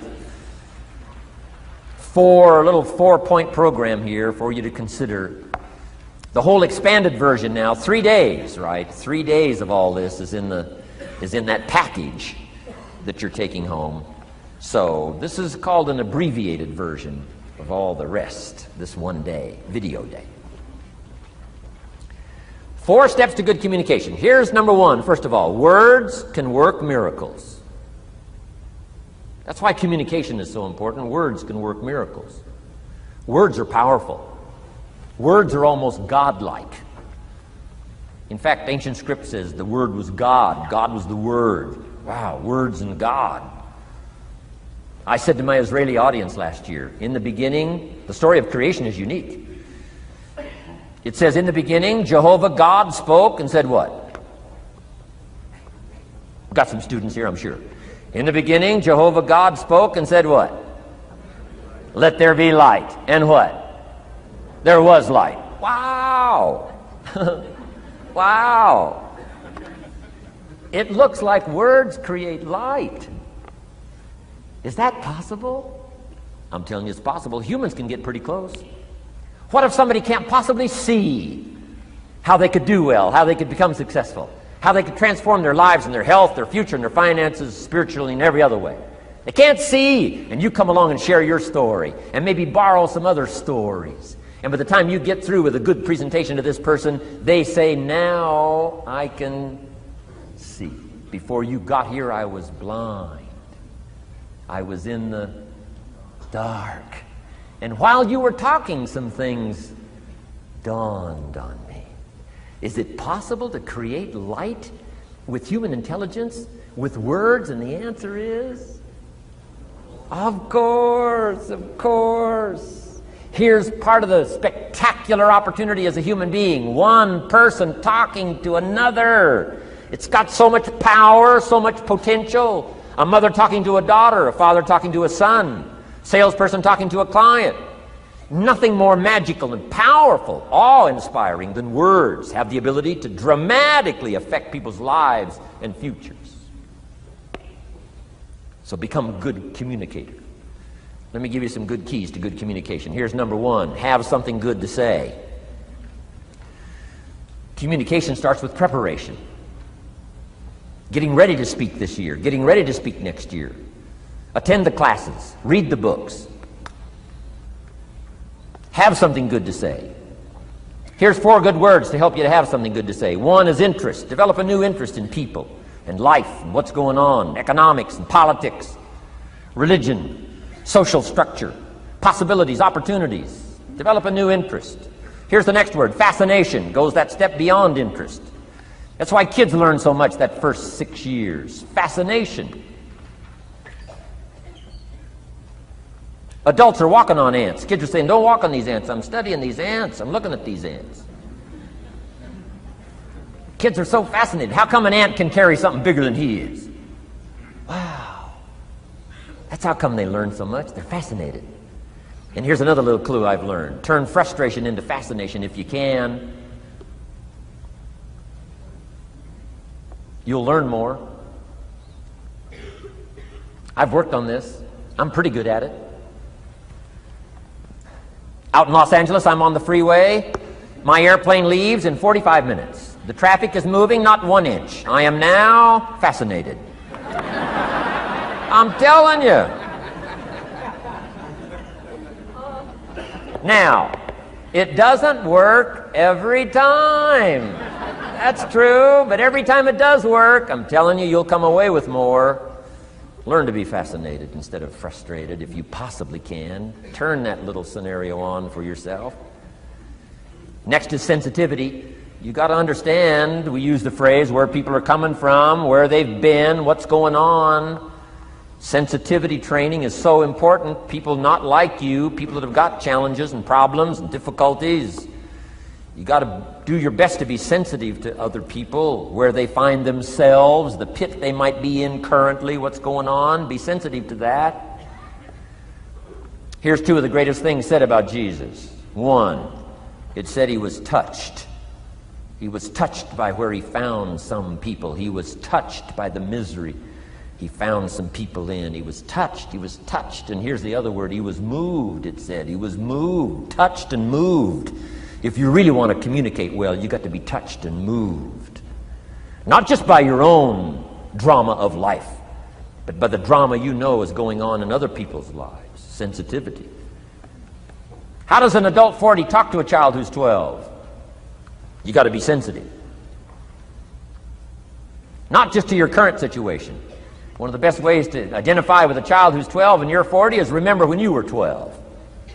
Go back, remember the scenario and let it hit you again, let it touch you again. I don't have any problems with 12-year-olds. I remember almost every day of being 12. 12 is a unique year. One, you're not 13. I mean, you know. If I heard it once, I heard it 100 times. Of course you can't go, you're not a teenager. Wow, I can't wait for this year to be finished. Remember, that's part of sensitivity. Remember. Apostle. One who became an apostle, leader of the Christians, was once Saul from Tarsus, hater and killer of the Christians. After he was converted, became a leader, became Paul apostle, revered. Why was he so effective in his language, in his ability to touch people with his words and with his presence? If you read part of the scenario of his history, he gave an account of his own life and said, here's why I think I'm so effective. I remember the pit I came from. Sure, they call me apostle, but I used to kill these Christians, and I never forget that. If I want to get in touch with other people's difficulty, I got to remember my own difficulty. Let it hurt again. That's what makes a good performance. A good actor, a good actress. The emotion close to the surface from the remembrance of things past. And then well-chosen words delivered with emotion. Powerful. The last word is knowledge. You just got to go through exercises like this. Take the notes. Work hard. Roll up your sleeves. Go to work. Gather the knowledge in journals. Gather the knowledge in notebooks. Gather the knowledge in a library and cassettes and videos and every other means. Gather knowledge. Don't be lazy in learning. A major part of communication is preparation. Now here's the next part of good communication. Say it well. One is having something good to say. Number two is saying it well. Let me give you a quick list on saying it well. Number one, sincerity. Best place to start if you want to communicate well is let your sincerity show. Next is repetition, the mother of skill. I've been at this 33 years. Somebody says, well, you give a pretty good seminar. I should. 33 years? 33 years. Repetition. Next, brevity. Sometimes you don't need many words if you're totally sincere, I'm telling you. Jesus' presentation in gathering up his team called disciples was fairly short. He just walked around the countryside, took a look at somebody and said, you follow me. That's brief. I mean, you know, that's short. Now, why could he get by with such few words? And this takes care of a lot that I've tried to share with you today called personal development. Here's why I think Jesus could get by with such few words. For all that he was, that he didn't have to say. Take that scenario home. For all that I am, that I don't have to say. Just a few words could be dynamic in affecting someone else's life. A child, a business colleague, a sales client. Next, vocabulary. Got to work on your vocabulary. Some of my friends took a survey among prisoners working on some rehabilitation program. They weren't particularly looking for this, but here's what they found. There's definitely a relationship between vocabulary and behavior. And here's what they found out. The more limited the vocabulary, the more tendency to poor behavior. And when you think about it for a while, it makes sense. Words are a way of seeing. And if you don't have a good vocabulary, you can't see very well. Can you imagine the mistakes in judgment when you can't see very well? Next, words are a way of expressing what's going on in your head, what's going on in your heart. What if you can't see well and you can't express well? You can imagine the tragic scenario of 5 years of that, 10 years of that, 20 years of that showing no improvement. Behavior now becomes a major problem. And that person's world gets smaller and smaller and smaller. Why? They can't see and they can't express. And finally, they don't need much bigger place than a 10 by 12 cell. Their world is so small anyway, don't need much bigger place. I'm asking you to stretch your vocabulary. I used to put words up on a 3 by 5 card. I drove a lot back in those days, but at the end of the day, I'd mastered 2 or 3 words. My oldest daughter, Linda, with my grandkids, starts the day with what's called the word for the day. She writes it on a chalkboard, the word for the day. And the kids memorize that word and the meaning of the word. And every once in a while during the day, she'll say, "What's the word for the day?" The last day I was there, the word was superficial. Natalie's 4, Nathaniel's 5. And several times during that day, Linda, my daughter, would say, "What's the word for the day?" Natalie would say, "Superficial." And she would say, "Nathaniel, what does that mean?" "On the surface." Several times during the day. "What's the word for the day?" Superficial. "What does it mean?" "On the surface." If you were to ask my grandkids, "The last time Grandpa was here, what was the word for the day?" I'll bet you they'd probably know. Superficial. On the surface. Word for the day. Why not learn a word a day?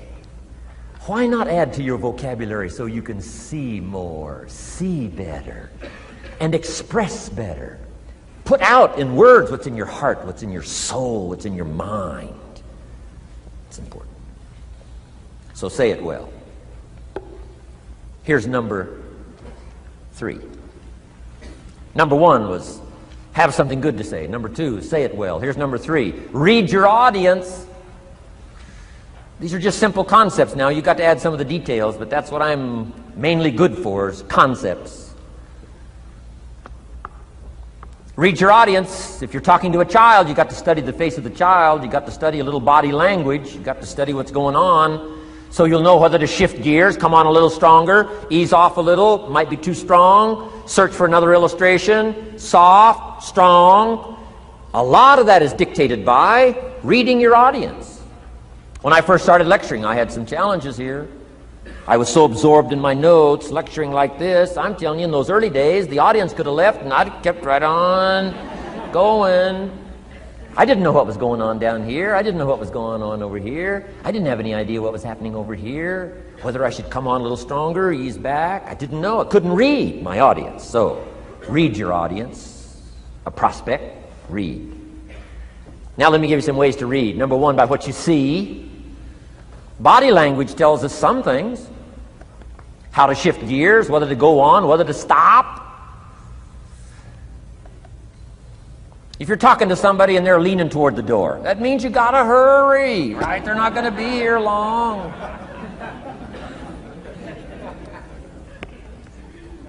Body language. Guy's got his arms folded, chin tucked down. You got your work cut out for you. You're gonna have to reach deep in your bag. Find some extraordinary stories. This one's not going to be easy. What tells you that? Reading what you see. Here's the next one. Read what you hear. You've got to read a child's impatience. Kids don't mind telling you whether they're bored or impatient. Kids' attention span is short. Doesn't last long. You've got to get it said. You start talking to a child, 30 seconds they say, "How long is this going to take?" Whoa. Read. Listen. Listen for the response. Now you'll know whether to shift gears, change your language, find a new illustration, soften, stronger.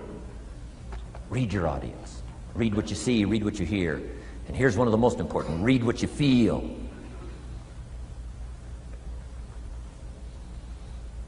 Now, women are probably better at this than men when it comes to picking up emotional signals. Men, they can see, and men, they can hear, but it takes a little training for a man to pick up those emotional signals that are so important so you don't say the wrong stuff. Because it's so easy to make a mistake in language. What if you meant to say to someone you care about? What if you meant to say, "What's troubling you?" And instead you said, "What's wrong with you?"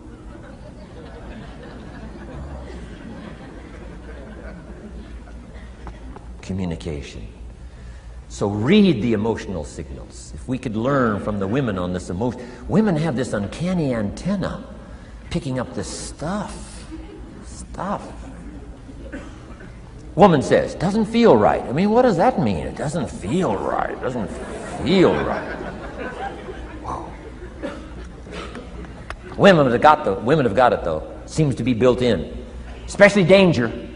Women pick it up quicker than men. It's built in, I think. Way back, right? Man was the provider. Mama was the protector at home. So she picked up this scenario of danger, I think, these signals. But they are good. In the middle of the night, Mama wakes up. The baby cries. Mama wakes up. Papa sleeps. The faintest cry. Mama's awake. Or she nudges her husband and says, go look, something isn't right. He says, what do you mean it isn't right? She says, no, go look. He said, hey, everything's okay. She says, go look. He says, okay. And he gets out of bed, goes downstairs. The front door is open. How did she know that? We don't know. I mean, she just knows. She just knows. But I'm telling you, it's so valuable in communication to be able to pick up the emotional signals as well as what you see and as well as what you hear. It's so important. But women are good. Ancient scenario says this: there are shepherds and there are sheep and there are wolves. What a good life scenario. But it doesn't stop there.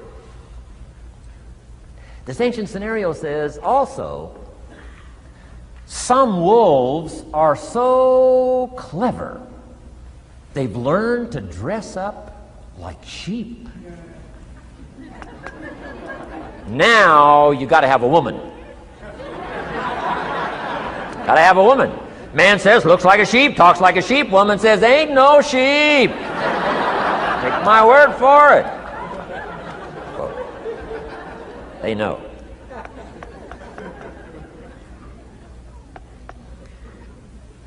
Read. Pick up the signals. Don't ignore the signals. Develop this personal development scenario, communication, financial independence, and all the rest. Now here's the last part. Intensity. Words mixed with emotion.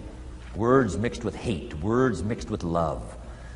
Words mixed with faith. Words mixed with courage. That's what's powerful. Words have a certain effect, but words loaded with emotion have an incredible effect. If I had a little straight pin, a guy buys a shirt, it's got all these little pins in it. I take out all these pins. If I took one of those little straight pins and I threw it at you, and let's say it reached you and hit you in the face or hit you in the hand, you'd feel it. This little straight pin, you'd feel it. That means I got you with my words. But what if I took that little straight pin and wired it to the end of an iron bar about that long? See, I could drive that pin through your heart. The pin is the words, the iron bar is the emotions. The emotions. Here's the best I could share with you. Put more of you into what you say. Don't be casual in language. Don't be casual in words. Casualness leads to casualties on the freeway and in communication. Don't be lazy in learning good communication. And put more of you. Now here's the last thought. The emotions must be measured. It can't be too much for the occasion if it's not called for. In leadership we teach, don't shoot a cannon at a rabbit. It's effective, but you've got no more rabbit.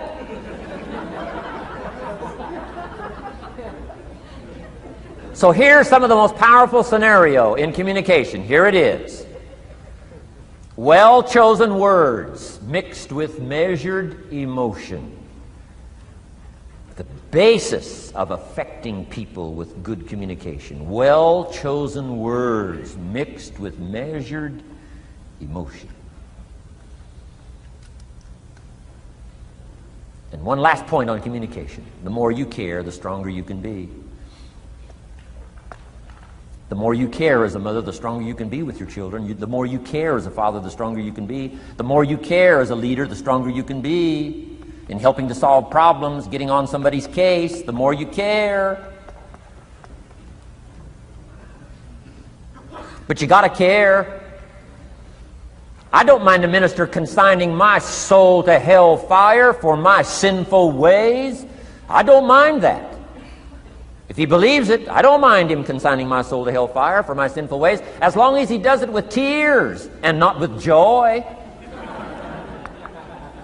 If you're going to preach a message on hellfire and consign people to hellfire, you got to cry and sob your way through a sermon on hellfire. We would all dismiss as a performance a dry-eyed sermon on hellfire. You can't legitimately preach hellfire unless your heart breaks. Otherwise, it's a performance. Otherwise, we could all dismiss it. Why? The heart's not there. There are some conversations that don't make sense unless they're accompanied by tears. It doesn't mean anything unless it's accompanied by a broken heart. Learn measured emotions. Remember, draw from well-chosen words, expanded vocabulary. Be interested and fascinated. Pull all this together. I'm telling you, your ability to touch other people will grow day by day, week by week, month by month, year by year. Here's my last subject. It comes in two parts. First is the negative part. And I got just a couple of tips for you on negative. There wouldn't be positive without negative. It's part of the life scenario. Ancient script says it best. There's a time to laugh. And once you've learned to laugh, just keep on laughing. No. Just get another positive book. No. There's a time to laugh, what? And a time to cry. And you've got to become so sophisticated and so well educated that you don't laugh when it's time to cry. And you've also got to learn to cry well. How are you going to identify with some people if you don't cry with them? It's very important. The negative side is very important. Negative thinking. I teach kids, and you'll find it on those cassettes, the ant philosophy. Let me just give you the quick scenario on the ant philosophy. Number one, ants never quit. What a good philosophy. If they're going somewhere, you stop them, guess what? They'll look for another way. How long will they look? Till they find it, or till they die. What a great philosophy. But here's number two. I can't give them all to you, but here's number two. Ants think winter all summer. You've at least got to be that bright. You can't think summer all summer. You got to do some winter thinking in the summer. You say, well, the sky is blue, the clouds are fleecy. You can't be faked out by that. Ancient story says, don't build your house on the sand in the summer. Why would we be cautioned not to build our house on the sand in the summer? Because it's easy to get faked out. So what should you do during the summer? Think winter. Think storm. That'll drive you to find a rock in the summer when the sky is blue. Key, negative is normal. You got to handle it. You can't dismiss it. It's part of the life scenario, like your white corpuscles we talked about earlier. So don't ignore it. Let it be part of the scenario. Here's the key. Learn to master it. Negative is not to be ignored. It's to be mastered. It makes us better than we are to wrestle with it. It makes us better than we are to be alerted to tyranny that moves into Kuwait, or ignorance that moves into your life, or procrastination that moves in and robs you of your fortune, or poor health that's going to be the legacy of those who neglect their health disciplines. You got to do battle with the enemies on the outside and on the inside. So learn how to handle the negative. And now here's the last, called the positive. Let me give you the day that turns your life around, as quickly as I can. I got 4 parts to the day that turns your life around, and then we're finished for the day. Number 1, disgust. Disgust. Disgust is a negative emotion, but it can have a very positive, powerful effect. Disgust says, I've had it. What an important day that could be. I've had it. Wow. I met a beautiful, powerful, accomplished executive lady in New York. The company invited me to come in. This lady was the vice president, extraordinary lady. I got to know her, and I found out her story. I said, how did you get here? Big income. And she never went to college, never went to university. I said, how did you get here? Executive, powerful, income. She said, well, let me tell you part of the scenario. She said, when I was a young mother a few years ago, she said, one day I asked my husband for $10. And he said, what for?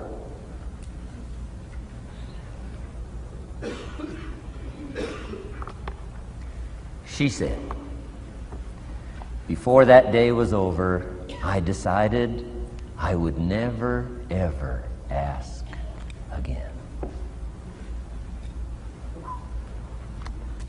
She said, I started studying opportunity, found it, took the classes, put myself through the schools, did the scenario. Now I'm vice president. I make a lot of money. And she said, I kept my promise. I've never, ever had to ask again. It's called a life-changing day. The day you say, enough is enough. Now, if you can add an act to your disgust, it helps. The man takes a shotgun to his car, blows out every window, destroys every tire, puts 100 rounds in it, and says, I've driven this embarrassing thing for the last time. And then he saves it. He saves it. And later when somebody says, how did you become rich and powerful? He says, let me show you this car. One day I'd had it up to here. I blew it to smithereens. Enough is enough. Powerful. Here's the last three. Next is decision. Decision making is a life-changing day. If you went home today and in the next few days cleaned up a list of decisions, it could furnish enough inspiration for the next 5 years, 10 years. What an inspiring day, the day you can bring yourself to decide. And here's the third one, desire, wanting to bad enough. Who knows the mystery of that? We don't know. But here's something I do know. Sometimes desire waits for a trigger, waits for something to happen. Who knows what the happening may be? A song, the lyrics, a movie, the dialogue, a seminar, a sermon, a book, an experience, confrontation with an enemy, a conversation with a friend who finally levels with you. Whatever the experience it is, it's so valuable. And here's my best advice. Welcome all experiences. You never know which one is going to turn everything on.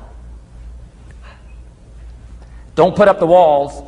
The same wall that keeps out disappointment keeps out happiness. Take down the walls. Go for the experience. Let it teach you. And here's the last one. Resolve. Resolve says I will. Two of the most powerful words in the language. Benjamin Disraeli said, nothing can resist a human will that will stake its existence on its purpose. Shortly put, I'll do it or die. Best definition of resolve I got from a little junior high girl, Foster City, California. I'm going through some words one day. I got to this one and I asked the kids, who can tell me what resolve means? Some didn't know, some tried. Interesting. The last one was the best. Little girl about 3 rows back, she said, I think I know, Mr. Rohn. I said, what? She said, I think resolve means promising yourself you will never give up. I said, that's the best I've ever heard. She's probably giving seminars somewhere today, right? I mean, that's the best I've heard. I asked the kids, how long should a baby try to learn how to walk? How long would you give your average baby? Before you say, hey, enough's enough. No. Any mother in the world would say, you're crazy. My baby is going to keep trying what? Until. What a magic word. I want you to write it down. Until. Promise yourself you'll read the books until your skills change. You'll go to seminars until you get a handle on it. You'll listen to it until it makes sense. You'll go for it until you understand it. You'll practice it until you develop the skill. Never give up until, however long that is. Step by step, piece by piece, book by book, word by word, apple by apple. Walk around the block, walk around the block. Go for it. Don't miss the chance to grow. and resolve that you'll pay the price until you learn, change, grow, become. Then you'll discover some of life's best treasures when you pay that price. Now here's my last word to you. As leaders in the community, I'm sure you are. Parents, the greatest challenge of leadership is parenting. Whether you're in sales or management, wherever I've found you today, I want to give you, from my heart to you, what I wished you would do from this seminar today. And if I've inspired you to do this part here, among all the other things I've talked about, I would have considered it worthwhile to leave my family, fly away from my home, drop down into Fort Worth, Dallas, and spend one of my very precious days with you. If I can accomplish this, it'll all be worthwhile. It comes in two parts, and here it is. One, learn to help people with their lives, not just their jobs. Learn to help people with their lives, not just their skills on the job. Touch people with a book, touch people with a poem, touch people with some words. Don't fail to say something that could be meaningful. Help people with their lives, help them set their goals. Help them with their dreams, help them with the future, help them with errors, help them with mistakes. Help people. Help your kids not just get along, not just hang in there, not just try to hold the family together. Try to build lives with communication, build lives with setting goals. Help your kids with their lives, not just their homework, their lives. And here's my last one for you personally, because I'm probably one of the best examples of this standing before you in this auditorium today. Here it is. Ancient script says, if you work on your gifts, they will make room for you. If you work on your gifts, they will make room for you. Wow. Look where my gifts have brought me today, to this room. A chance to invest in this many lives.